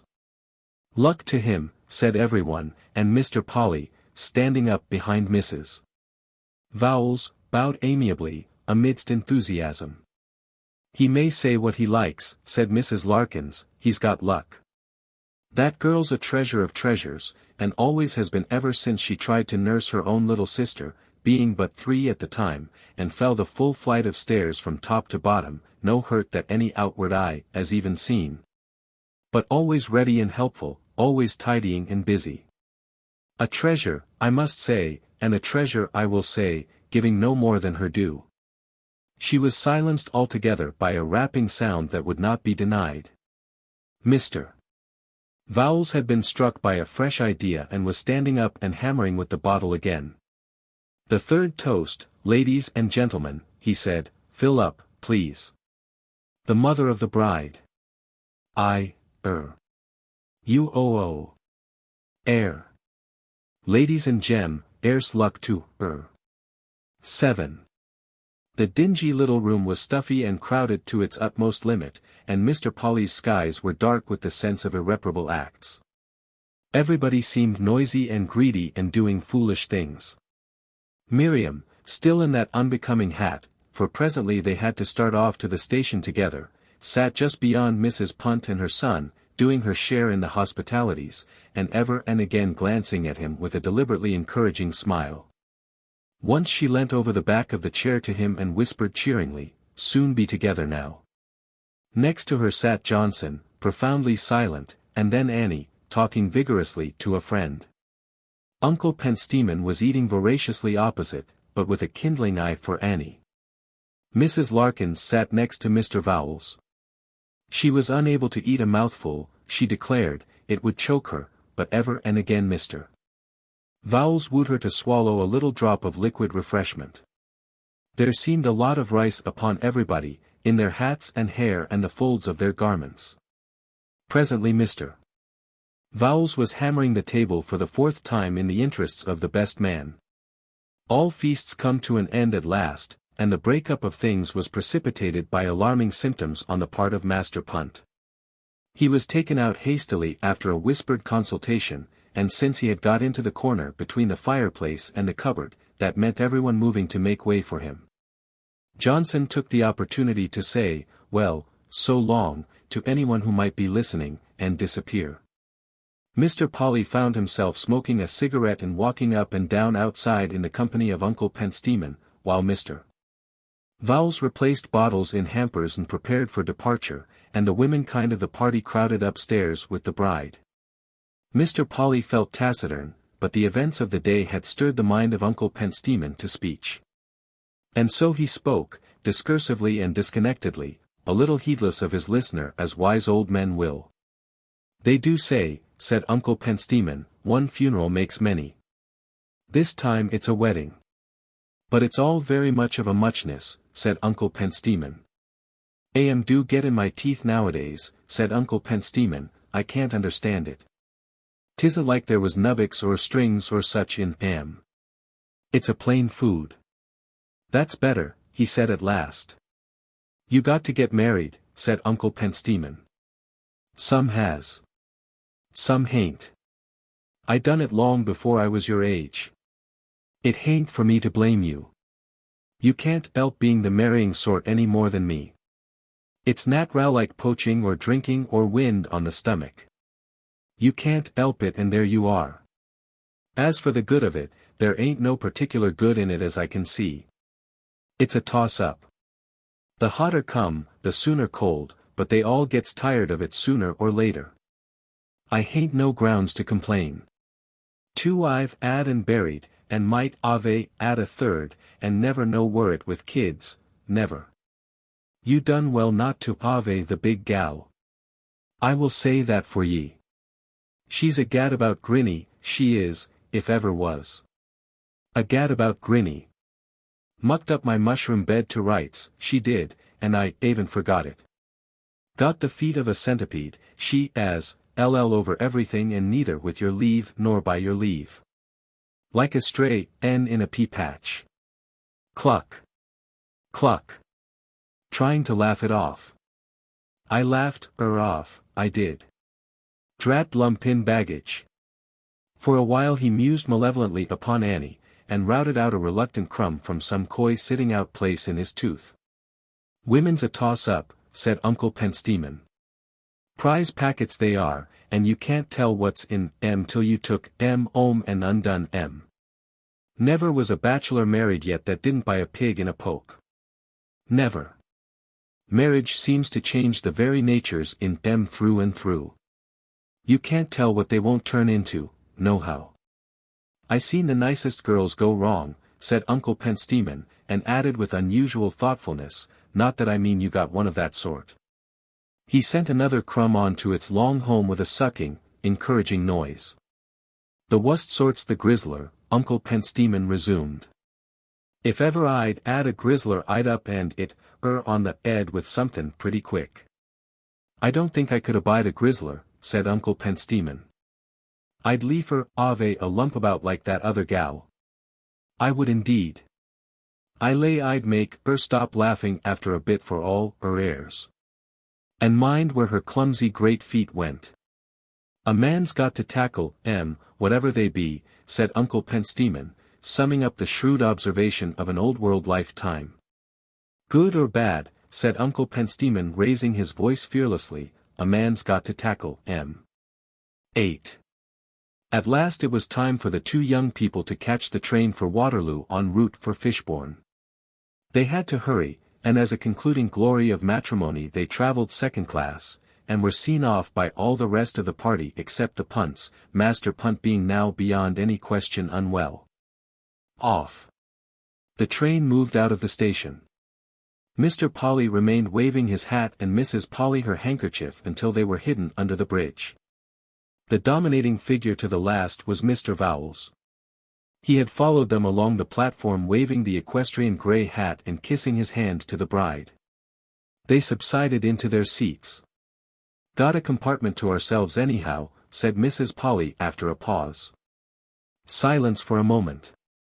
The rice must ave bought. Pounds and pounds. Mr. Polly felt round his collar at the thought. Ain't you going to kiss me, Alfred, now we're alone together? He roused himself to sit forward hands on knees, cocked his hat over one eye, and assumed an expression of avidity becoming to the occasion. Never, he said. Ever, and feigned to be selecting a place to kiss with great discrimination. Come here, he said, and drew her to him. Be careful of my said Mrs. Polly, yielding awkwardly. Chapter the 7th, The Little Shop at Fishbourne. For 15 years Mr. Polly was a respectable shopkeeper in Fishbourne. Years they were in which every day was tedious, and when they were gone it was as if they had gone in a flash. But now Mr. Polly had good looks no more, he was as I have described him in the beginning of this story, 37 and fattish in a not very healthy way, dull and yellowish about the complexion, and with discontented wrinklings round his eyes. He sat on the stile above Fishbourne and cried to the heavens above him, oh! Row 10 beastly silly hole. And he wore a rather shabby black morning coat and vest, and his tie was richly splendid, being from stock, and his golf cap aslant over one eye. 15 years ago, and it might have seemed to you that the queer little flower of Mr. Polly's imagination must be altogether withered and dead, and with no living seed left in any part of him. But indeed it still lived as an insatiable hunger for bright and delightful experiences, for the gracious aspects of things, for beauty. He still read books when he had a chance, books that told of glorious places abroad and glorious times, that wrung a rich humor from life and contained the delight of words freshly and expressively grouped. But alas! There are not many such books, and for the newspapers and the cheap fiction that abounded more and more in the world Mr. Polly had little taste. There was no epithet in them. And there was no one to talk to, as he loved to talk. And he had to mind his shop. It was a reluctant little shop from the beginning. He had taken it to escape the doom of Johnson's choice and because Fishbourne had a hold upon his imagination. He had disregarded the ill-built cramped rooms behind it in which he would have to lurk and live, the relentless limitations of its dimensions, the inconvenience of an underground kitchen that must necessarily be the living room in winter. The narrow yard behind giving upon the yard of the Royal Fishbourne Hotel, the tiresome sitting and waiting for custom, the restricted prospects of trade. He had visualized himself and Miriam first as at breakfast on a clear bright winter morning amidst a tremendous smell of bacon, and then as having muffins for tea. He had also thought of sitting on the beach on Sunday afternoons and of going for a walk in the country behind the town and picking marguerites and poppies. But, in fact, Miriam and he were extremely cross at breakfast, and it didn't run to muffins at tea. And she didn't think it looked well, she said, to go traipsing about the country on Sundays. It was unfortunate that Miriam never took to the house from the first. She did not like it when she saw it, and liked it less as she explored it. There's too many stairs, she said, and the coal being indoors will make a lot of work. Didn't think of that, said Mr. Polly, following her round. "It'll be a hard house to keep clean," said Miriam. "White paint's all very well in its way," said Miriam, "but it shows the dirt something fearful. Better Ave, add it nicely grained." "There's a kind of place here," said Mr. Polly, "where we might have some flowers in pots." "Not me," said Miriam. "I've 'ad trouble enough with Minnie and Musk. They stayed for a week in a cheap boarding house before they moved in. They had bought some furniture in Stampton, mostly second-hand, but with new cheap cutlery and china and linen, and they had supplemented this from the Fishbourne shops." Miriam, relieved from the hilarious associations of home, developed a meager and serious quality of her own, and went about with knitted brows pursuing some ideal of "aveing everything right." Mr. Polly gave himself to the arrangement of the shop with a certain zest, and whistled a good deal until Miriam appeared and said that it went through her head. So soon as he had taken the shop he had filled the window with aggressive posters announcing in no measured terms that he was going to open, and now he was getting his stuff put out he was resolved to show Fishbourne what window dressing could do. He meant to give them boater straws, imitation Panamas, bathing dresses with novelties in stripes, light flannel shirts, summer ties, and ready-made flannel trousers for men, youths and boys. Incidentally he watched the small fishmonger over the way, and had a glimpse of the china dealer next door, and wondered if a friendly nod would be out of place. And on the first Sunday in this new life he and Miriam arrayed themselves with great care, he in his wedding funeral hat and coat and she in her going-away dress, and went processionally to church. A more respectable-looking couple you could hardly imagine, and looked about them. Things began to settle down next week into their places. A few customers came, chiefly for bathing suits and hat guards, and on Saturday night the cheapest straw hats and ties, and Mr. Polly found himself more and more drawn towards the shop door and the social charm of the street. He found the china dealer unpacking a crate at the edge of the pavement, and remarked that it was a fine day. The china dealer gave a reluctant assent, and plunged into the crate in a manner that presented no encouragement to a loquacious neighbor. "Zealacious commerciality," whispered Mr. Polly to that unfriendly back view. 2. Miriam combined earnestness of spirit with great practical incapacity. The house was never clean nor tidy, but always being frightfully disarranged for cleaning or tidying up, and she cooked because food had to be cooked and with a sound moralist's entire disregard of the quality of the consequences. The food came from her hands done rather than improved, and looking as uncomfortable as savages clothed under duress by a missionary with a stock of outsizes. Such food is too apt to behave resentfully, rebel and work obi. She ceased to listen to her husband's talk from the day she married him, and ceased to unwrinkle the kink in her brow at his presence, giving herself up to mental states that had a quality of secret preoccupation. And she developed an idea for which perhaps there was legitimate excuse, that he was lazy. He seemed to stand about in the shop a great deal, to read, an indolent habit, and presently to seek company for talking. He began to attend the bar parlour of the God's Providence Inn with some frequency, and would have done so regularly in the evening if cards, which bored him to death, had not arrested conversation. But the perpetual foolish variation of the permutations and combinations of 2 and 50 cards taken 5 at a time, and the meagre surprises and excitements that ensue had no charms for Mr. Polly's mind, which was at once too vivid in its impressions and too easily fatigued. It was soon manifest the shop paid only in the least exacting sense, and Miriam did not conceal her opinion that he ought to bestir himself and do things, though what he was to do was hard to say. You see, when you have once sunken your capital in a shop you do not very easily get it out again.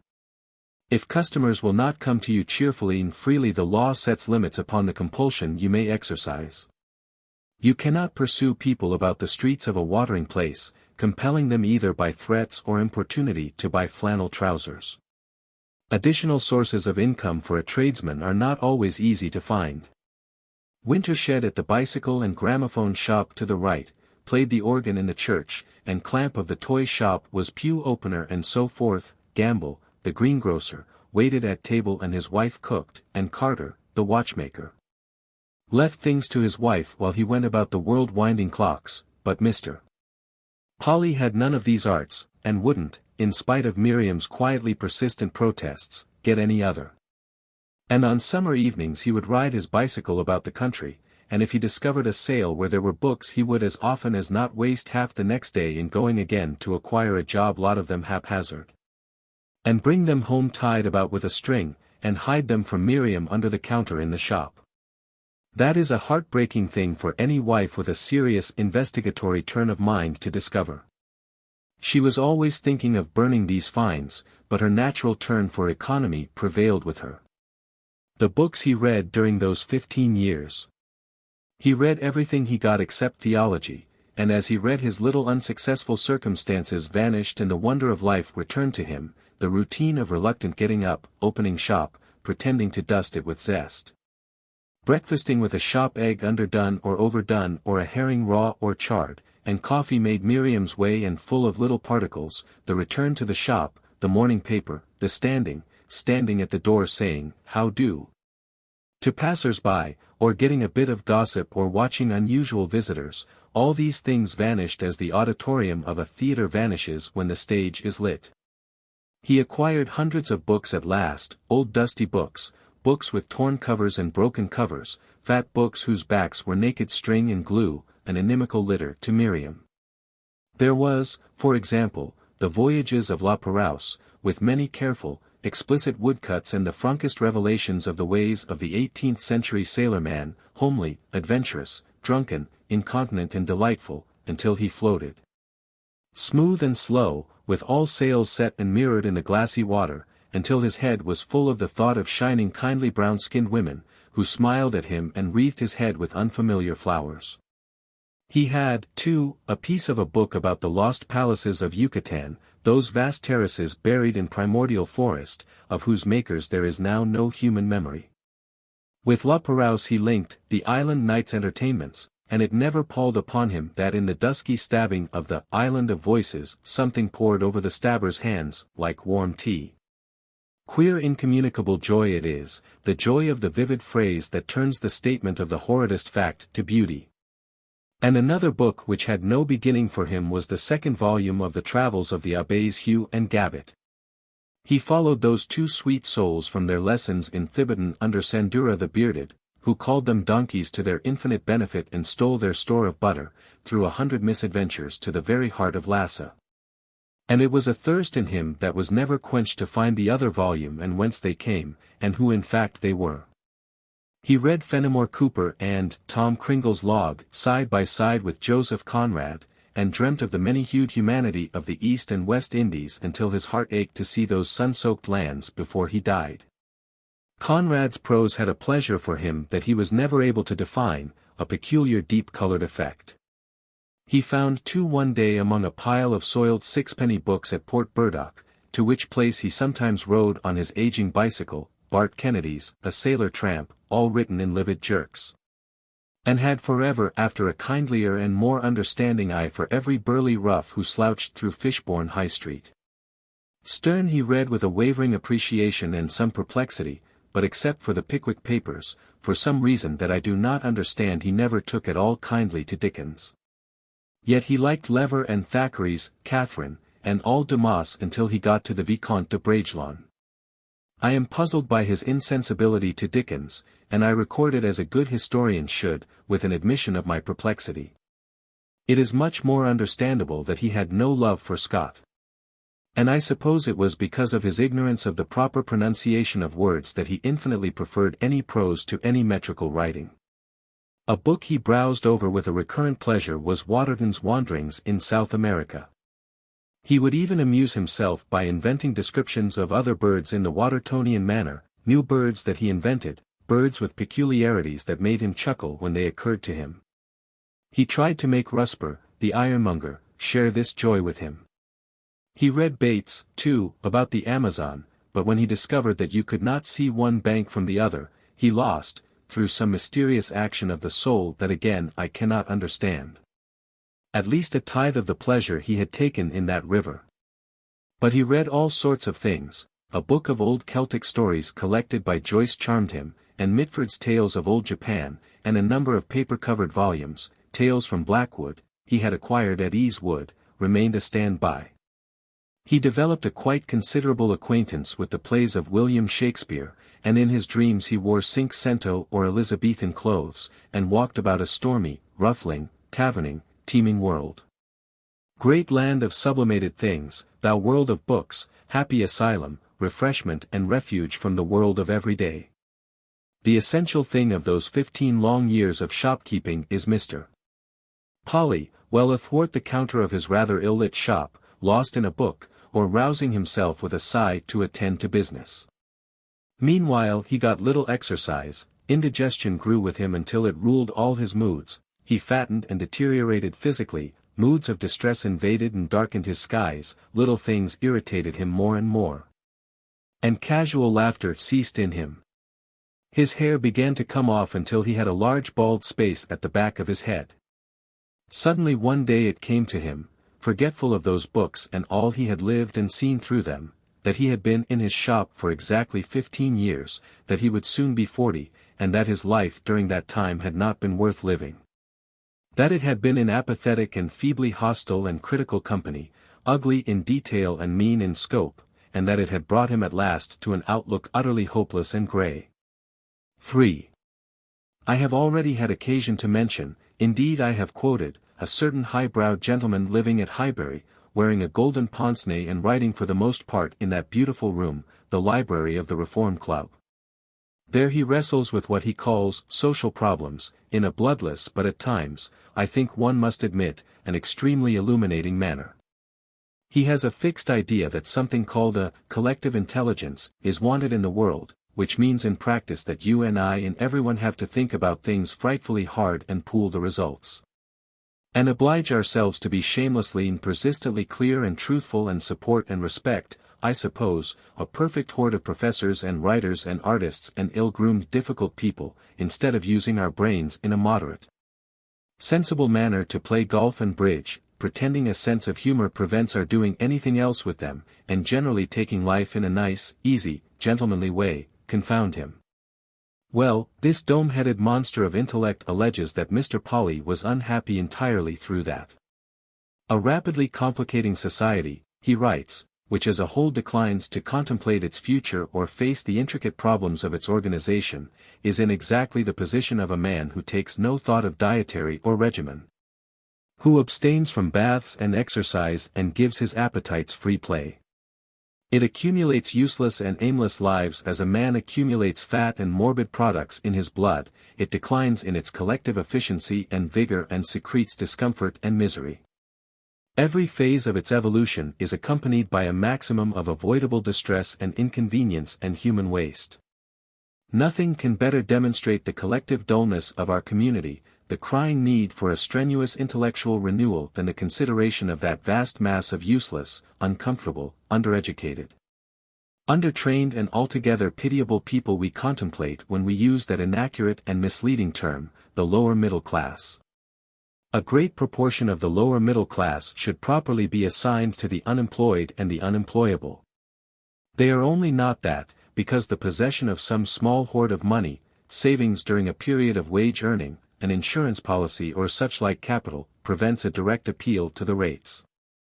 But they are doing little or nothing for the community in return for what they consume, they have no understanding of any relation of service to the community, they have never been trained nor their imaginations touched to any social purpose. A great proportion of small shopkeepers, for example, are people who have, through the inefficiency that comes from inadequate training in sheer aimlessness or improvements in machinery or the drift of trade, been thrown out of employment, and who set up in needless shops as a method of eking out the savings upon which they count. They contrive to make 60 or 70% of their expenditure, the rest is drawn from the shrinking capital.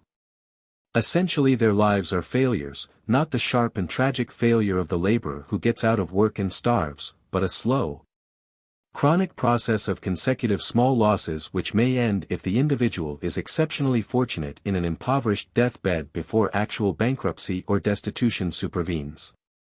Their chances of ascendant means are less in their shops than in any lottery that was ever planned. The secular development of transit and communications has made the organization of distributing businesses upon large and economical lines, inevitable. Except in the chaotic confusions of newly opened countries, the day when a man might earn an independent living by unskilled or practically unskilled retailing has gone forever. Yet every year sees the melancholy procession towards petty bankruptcy and imprisonment for debt go on, and there is no statesmanship in us to avert it. Every issue of every trade journal has its 4 or 5 columns of abridged bankruptcy proceedings, nearly every item in which means the final collapse of another struggling family upon the resources of the community. And continually a fresh supply of superfluous artisans and shop assistants, coming out of employment with savings or help from relations, of widows with a husband's insurance money, of the ill-trained sons of parsimonious fathers, replaces the fallen in the ill-equipped, jerry-built shops that everywhere abound. I quote these fragments from a gifted, if unpleasant, contemporary for what they are worth. I feel this has come in here as the broad aspect of this history. I come back to Mr. Polly sitting upon his gate and swearing in the east wind, and I so returning have a sense of floating across unbridged abysses between the general and the particular. There, on the one hand, is the man of understanding, seeing clearly, I suppose he sees clearly, the big process that dooms millions of lives to thwarting discomfort and unhappy circumstances, and giving us no help, no hint, by which we may get that better, collective will and intelligence, which would dam the stream of human failure, and, on the other hand, Mr. Polly sitting on his gate, untrained, unwarned, confused, distressed, angry, seeing nothing except that he is, as it were, nettled in grayness and discomfort, with life dancing all about him, Mr. Polly with a capacity for joy and beauty at least as keen and subtle as yours or mine. 4. I have hinted that our mother England had equipped Mr. Polly for the management of his internal concerns no whit better than she had for the direction of his external affairs. With a careless generosity she affords her children a variety of foods unparalleled in the world's history, and including many condiments and preserved preparations novel to the human economy. And Miriam did the cooking. Mr. Polly's system, like a confused and ill-governed democracy, had been brought to a state of perpetual clamor and disorder, demanding now evil and unsuitable internal satisfactions, such as pickles and vinegar and the crackling on pork. And now vindictive external expression, war and bloodshed throughout the world. So that Mr. Polly had been led into hatred and a series of disagreeable quarrels with his landlord, his wholesalers, and most of his neighbors. Rumbold, the china dealer next door, seemed hostile from the first for no apparent reason, and always unpacked his crates with a full back to his new neighbor, and from the first Mr. Polly resented and hated that uncivil breadth of expressionless humanity, wanted to prod it, kick it, satirize it. But you cannot satirize a hack, if you have no friend to nudge while you do it. At last Mr. Polly could stand it no longer. He approached and prodded Rumbold. "Ello," said Rumbold, suddenly erect and turned about. "Can't we have some other point of view?" said Mr. Polly. "I'm tired of the end elevation." Said Mr. Rumbold, frankly puzzled. "Of all the vertebraceous animals man alone raises his face to the sky, oh, man. Well, why invert it?" Rumbold shook his head with a helpless expression. "Don't like so much dreary pensy." Rumbold distressed in utter obscurity. "In fact, I'm sick of your turning your back on me, see?" A great light shone on Rumbold. "That's what you're talking about," he said. "That's it," said Polly. Rumbold scratched his ear with the 3 strawy jam-pots he held in his hand. "Way the wind blows, I expect," he said. "But what's the fuss?" "No fuss," said Mr. Polly. "Passing remark. I don't like it, oh, man, that's all." "Can't help it, if the wind blows my straw," said Mr. Rumbold, still far from clear about it. "It isn't ordinary civility," said Mr. Polly. "Got to unpack 'ow it suits me. Can't unpack with the straw blowing into one's eyes. Needn't unpack like a pig rooting for truffles, need you? Truffles. Needn't unpack like a pig." Mr. Rumbold apprehended something. "Pig," he said, impressed. "You calling me a pig?" It's the side I seem to get of you. Said Mr. Rumbold, suddenly fierce and shouting and marking his point with gesticulated jampots, you go indoors. I don't want no row with you, and I don't want you to row with me.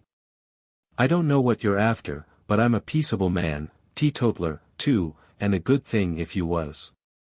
See? You go indoors. You mean to say, I'm asking you civilly to stop unpacking, with your back to me. Pig ain't civil, and you ain't sober. You go indoors and lemme go on unpacking. You're excited. Jew mean. Mr. Polly was foiled. He perceived an immense solidity about Rumbold. Get back to your shop and lemme get on with my business, said Mr. Rumbold. Stop calling me pigs. See? Sweep your pavement. I came here to make a civil request. You came here to make a row. I don't want no truck with you. See? I don't like the looks of you. See? And I can't stand all day arguing. See? Pause of mutual inspection. It occurred to Mr. Polly that probably he was to some extent in the wrong. Mr. Rumbold, blowing heavily, walked past him, deposited the jam-pots in his shop with an immense affectation that there was no Mr. Polly in the world, returned, turned a scornful back on Mr. Polly and dived to the interior of the crate. Mr. Polly stood baffled. Should he kick this solid mass before him? Should he administer a resounding kick? No. He plunged his hands deeply into his trouser pockets, began to whistle and returned to his own doorstep with an air of profound unconcern. There for a time, to the tune of Men of Harlech, he contemplated the receding possibility of kicking Mr. Rumbold hard. It would be splendid, and for the moment satisfying. But he decided not to do it. For indefinable reasons he could not do it. He went indoors and straightened up his dress ties very slowly and thoughtfully. Presently he went to the window and regarded Mr. Rumbold obliquely. Mr. Rumbold was still unpacking. Mr. Polly had no human intercourse thereafter with Rumbold for 15 years. He kept up a hate. There was a time when it seemed as if Rumbold might go, but he had a meeting of his creditors and then went on unpacking as obtusely as ever. V. Hinks, the saddler, 2 shops further down the street, was a different case. Hinks was the aggressor, practically. Hinks was a sporting man in his way, with that taste for checks in costume and tight trousers which is, under Providence, so mysteriously and invariably associated with equestrian proclivities. At first Mr. Polly took to him as a character, became frequent in the God's providence in under his guidance, stood and withstood drinks and concealed a great ignorance of horses until Hinks became urgent for him to play billiards or bet. Then Mr.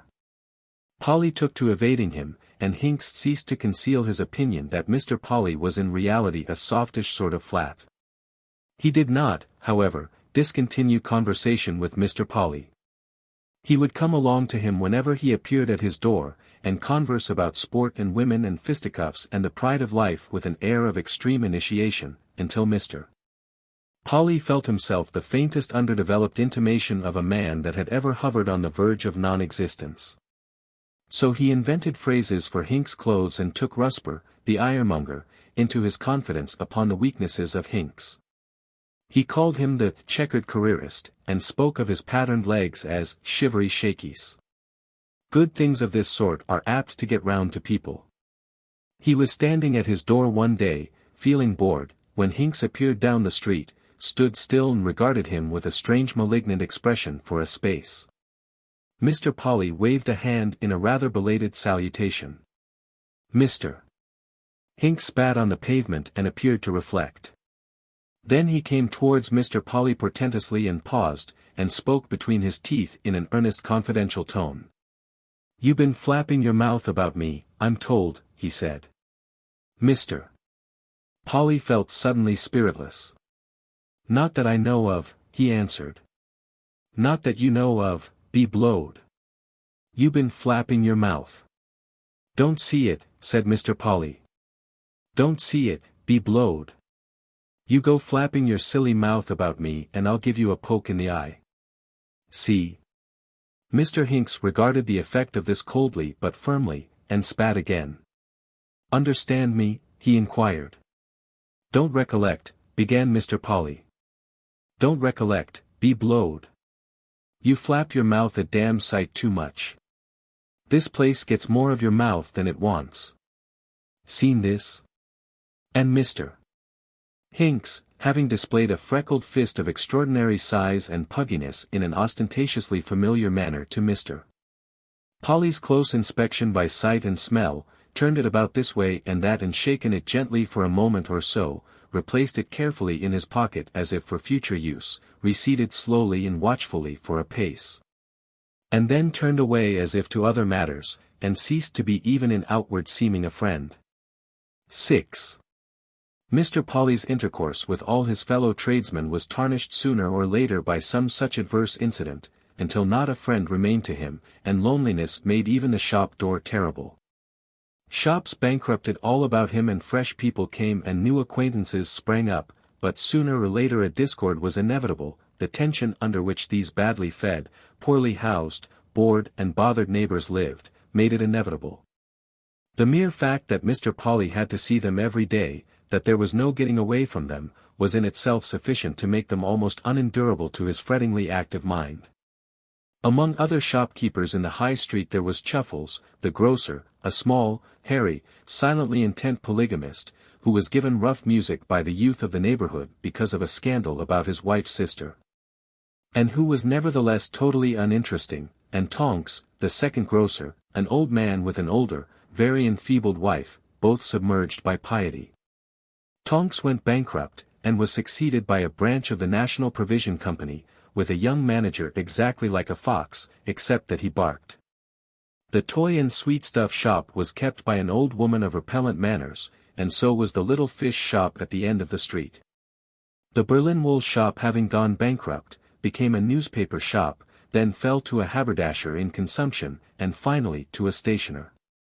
The three shops at the end of the street wallowed in and out of insolvency in the hands of a bicycle repairer and dealer, a gramophone dealer, a tobacconist, a sixpenny halfpenny bazaar keeper, a shoemaker, a greengrocer, and the exploiter of a cinematograph peep show, but none of them supplied friendship to Mr. Polly. These adventurers in commerce were all more or less distraught souls, driving without intelligible comment before the gale of fate. The two milkmen of Fishbourne were brothers who had quarreled about their father's will, and started in opposition to each other. One was stone deaf and no use to Mr. Polly, and the other was a sporting man with a natural dread of epithet who sided with Hinks. So it was all about him. On every hand it seemed were uncongenial people, uninteresting people, or people who conceived the deepest distrust and hostility towards him, a magic circle of suspicious, preoccupied and dehumanized humanity. So the poison in his system poisoned the world without. But Boomer, the wine merchant, and Cashingford, the chemist, be it noted, were fraught with pride, and held themselves to be a cut above Mr. Polly. They never quarreled with him, preferring to bear themselves from the outset as though they had already done so. As his internal malady grew upon Mr. Polly and he became more and more a battleground of fermenting foods and warring juices, he came to hate the very sight, as people say, of every one of these neighbors. There they were, every day and all the days, just the same, echoing his own stagnation. They pained him all round the top and back of his head, they made his legs and arms weary and spiritless. The air was tasteless by reason of them. He lost his human kindliness. In the afternoons he would hover in the shop bored to death with his business and his home and Miriam, and yet afraid to go out because of his inflamed and magnified dislike and dread of these neighbors. He could not bring himself to go out and run the gauntlet of the observant windows and the cold estranged eyes. One of his last friendships was with Rusper, the ironmonger. Rusper took over Worthington's shop about 3 years after Mr. Polly opened. He was a tall, lean, nervous, convulsive man with an upturned, back-thrown, oval head, who read newspapers and the review of reviews assiduously, had belonged to a literary society somewhere once. and had some defect of the palate that at first gave his lightest word a charm and interest for Mr. Polly. It caused a peculiar clicking sound, as though he had something between a giggle and a gas meter at work in his neck. His literary admirations were not precisely Mr. Polly's literary admirations. He thought books were written to enshrine great thoughts, and that art was pedagogy in fancy dress. He had no sense of phrase or epithet or richness of texture, but still he knew there were books. He did know there were books, and he was full of large windy ideas of the sort he called modern thought, and seemed needlessly and helplessly concerned about the welfare of the race. Mr. Polly would dream about that at nights. It seemed to that undesirable mind of his that Rusper's head was the most egg-shaped head he had ever seen. The similarity weighed upon him. And when he found an argument growing warm with Rusper, he would say, "Boil it some more, oh man, boil it harder," or 6 minutes at least, allusions Rusper could never make head or tail of, and got at last to disregard as a part of Mr. Polly's general eccentricity. For a long time that little tendency threw no shadow over their intercourse, but it contained within it the seeds of an ultimate disruption. Often during the days of this friendship Mr. Polly would leave his shop and walk over to Mr. Rusper's establishment, and stand in his doorway and inquire, "Well, oh man, how's the mind of the age working?" and get quite an hour of it, and sometimes Mr. Rusper would come into the outfitter's shop with, "Heard the latest," and spend the rest of the morning. Then Mr. Rusper married, and he married very inconsiderately a woman who was totally uninteresting to Mr. Polly. A coolness grew between them from the first intimation of her advent. Mr. Polly couldn't help thinking when he saw her that she drew her hair back from her forehead a great deal too tightly, and that her elbows were angular. His desire not to mention these things in the apt terms that welled up so richly in his mind, made him awkward in her presence, and that gave her an impression that he was hiding some guilty secret from her.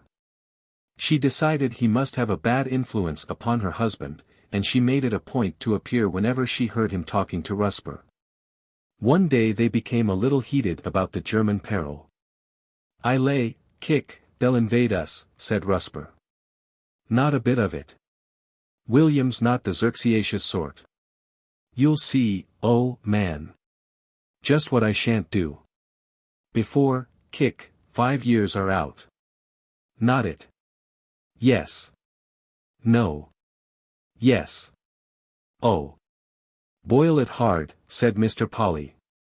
Then he looked up and saw Mrs.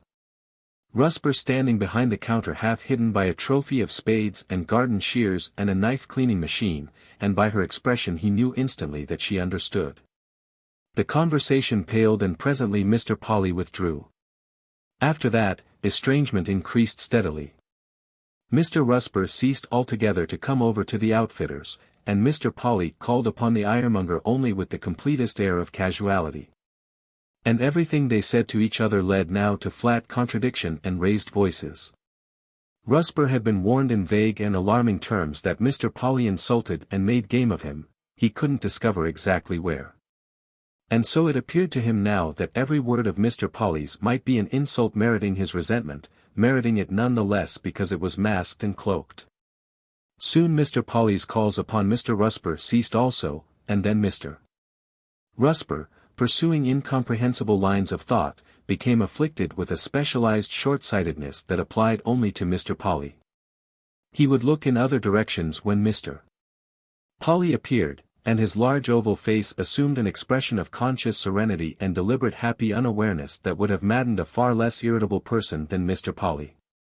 It evoked a strong desire to mock and ape, and produced in his throat a cough of singular scornfulness, more particularly when Mr. Rusper also assisted, with an assumed unconsciousness that was all his own. Then one day Mr. Polly had a bicycle accident. His bicycle was now very old, and it is one of the concomitants of a bicycle's senility that its free wheel should one day obstinately cease to be free. It corresponds to that epoch in human decay when an old gentleman loses an incisor tooth. It happened just as Mr. Polly was approaching Mr. Rusper's shop, and the untoward chance of a motor car trying to pass a wagon on the wrong side gave Mr. Polly no choice but to get onto the pavement and dismount. He was always accustomed to take his time and step off his left pedal at its lowest point, but the jamming of the freewheel gear made that lowest moment a transitory one. And the pedal was lifting his foot for another revolution before he realized what had happened. Before he could dismount according to his habit, the pedal had to make a revolution, and before it could make a revolution Mr. Polly found himself among the various sonorous things with which Mr. Rusper adorned the front of his shop: zinc dustbins, household pails, lawn mowers, rakes, spades, and all manner of clattering things. Before he got among them he had one of those agonizing moments of helpless wrath and suspense that seem to last ages, in which one seems to perceive everything and think of nothing but words that are better forgotten. He sent a column of pails thundering across the doorway and dismounted with one foot in a sanitary dustbin amidst an enormous uproar of falling ironmongery. "Put all over the place," he cried, and found Mr. Rusper emerging from his shop with the large tranquillities of his countenance puckered to anger, like the frowns in the brow of a reefing sail. He gesticulated speechlessly for a moment. "Kick, j'y doing," he said at last. "Tin mantraps," said Mr. Polly. Kick, doing. Dressing all over the pavement as though the blessed town belonged to you. Ugh. And Mr. Polly, in attempting a dignified movement, realized his entanglement with the dustbin for the first time. With a low embittering expression he kicked his foot about in it for a moment very noisily, and finally sent it thundering to the curb. On its way it struck a pail or so. Then Mr. Polly picked up his bicycle and proposed to resume his homeward way. But the hand of Mr. Rusper arrested him. "Put it, kick, all, kick, back, kick. Put it, kick, back yourself. You got, kick, put it back. Get out of the, kick, way." Mr. Rusper laid one hand on the bicycle handle, and the other gripped Mr. Polly's collar urgently. Whereupon Mr. Polly said, "Lego," and again, "Jew here. Lego," and then drove his elbow with considerable force into the region of Mr. Rusper's midriff. Whereupon Mr. Rusper, with a loud impassioned cry, resembling "woo kick" more than any other combination of letters, released the bicycle handle, seized Mr. Polly by the cap and hair and bore his head and shoulders downward. Thereat Mr. Polly, emitting such words as everyone knows and nobody prints, butted his utmost into the concavity of Mr. Rusper, entwined a leg about him, and after terrific moments of swaying instability, fell headlong beneath him amidst the bicycles and pails. There on the pavement these inexpert children of a pacific age, untrained in arms and uninured to violence, abandoned themselves to amateurish and absurd efforts to hurt and injure one another, of which the most palpable consequences were dusty backs, ruffled hair, and torn and twisted collars. Mr. Polly, by accident, got his finger into Mr. Rusper's mouth, and strove earnestly for some time to prolong that aperture in the direction of Mr. Rusper's ear before it occurred to Mr. Rusper to bite him, and even then he didn't bite very hard, while Mr. Rusper concentrated his mind almost entirely on an effort to rub Mr. Polly's face on the pavement. And their positions bristled with chances of the deadliest sort. They didn't from first to last draw blood. Then it seemed to each of them that the other had become endowed with many hands and several voices and great accessions of strength. They submitted to fate and ceased to struggle. They found themselves torn apart and held up by outwardly scandalized and inwardly delighted neighbors, and invited to explain what it was all about. "Got to, kick, put them all back," panted Mr. Rusper in the expert grasp of Hinks. "Merely asked him to, kick, put them all back." Mr. Polly was under restraint of little Clamp, of the toy shop, who was holding his hands in a complex and uncomfortable manner that he afterwards explained to Wintershed was a combination of something romantic called jiu-jitsu, and something else still more romantic called the police grip. "Pails," explained Mr. Polly in breathless fragments. "All over the road. Pails. Bums up the street with his pails. Look at them. Deliber, kick, liberately rode into my goods, kick. Constantly, kick, annoying me, kick," said Mr. Rusper. They were both tremendously earnest and reasonable in their manner.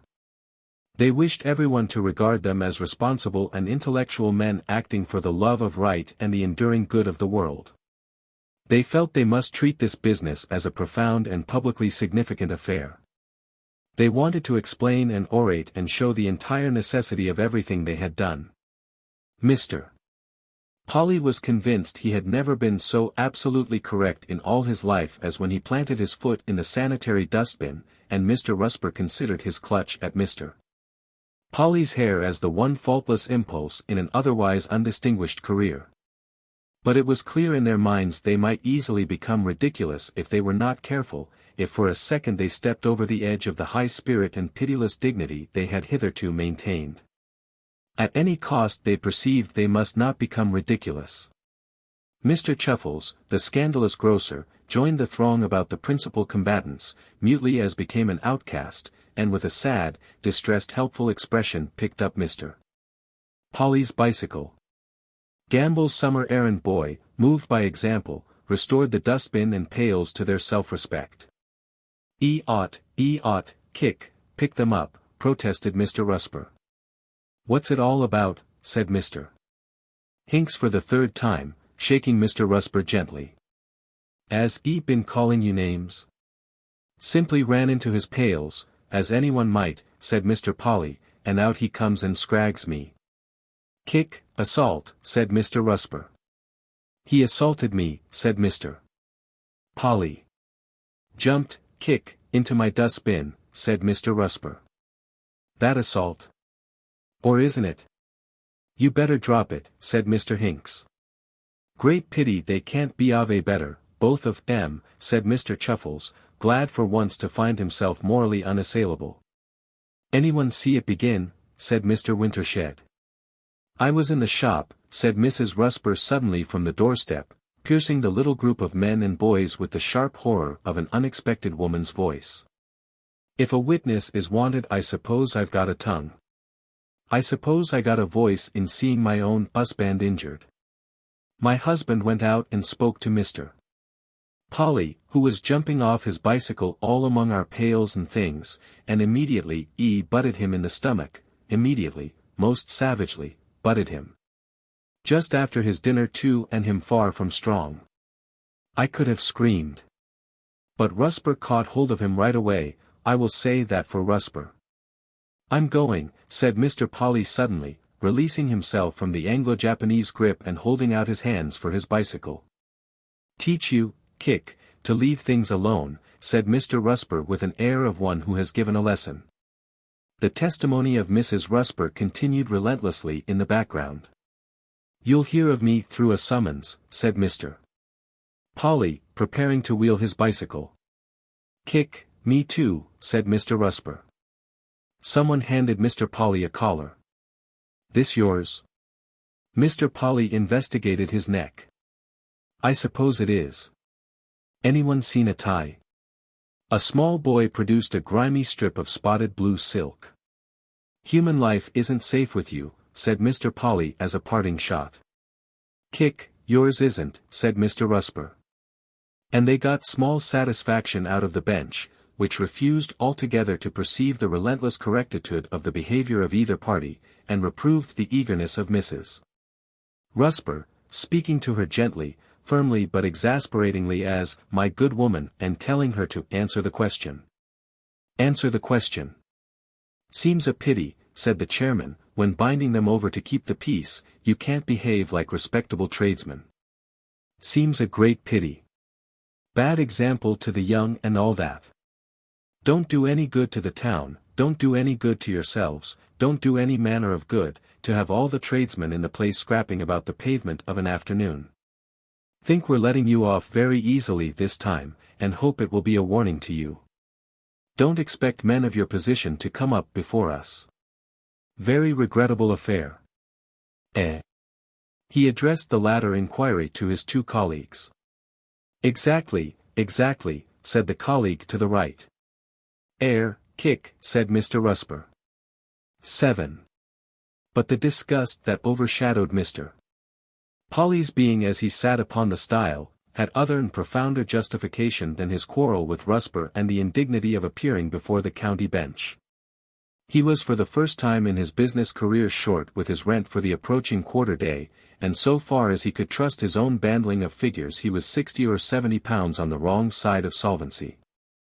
And that was the outcome of 15 years of passive endurance of dullness throughout the best years of his life. What would Miriam say when she learnt this, and was invited to face the prospect of exile, heaven knows what sort of exile, from their present home? She would grumble and scold and become limply unhelpful, he knew, and none the less so because he could not help things. She would say he ought to have worked harder, and 100 such exasperating pointless things. Such thoughts as these require no aid from undigested cold pork and cold potatoes and pickles to darken the soul, and with these aids his soul was black indeed. "May as well have a bit of a walk," said Mr. Polly at last, after nearly intolerable meditations, and sat round and put a leg over the stile. He remained still for some time before he brought over the other leg. "Kill myself," he murmured at last. It was an idea that came back to his mind nowadays with a continually increasing attractiveness, more particularly after meals.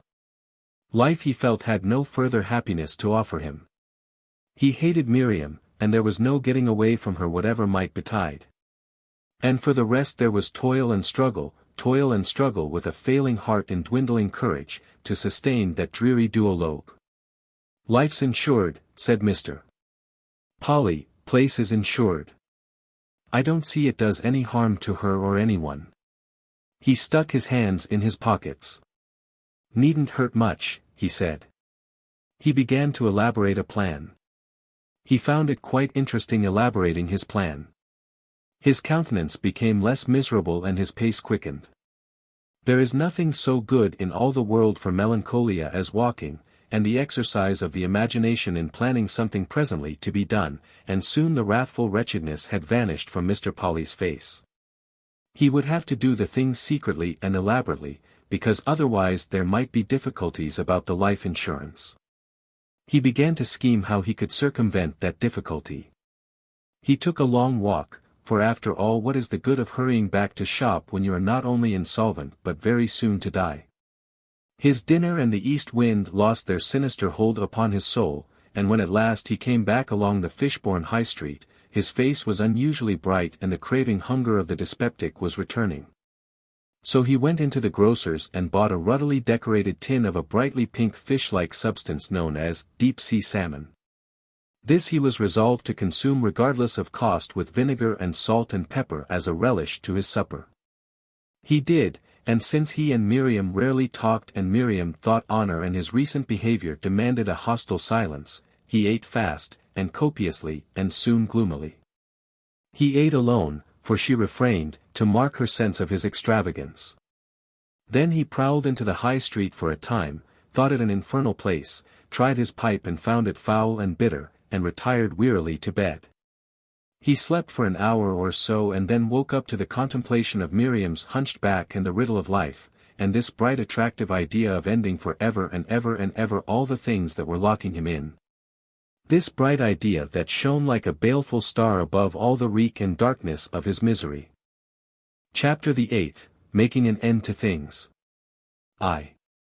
Mr. Polly designed his suicide with considerable care, and a quite remarkable altruism. His passionate hatred for Miriam vanished directly the idea of getting away from her forever became clear in his mind. He found himself full of solicitude then for her welfare. He did not want to buy his release at her expense. He had not the remotest intention of leaving her unprotected with a painfully dead husband and a bankrupt shop on her hands. It seemed to him that he could contrive to secure for her the full benefit of both his life insurance and his fire insurance if he managed things in a tactful manner. He felt happier than he had done for years scheming out this undertaking, albeit it was perhaps a larger and somber kind of happiness than had fallen to his lot before. It amazed him to think he had endured his monotony of misery and failure for so long. But there were some queer doubts and questions in the dim, half-lit background of his mind that he had very resolutely to ignore. Sick of it, he had to repeat to himself aloud, to keep his determination clear and firm. His life was a failure, there was nothing more to hope for but unhappiness. Why shouldn't he? His project was to begin the fire with the stairs that led from the ground floor to the underground kitchen and scullery. This he would soak with paraffin, and assist with firewood and paper, and a brisk fire in the coal cellar underneath. He would smash a hole or so in the stairs to ventilate the blaze, and have a good pile of boxes and paper, and a convenient chair or so in the shop above. He would have the paraffin can upset in the shop lamp, as if awaiting refilling, at a convenient distance in the scullery ready to catch. Then he would smash the house lamp on the staircase, a fall with that in his hand was to be the ostensible cause of the blaze, and then he would cut his throat at the top of the kitchen stairs, which would then become his funeral pyre. He would do all this on Sunday evening while Miriam was at church, and it would appear that he had fallen downstairs with the lamp, and been burnt to death. There was really no flaw whatever that he could see in the scheme. He was quite sure he knew how to cut his throat, deep at the side and not to saw at the windpipe, and he was reasonably sure it wouldn't hurt him very much. And then everything would be at an end.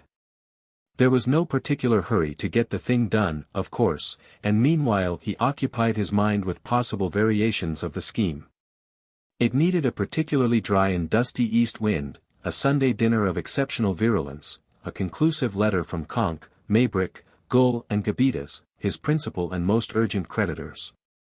And a conversation with Miriam arising out of arrears of rent and leading on to mutual character sketching, before Mr. Polly could be brought to the necessary pitch of despair to carry out his plans. He went for an embittering walk, and came back to find Miriam in a bad temper over the tea things, with the brewings of 3/4 of an hour in the pot, and hot buttered muffin gone leathery. He sat eating in silence with his resolution made. "Coming to church," said Miriam after she had cleared away. "Rather. I got a lot to be grateful for," said Mr. Polly. "You got what you deserve," said Miriam. "Suppose I have," said Mr. Polly, and went and stared out of the back window at a despondent horse in the hotel yard. He was still standing there when Miriam came downstairs dressed for church. Something in his immobility struck home to her. "You'd better come to church than mope," she said. "I shan't mope," he answered. She remained still for a moment. Her presence irritated him. He felt that in another moment he should say something absurd to her, make some last appeal for that understanding she had never been able to give. "Oh. Go to church," he said. In another moment the outer door slammed upon her. "Good riddance," said Mr. Polly. He turned about. "I've had my whack," he said. He reflected. "I don't see she'll have any cause to holler," he said. "Beastly home. Beastly life." For a space he remained thoughtful. "Here goes," he said at last. 2. For 20 minutes Mr. Polly busied himself about the house, making his preparations very neatly and methodically. He opened the attic windows in order to make sure of a good draught through the house, and drew down the blinds at the back and shut the kitchen door to conceal his arrangements from casual observation. At the end he would open the door on the yard and so make a clean clear draught right through the house. He hacked at, and wedged off, the tread of a stair. He cleared out the coals from under the staircase, and built a neat fire of firewood and paper there. He splashed about paraffin and arranged the lamps and can even as he had designed. And made a fine inflammable pile of things in the little parlor behind the shop. "Looks pretty arsonical," he said as he surveyed it all.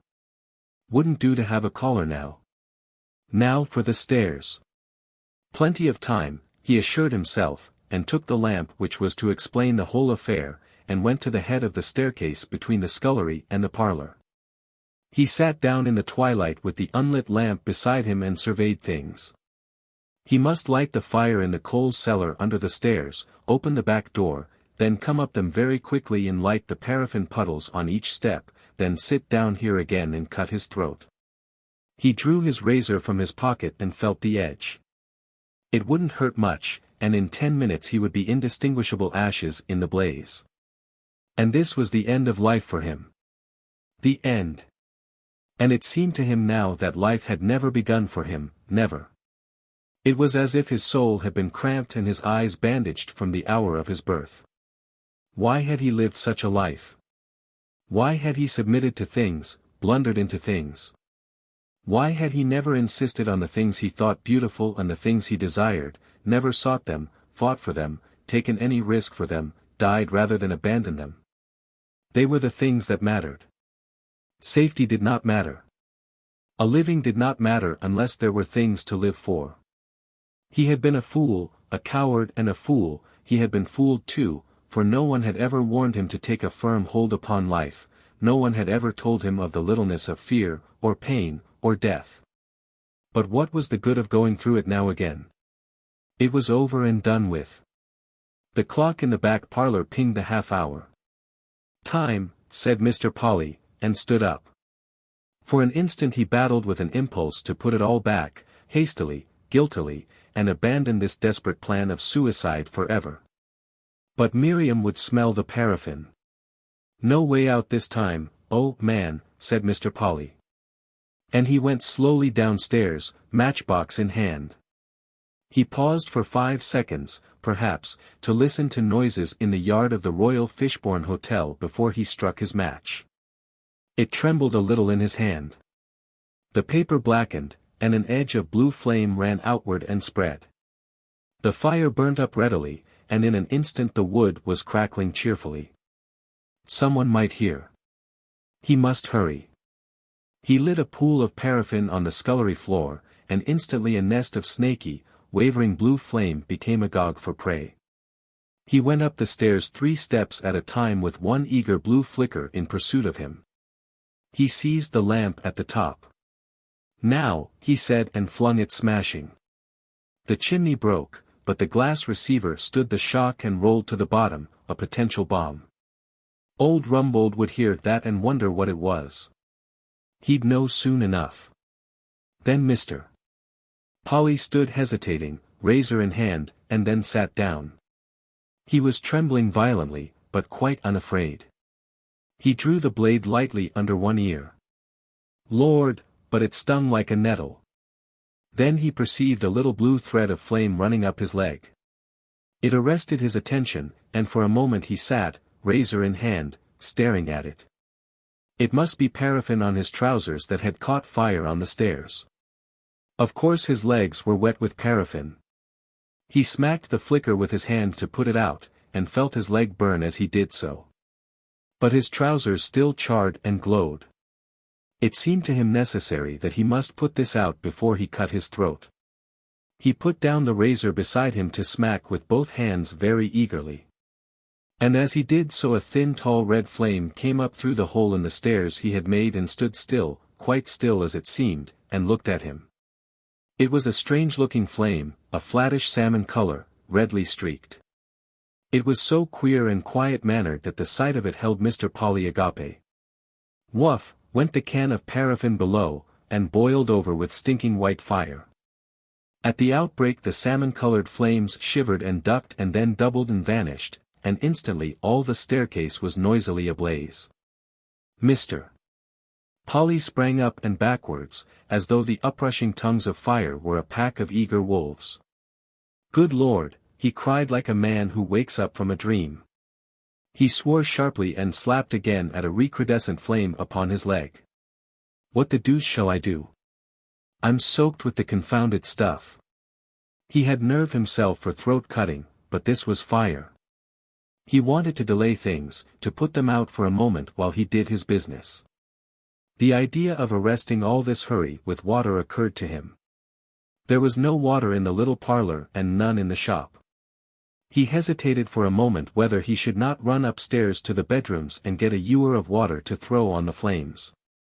At this rate Rumbold's would be ablaze in 5 minutes. Things were going all too fast for Mr. Polly. He ran towards the staircase door, and its hot breath pulled him up sharply. Then he dashed out through his shop. The catch of the front door was sometimes obstinate, it was now, and instantly he became frantic. He rattled and stormed and felt the parlor already ablaze behind him. In another moment he was in the high street with the door wide open. The staircase behind him was crackling now like horsewhips and pistol shots. He had a vague sense that he wasn't doing as he had proposed, but the chief thing was his sense of that uncontrolled fire within. What was he going to do? There was the fire brigade station next door but one. The Fishbourne High Street had never seemed so empty. Far off at the corner by the God's Providence in a group of 3 stiff hobbledehoys in their black, best clothes, conversed intermittently with Taplow, the policeman. "Hi," bawled Mr. Polly to them. "Fire! Fire!" And struck by a horrible thought, the thought of Rumbold's deaf mother-in-law upstairs, began to bang and kick and rattle with the utmost fury at Rumbold's shop door. "Hi," he repeated, "fire!" 3. That was the beginning of the great Fishbourne fire, which burnt its way sideways into Mr. Rusper's piles of crates and straw, and backwards to the petrol and stabling of the Royal Fishbourne Hotel, and spread from that basis until it seemed half Fishbourne would be ablaze. The east wind, which had been gathering in strength all that day, fanned the flame. Everything was dry and ready, and the little shed beyond Rumbold's in which the local fire brigade kept its manual, was alight before the Fishbourne fire hose could be saved from disaster. In marvellously little time a great column of black smoke, shot with red streamers, rose out of the middle of the High Street, and all Fishbourne was alive with excitement. Much of the more respectable elements of Fishbourne society was in church or chapel. Many, however, had been tempted by the blue sky and the hard freshness of spring to take walks inland. And there had been the usual disappearance of loungers and conversationalists from the beach and the back streets when at the hour of 6 the shooting of bolts and the turning of keys had ended the British Ramadan. That weekly interlude of drought our law imposes. The youth of the place were scattered on the beach or playing in backyards, under threat if their clothes were dirted, and the adolescent were disposed in pairs among the more secluded corners to be found upon the outskirts of the place. Several godless youths, seasick but fishing steadily, were tossing upon the sea in old tarbolds, the Infidels, boat, and the Clamps were entertaining cousins from Port Burdock. Such few visitors as Fishbourne could boast in the spring were at church or on the beach. To all these that column of smoke did in a manner address itself. "Look here," it said, "this, within limits, is your affair. What are you going to do?" The 3 hobbledehoys, had it been a weekday and they in working clothes, might have felt free to act, but the stiffness of black was upon them and they simply moved to the corner by Rusper's to take a better view of Mr. Polly beating at the door. The policeman was a young, inexpert constable with far too lively a sense of the public house. He put his head inside the private bar to the horror of everyone there. But there was no breach of the law, thank heaven. "Polly's and Rumbold's on fire," he said, and vanished again. A window in the top story over Boomer's shop opened, and Boomer, captain of the fire brigade, appeared, staring out with a blank expression. Still staring, he began to fumble with his collar and tie. Manifestly he had to put on his uniform.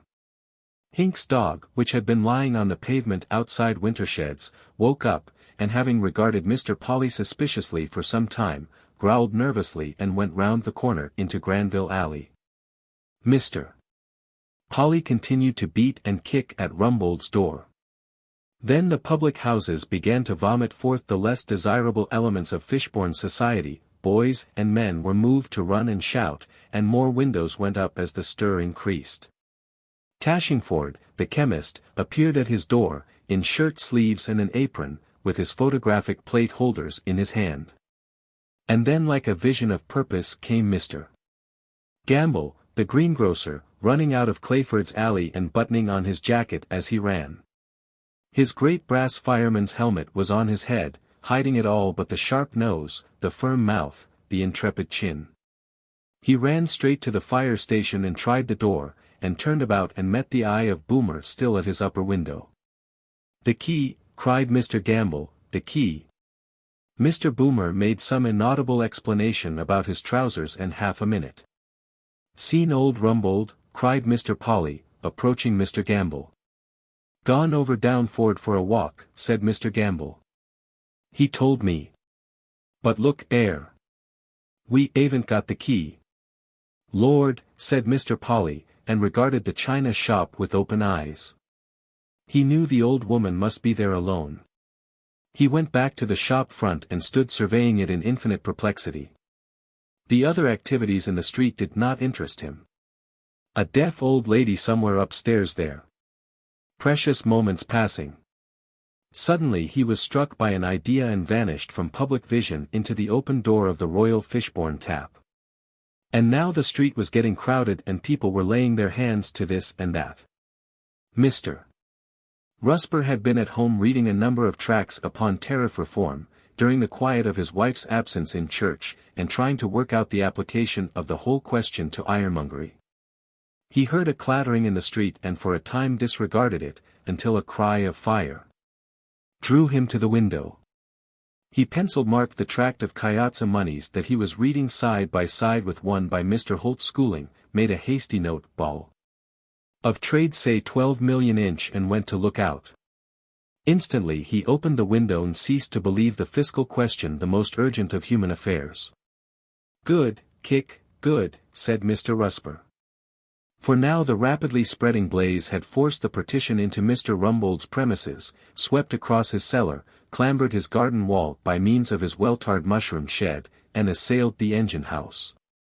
It stayed not to consume, but ran as a thing that seeks a quarry. Polly's shop and upper parts were already a furnace, and black smoke was coming out of Rumbold's cellar gratings.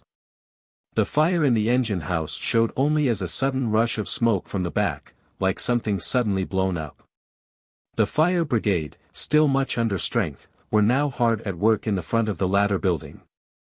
They had got the door open all too late, they had rescued the fire escape and some buckets, and were now lugging out their manual, with the hose already a dripping mass of molten, flaring, stinking rubber. Boomer was dancing about and swearing and shouting. This direct attack upon his apparatus outraged his sense of chivalry. The rest of the brigade hovered in a disheartened state about the rescued fire escape, and tried to piece Boomer's comments into some tangible instructions. "Hi," said Rusper from the window. "Kick." "What's up?" Gamble answered him out of his helmet. "Hose," he cried. "Hose gone." Kick, got hose," cried Rusper.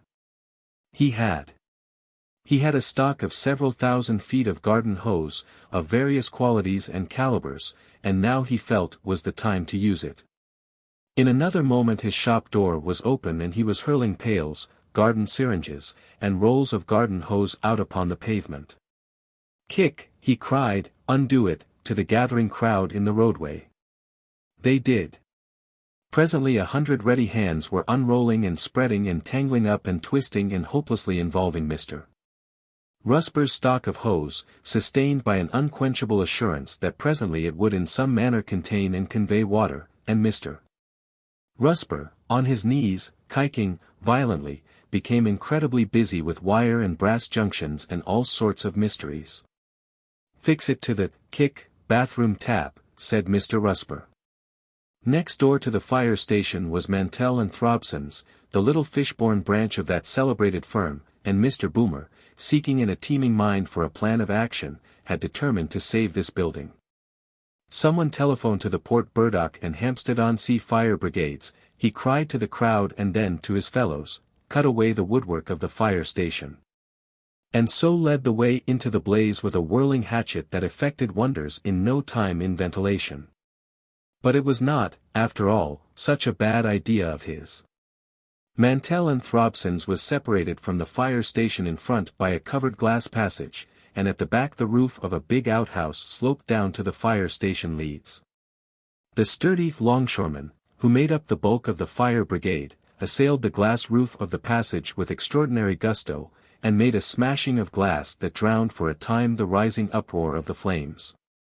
A number of willing volunteers started off to the new telephone office in obedience to Mr. Boomer's request, only to be told with cold official politeness by the young lady at the exchange that all that had been done on her own initiative 10 minutes ago. She parleyed with these heated enthusiasts for a space, and then returned to the window. And indeed the spectacle was well worth looking at. The dusk was falling, and the flames were showing brilliantly at half a dozen points. The Royal Fishbourne Hotel tap, which adjoined Mr. Polly to the west, was being kept wet by the enthusiastic efforts of a string of volunteers with buckets of water, and above at a bathroom window the little German waiter was busy with the garden hose. But Mr. Polly's establishment looked more like a house afire than most houses on fire contrive to look from start to finish. Every window showed eager flickering flames, and flames like serpents' tongues were licking out of 3 large holes in the roof, which was already beginning to fall in. Behind, larger and abundantly spark-shot gusts of fire rose from the fodder that was now getting alight in the Royal Fishbourne Hotel stables. Next door to Mr. Polly, Mr. Rumbold's house was disgorging black smoke from the gratings that protected its underground windows, and smoke and occasional shivers of flame were also coming out of its first-floor windows. The fire station was better alight at the back than in front, and its woodwork burnt pretty briskly with peculiar greenish flickerings, and a pungent flavor. In the street an inaggressively disorderly crowd clambered over the rescued fire escape and resisted the attempts of the 3 local constables to get it away from the danger of Mr. Polly's tottering facade. A cluster of busy forms danced and shouted and advised on the noisy and smashing attempt to cut off Mantell and Throbson's from the fire station that was still in ineffectual progress. Further, a number of people appeared to be destroying interminable red and grey snakes under the heated direction of Mr. Rusper. It was as if the high street had a plague of worms, and beyond again the more timid and less active crowded in front of an accumulation of arrested traffic. Most of the men were in sabbatical black, and this and the white and starched quality of the women and children in their best clothes gave a note of ceremony to the whole affair. For a moment the attention of the telephone clerk was held by the activities of Mr. Tashingford, the chemist, who, regardless of everyone else, was rushing across the road hurling fire grenades into the fire station and running back for more. And then her eyes lifted to the slanting outhouse roof that went up to a ridge behind the parapet of Mantell and Throbson's. An expression of incredulity came into the telephone operator's eyes and gave place to hard activity. She flung up the window and screamed out, "2 people on the roof up there.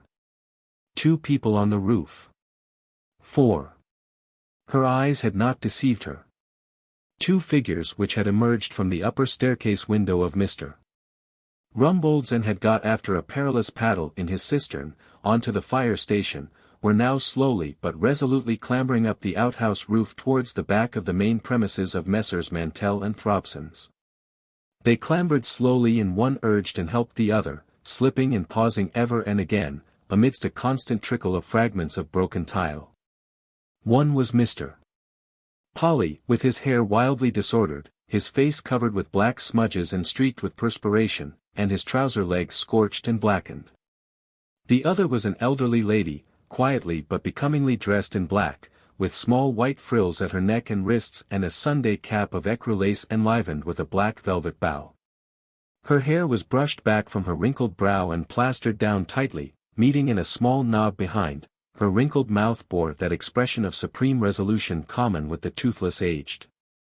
She was shaky, not with fear, but with the vibrations natural to her years, and she spoke with the slow quavering firmness of the very aged. "I don't mind scrambling," she said with piping inflexibility, "but I can't jump and I won't jump." "Scramble, old lady, then, scramble," said Mr. Polly, pulling her arm. "It's 1 up and 2 down on these blessed tiles." "It's not what I'm used to," she said. "Stick to it," said Mr. Polly, "live and learn," and got to the ridge and grasped at her arm to pull her after him. "I can't jump, mind ye," she repeated, pressing her lips together. "And old ladies like me mustn't be hurried." "Well, let's get as high as possible anyhow," said Mr. Polly, urging her gently upward. "Shinning up a waterspout in your line? Near as you'll get to heaven." "I can't jump," she said. "I can do anything but jump." "Hold on," said Mr. Polly, "while I give you a boost." "That's wonderful. So long as it isn't jumping." The old lady grasped the parapet above, and there was a moment of intense struggle. "Europe," said Mr. Polly. "Hold on." Gollies! Where's she gone to? Then an ill-mended, wavering, yet very reassuring spring side boot appeared for an instant. Thought perhaps there wasn't any roof there, he explained, scrambling up over the parapet beside her. I've never been out on a roof before, said the old lady. I'm all disconnected. It's very bumpy. Especially that last bit. Can't we sit here for a bit and rest? I'm not the girl I used to be. You sit here 10 minutes, shouted Mr. Polly, and you'll pop like a roast chestnut. Don't understand me? Roast chestnut. Roast chestnut. Pop. There ought to be a limit to deafness. Come on round to the front and see if we can find an attic window. Look at this smoke. Nasty. Said the old lady, her eyes following his gesture, puckering her face into an expression of great distaste. Come on. Can't hear a word you say. He pulled her arm. Come on. She paused for a moment to relieve herself of a series of entirely unexpected chuckles. Sich goings on, she said, I never did. Where's he going now? And came along behind the parapet to the front of the drapery establishment. Below, the street was now fully alive to their presence, and encouraged the appearance of their heads by shouts and cheers. A sort of free fight was going on round the fire escape, order represented by Mr. Boomer and the very young policeman, and disorder by some partially intoxicated volunteers with views of their own about the manipulation of the apparatus. 2 or 3 lengths of Mr. Rusper's garden hose appeared to have twined themselves round the ladder. Mr. Polly watched the struggle with a certain impatience, and glanced ever and again over his shoulder at the increasing volume of smoke and steam that was pouring up from the burning fire station. He decided to break an attic window and get in, and so try and get down through the shop. He found himself in a little bedroom, and returned to fetch his charge. For some time he could not make her understand his purpose. Got to come at once. He shouted. I hain't 'ad sich a time for years, said the old lady. We'll have to get down through the house. Can't do no jumpin', said the old lady. No. She yielded reluctantly to his grasp. She stared over the parapet. Runnin' and scurrying about like black beetles in a kitchen, she said. We've got to hurry. Mr. Rumbold, 'e's a very quiet man. 'E likes everything quiet. He'll be surprised to see me there. Why, there 'e is. She fumbled in her garments mysteriously and at last produced a wrinkled pocket handkerchief and began to wave it. Oh, come on, cried Mr. Polly, and seized her.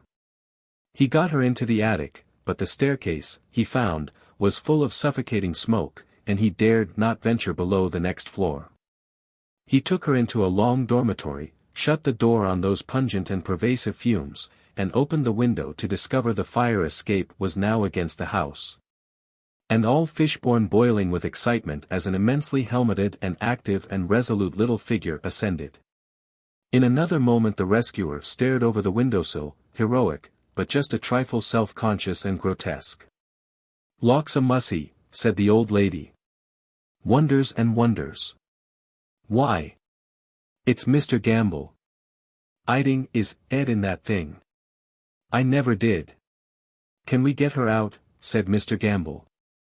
There's not much time. He might get stuck in it. You'll get stuck in it, said Mr. Polly, come along. Not for jumpin', I don't, said the old lady, understanding his gestures rather than his words. Not a bit of it. I bain't no good at jumping and I want.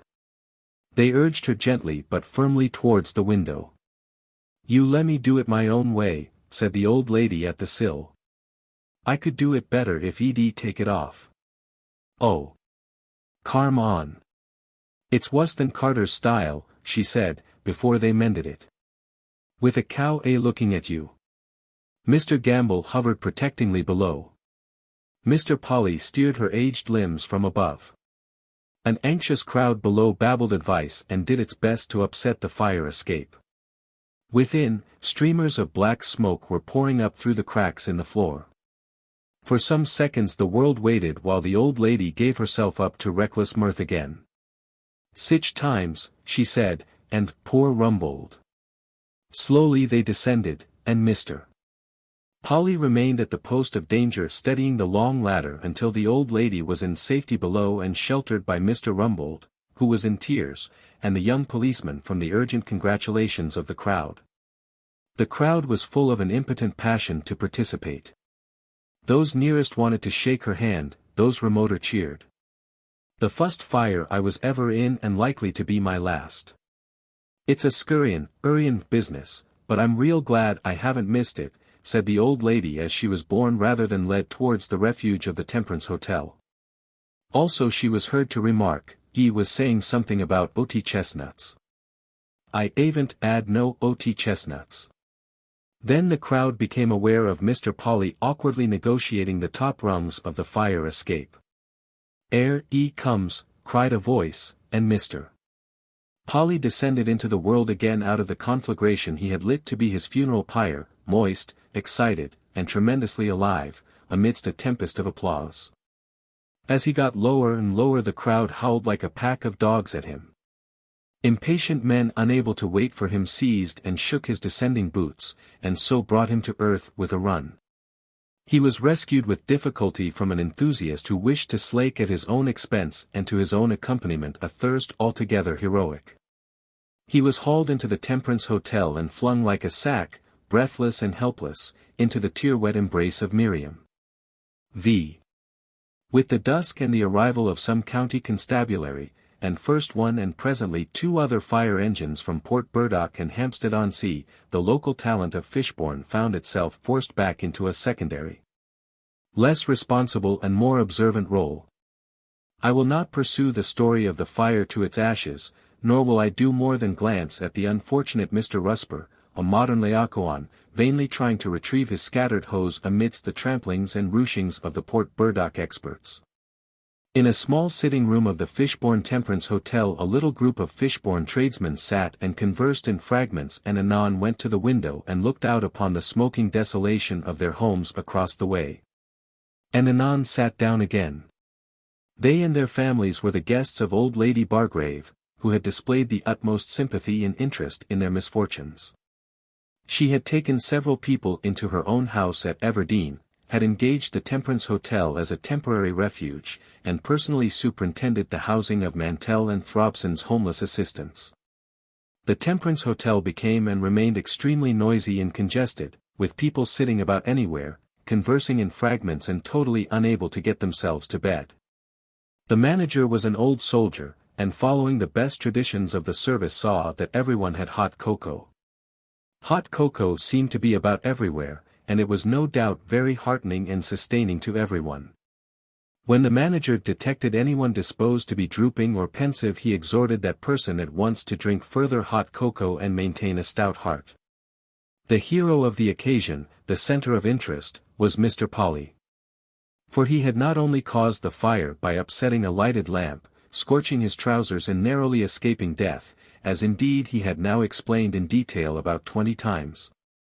But he had further thought at once of that amiable but helpless old lady next door, had shown the utmost decision in making his way to her over the yard wall of the Royal Fishbourne Hotel, and had rescued her with persistence and vigor in spite of the levity natural to her years. Everyone thought well of him and was anxious to show it, more especially by shaking his hand painfully and repeatedly. Mr. Rumbold, breaking a silence of nearly 15 years, thanked him profusely, said he had never understood him properly and declared he ought to have a medal. There seemed to be a widely diffused idea that Mr. Polly ought to have a medal. Hinks thought so. He declared, moreover, and with the utmost emphasis, that Mr. Polly had a crowded and richly decorated interior, or words to that effect. There was something apologetic in this persistence. It was as if he regretted past intimations that Mr. Polly was internally defective and hollow. He also said that Mr. Polly was a white man, albeit, as he developed it, with a liver of the deepest chromatic satisfactions. Mr. Polly wandered centrally through it all, with his face washed and his hair carefully brushed and parted, looking modest and more than a little absent-minded.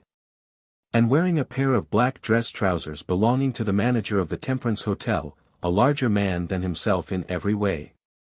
He drifted upstairs to his fellow tradesmen, and stood for a time staring into the littered street, with its pools of water and extinguished gas lamps. His companions in misfortune resumed a fragmentary disconnected conversation. They touched now on one aspect of the disaster and now on another, and there were intervals of silence. More or less empty cocoa cups were distributed over the table, mantelshelf and piano, and in the middle of the table was a tin of biscuits, into which Mr. Rumbold, sitting round-shoulderedly, dipped ever and again in an absent-minded way, and munched like a distant shooting of coals. It added to the solemnity of the affair that nearly all of them were in their black Sunday clothes. Little Clamp was particularly impressive and dignified in a wide-open frock coat, a Gladstone-shaped paper collar, and a large white and blue tie. They felt that they were in the presence of a great disaster, the sort of disaster that gets into the papers, and is even illustrated by blurred photographs of the crumbling ruins. In the presence of that sort of disaster all honorable men are lugubrious and sententious. And yet it is impossible to deny a certain element of elation. Not one of those excellent men but was already realizing that a great door had opened, as it were, in the opaque fabric of destiny, that they were to get their money again that had seemed sunken forever beyond any hope in the deeps of retail trade. Life was already in their imagination rising like a phoenix from the flames. "I suppose there'll be a public subscription," said Mr. Clamp. "Not for those who are insured," said Mr. Wintershed. "I was thinking of them assistants from Mantell and Throbson's. They must have lost nearly everything." "They'll be looked after all right," said Mr. Rumbold. "Never fear." Pause. "I'm insured," said Mr. Clamp, with unconcealed satisfaction. "Royal Salamander." "Same here," said Mr. Wintershed. "Mine's the Glasgow Sun," Mr. Hinks remarked. "Very good company." "You insured, Mr. Polly?" "He deserves to be," said Rumbold. "Are either," said Hinks. "Blowed if he don't. Hard lines it would be, if there wasn't something for him." "Commercial and general," answered Mr. Polly over his shoulder, still staring out of the window. "Oh. I'm all right." The topic dropped for a time, though manifestly it continued to exercise their minds. "It's cleared me out of a lot of old stock," said Mr. Wintershed, "that's one good thing." The remark was felt to be in rather questionable taste, and still more so was his next comment. "Rusper's a bit sick, it didn't reach 'im." Everyone looked uncomfortable, and no one was willing to point the reason why Rusper should be a bit sick. "Rusper's been playing a game of his own," said Hinks. "Wonder what he thought he was up to. Sittin' in the middle of the road with a pair of tweezers he was, and about a yard of wire, mending somethin'. Wonder he warn't run over by the Port Burdock engine."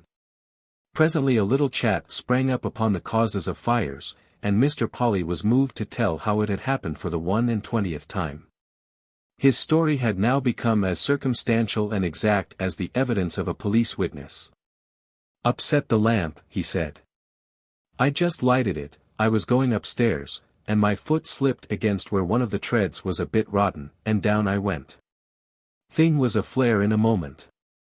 He yawned at the end of the discussion, and moved doorward. "So long," said Mr. Polly. "Good night," said Mr. Rumbold. "You played a brave man's part. If you don't get a medal." He left an eloquent pause. "Ear, said Mr. Wintershed and Mr. Clamp. "Goonight, oh, man," said Mr. Hinks. "Goonight all," said Mr. Polly. He went slowly upstairs. The vague perplexity common to popular heroes pervaded his mind. He entered the bedroom and turned up the electric light. It was quite a pleasant room, one of the best in the Temperance Hotel, with a nice clean flowered wallpaper, and a very large looking-glass. Miriam appeared to be asleep, and her shoulders were humped up under the clothes in a shapeless, forbidding lump that Mr. Polly had found utterly loathsome for 15 years. He went softly over to the dressing table and surveyed himself thoughtfully. Presently he hitched up the trousers. Miles too big for me, he remarked. Funny not to have a pair of breeches of one's own. Like being born again. Naked came I into the world. Miriam stirred and rolled over, and stared at him. Hello, she said. Hello. Come to bed. It's 3. Pause, while Mr. Polly disrobed slowly. I've been thinking, said Miriam, it isn't going to be so bad after all. We shall get your insurance.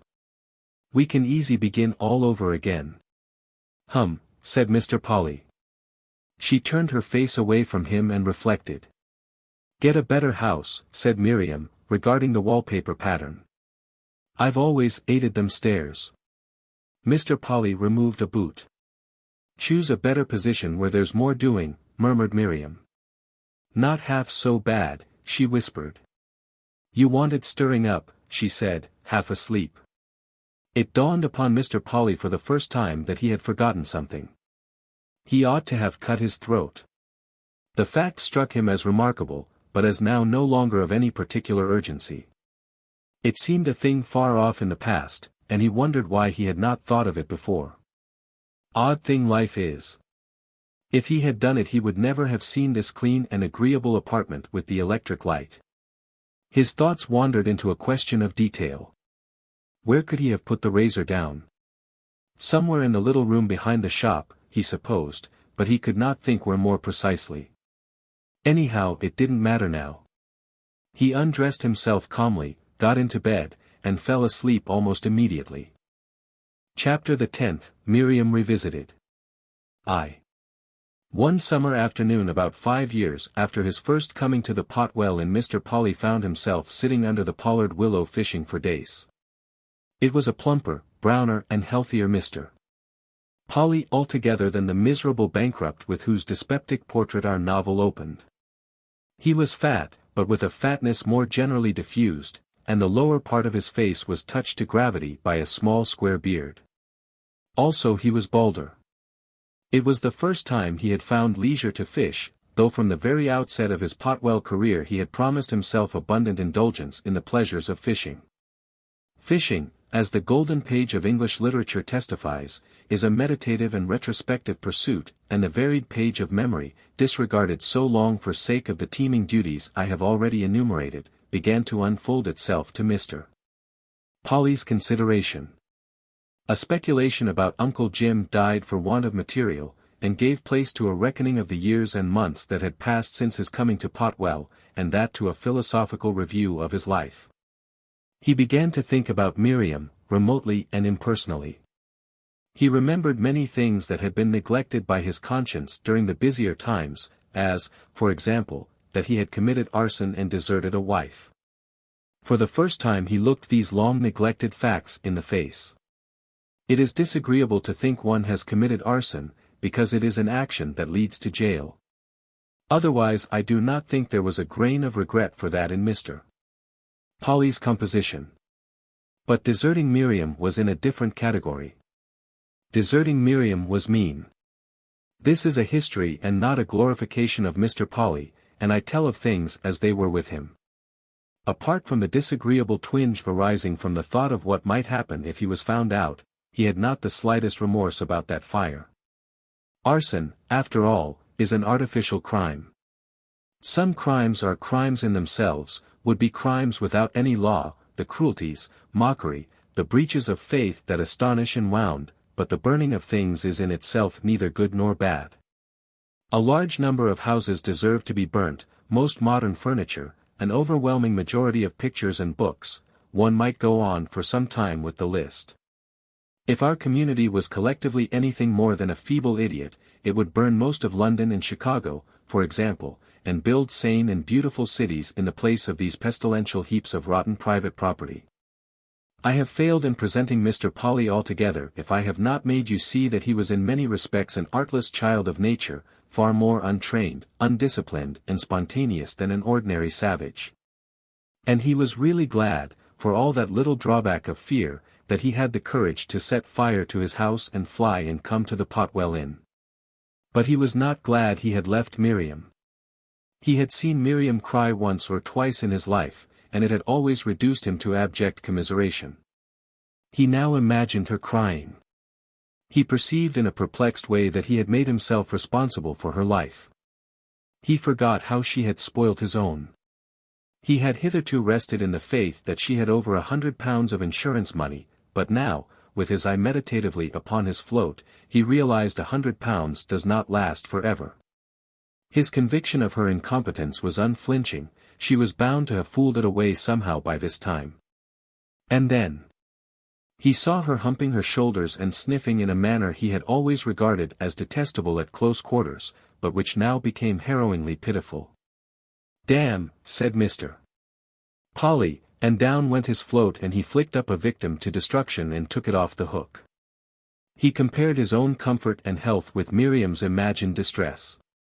"Ought to have done something for herself," said Mr. Polly, rebaiting his hook. "She was always talking of doing things. Why couldn't she?" He watched the float oscillating gently towards quiescence. "Silly to begin thinking about her," he said. "Damn silly." But once he had begun thinking about her he had to go on. "Oh blow," cried Mr. Polly presently, and pulled up his hook to find another fish had just snatched at it in the last instant. His handling must have made the poor thing feel itself unwelcome. He gathered his things together and turned towards the house. All the Potwell Inn betrayed his influence now, for here indeed he had found his place in the world. It looked brighter, so bright indeed as to be almost skittish, with the white and green paint he had lavished upon it. Even the garden palings were striped white and green, and so were the boats, for Mr. Polly was one of those who find a positive sensuous pleasure in the laying on of paint. Left and right were two large boards which had done much to enhance the inn's popularity with the lighter-minded variety of pleasure-seekers. Both marked innovations. One bore in large letters the single word museum, the other was as plain and laconic with omelets. The spelling of the latter word was Mr. Polly's own, but when he had seen a whole boatload of men, intent on lamb for lunch, stop open-mouthed, and stare and grin and come in and ask in a marked sarcastic manner for omelets, he perceived that his inaccuracy had done more for the place than his utmost cunning could have contrived. In a year or so the inn was known both up and down the river by its new name of omelets, and Mr. Polly, after some secret irritation, smiled and was content. And the fat woman's omelets were things to remember. You will note I have changed her epithet. Time works upon us all. She stood upon the steps as he came towards the house, and smiled at him richly. "Caught many?" she asked. "Got an idea," said Mr. Polly. "Would it put you out very much if I went off for a day or two for a bit of a holiday? There won't be much doing now until Thursday." 2. Feeling recklessly secure behind his beard, Mr. Polly surveyed the Fishbourne High Street once again. The north side was much as he had known it except that Rusper had vanished.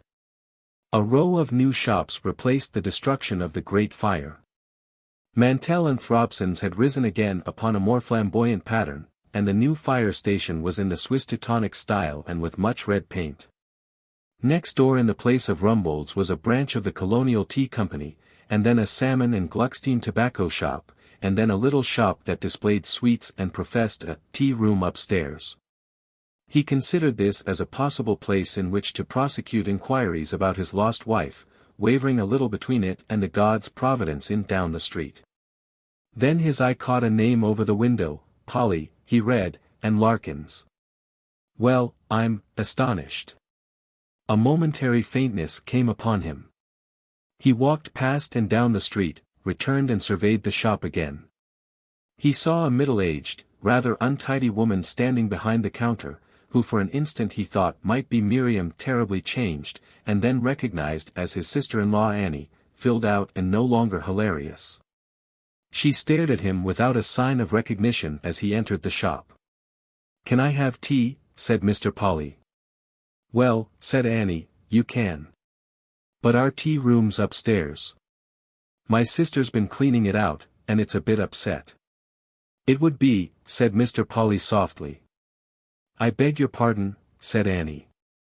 "I said I didn't mind." Up here? I dare say there'll be a table, said Annie, and followed him up to a room whose conscientious disorder was intensely reminiscent of Miriam. Nothing like turning everything upside down when you're cleaning, said Mr. Polly cheerfully. It's my sister's way, said Annie impartially. She's gone out for a bit of air, but I dare say she'll be back soon to finish. It's a nice light room when it's tidy. Can I put you a table over there? Let me, said Mr. Polly, and assisted. He sat down by the open window and drummed on the table and meditated on his next step while Annie vanished to get his tea. After all, things didn't seem so bad with Miriam. He tried over several gambits in imagination. Unusual name, he said as Annie laid a cloth before him. Annie looked interrogation. Polly. Polly and Larkins. Real, I suppose. Polly's my sister's name. She married a Mr. Polly. Widow I presume, said Mr. Polly. Yes. This 5 years, come October. Lord, said Mr. Polly in unfeigned surprise. Found drowned he was. There was a lot of talk in the place. Never heard of it, said Mr. Polly. I'm a stranger, rather. In the Medway near Maidstone. He must have been in the water for days. Wouldn't have known him, my sister wouldn't, if it hadn't been for the name sewn in his clothes. All whitey and eat away he was. Bless my heart. Must have been rather a shock for her. It was a shock, said Annie, and added darkly, but sometimes a shock's better than a long agony. No doubt, said Mr. Polly. He gazed with a rapt expression at the preparations before him. So I'm drowned, something was saying inside him. Life insured, he asked. We started the tea rooms with it, said Annie. Why, if things were like this, had remorse and anxiety for Miriam been implanted in his soul? No shadow of an answer appeared. Marriage is a lottery, said Mr. Polly. She found it so, said Annie. Would you like some jam? I'd like an egg, said Mr. Polly. I'll have 2. I've got a sort of feeling. As though I wanted keeping up. Wasn't particularly good sort, this Mr. Polly. He was a wearing husband, said Annie. I've often pitied my sister. He was one of that sort. Dissolute, suggested Mr. Polly faintly. No, said Annie judiciously, not exactly dissolute. Feeble's more the word. Weak, he was. Weak as water. How long do you like your eggs boiled? For minutes exactly, said Mr. Polly. One gets talking, said Annie. One does, said Mr. Polly, and she left him to his thoughts. What perplexed him was his recent remorse and tenderness for Miriam. Now he was back in her atmosphere, all that had vanished, and the old feeling of helpless antagonism returned.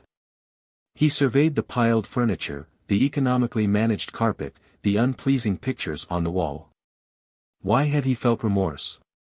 Why had he entertained this illusion of a helpless woman crying aloud in the pitiless darkness for him? He peered into the unfathomable mysteries of the heart, and ducked back to a smaller issue. Was he feeble? The eggs came up. Nothing in Annie's manner invited a resumption of the discussion. Business brisk, he ventured to ask. Annie reflected. It is, she said, and it isn't. It's like that. Ah, said Mr. Polly, and squared himself to his egg. Was there an inquest on that chap? What chap? What was his name, Polly? Of course. You're sure it was him? What you mean? Annie looked at him hard, and suddenly his soul was black with terror. Who else could it have been, in the very clothes he wore? Of course, said Mr. Polly, and began his egg. He was so agitated that he only realized its condition when he was halfway through it and Annie safely downstairs. Lord! He said, reaching out hastily for the pepper. One of Miriam's. Management. I haven't tasted such an egg for 5 years. Wonder where she gets them. Picks them out, I suppose. He abandoned it for its fellow. Except for a slight mustiness, the second egg was very palatable indeed. He was getting on to the bottom of it as Miriam came in. He looked up.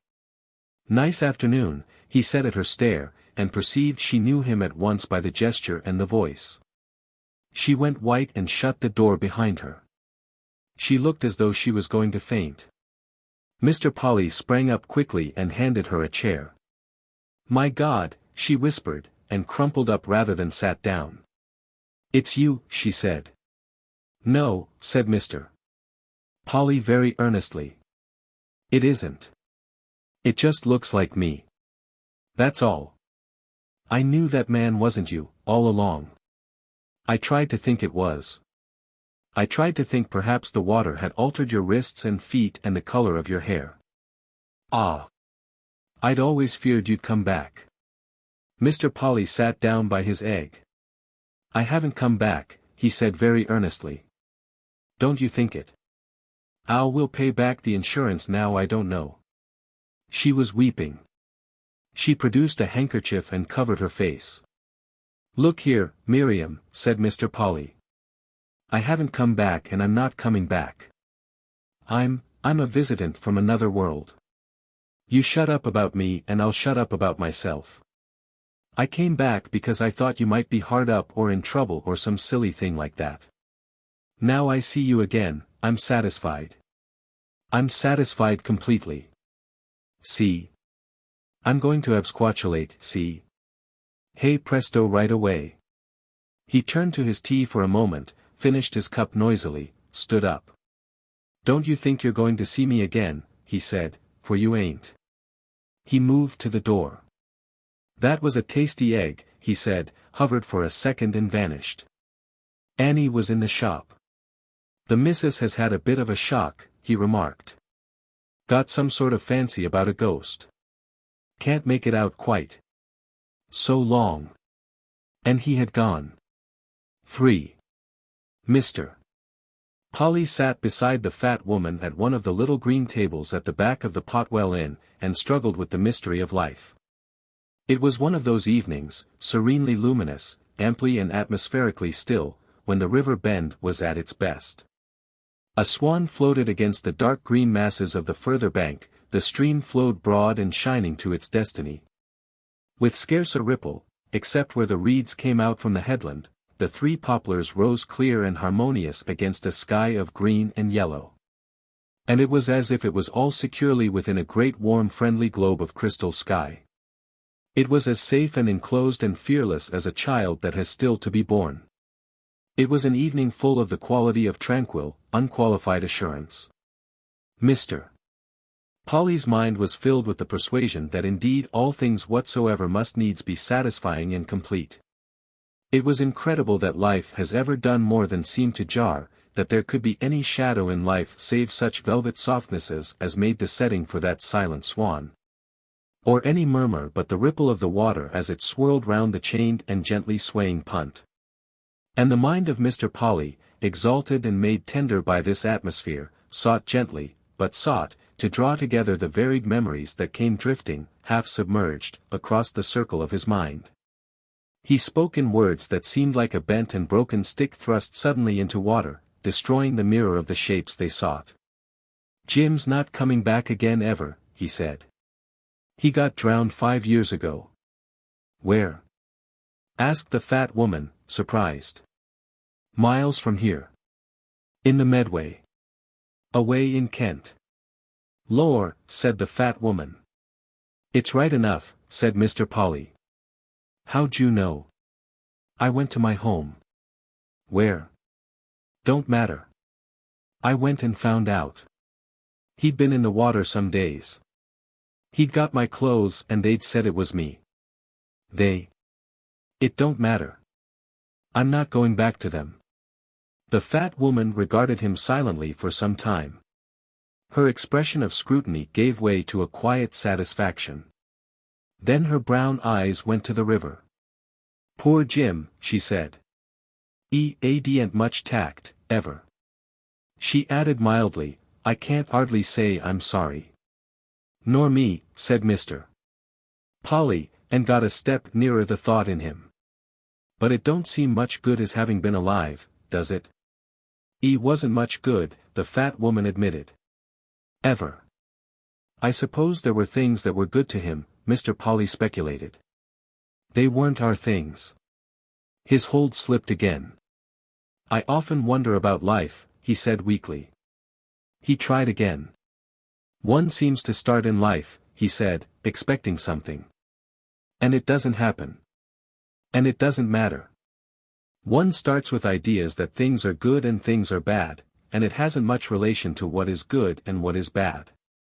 I've always been the skeptitious sort, and it's always seemed rot to me to pretend we know good from evil. It's just what I've never done. No Adam's apple stuck in my throat, ma'am. I don't own to it." He reflected. "I set fire to a house, once." The fat woman started. "I don't feel sorry for it. I don't believe it was a bad thing to do, any more than burning a toy like I did once when I was a baby. I nearly killed myself with a razor. Who hasn't, anyhow, gone as far as thinking of it? Most of my time I've been half dreaming. I married like a dream almost. I've never really planned my life or set out to live. Things happened to me. It's so with everyone. Jim couldn't help himself. I shot at him and tried to kill him. I dropped the gun and he got it. He very nearly had me. I wasn't a second too soon, ducking. Awkward, that night was. But I don't blame him, come to that. Only I don't see what it's all up to. Like children playing about in a nursery. Hurt themselves at times. There's something that doesn't mind us," he resumed presently. "It isn't what we try to get that we get, it isn't the good we think we do is good. What makes us happy isn't our trying, what makes others happy isn't our trying. There's a sort of character people like and stand up for and a sort they won't. You got to work it out and take the consequences. Miriam was always trying." "Who was Miriam?" asked the fat woman. "No one you know. But she used to go about with her brows knit trying not to do whatever she wanted to do, if ever she did want to do anything." He lost himself. "You can't help being fat," said the fat woman after a pause, trying to get up to his thoughts. "You can't," said Mr. Polly. "It helps and it hinders. Like my upside-down way of talking. The magistrates wouldn't have kept on the license to me if I hadn't been fat." "Then what have we done," said Mr. Polly, "to get an evening like this? Lord! Look at it." He sent his arm round the great curve of the sky. "If I was a nigger or an Italian I should come out here and sing. I whistle sometimes, but bless you, it's singing I've got in my mind. Sometimes I think I live for sunsets." "I don't see that it does you any good always looking at sunsets like you do," said the fat woman.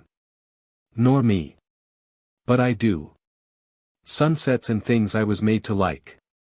"They don't help you," said the fat woman thoughtfully. "Who cares?" said Mr. Polly. A deeper strain had come to the fat woman. "You got to die some day," she said. "Some things I can't believe," said Mr. Polly suddenly, "and one is your being a skeleton." He pointed his hand towards the neighbor's hedge.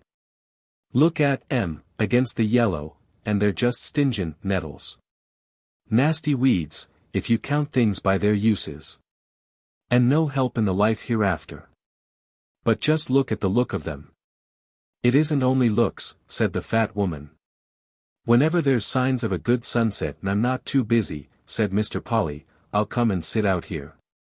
The fat woman looked at him with eyes in which contentment struggled with some obscure reluctant protest, and at last turned them slowly to the black nettle pagodas against the golden sky. "I wish we could," she said. "I will." The fat woman's voice sank nearly to the inaudible. "Not always," she said. Mr. Polly was some time before he replied. "Come here always when I'm a ghost," he replied. "Spoil the place for others," said the fat woman, abandoning her moral solicitudes for a more congenial point of view. "Not my sort of ghost wouldn't," said Mr. Polly, emerging from another long pause. "I'd be a sort of diaphanous feeling, just mellowish and warmish like." They said no more, but sat on in the warm twilight until at last they could scarcely distinguish each other's faces. They were not so much thinking as lost in a smooth, still quiet of the mind. A bat flitted by. "Time we was going in, oh, party," said Mr. Polly, standing up. "Supper to get. It's as you say, we can't sit here forever."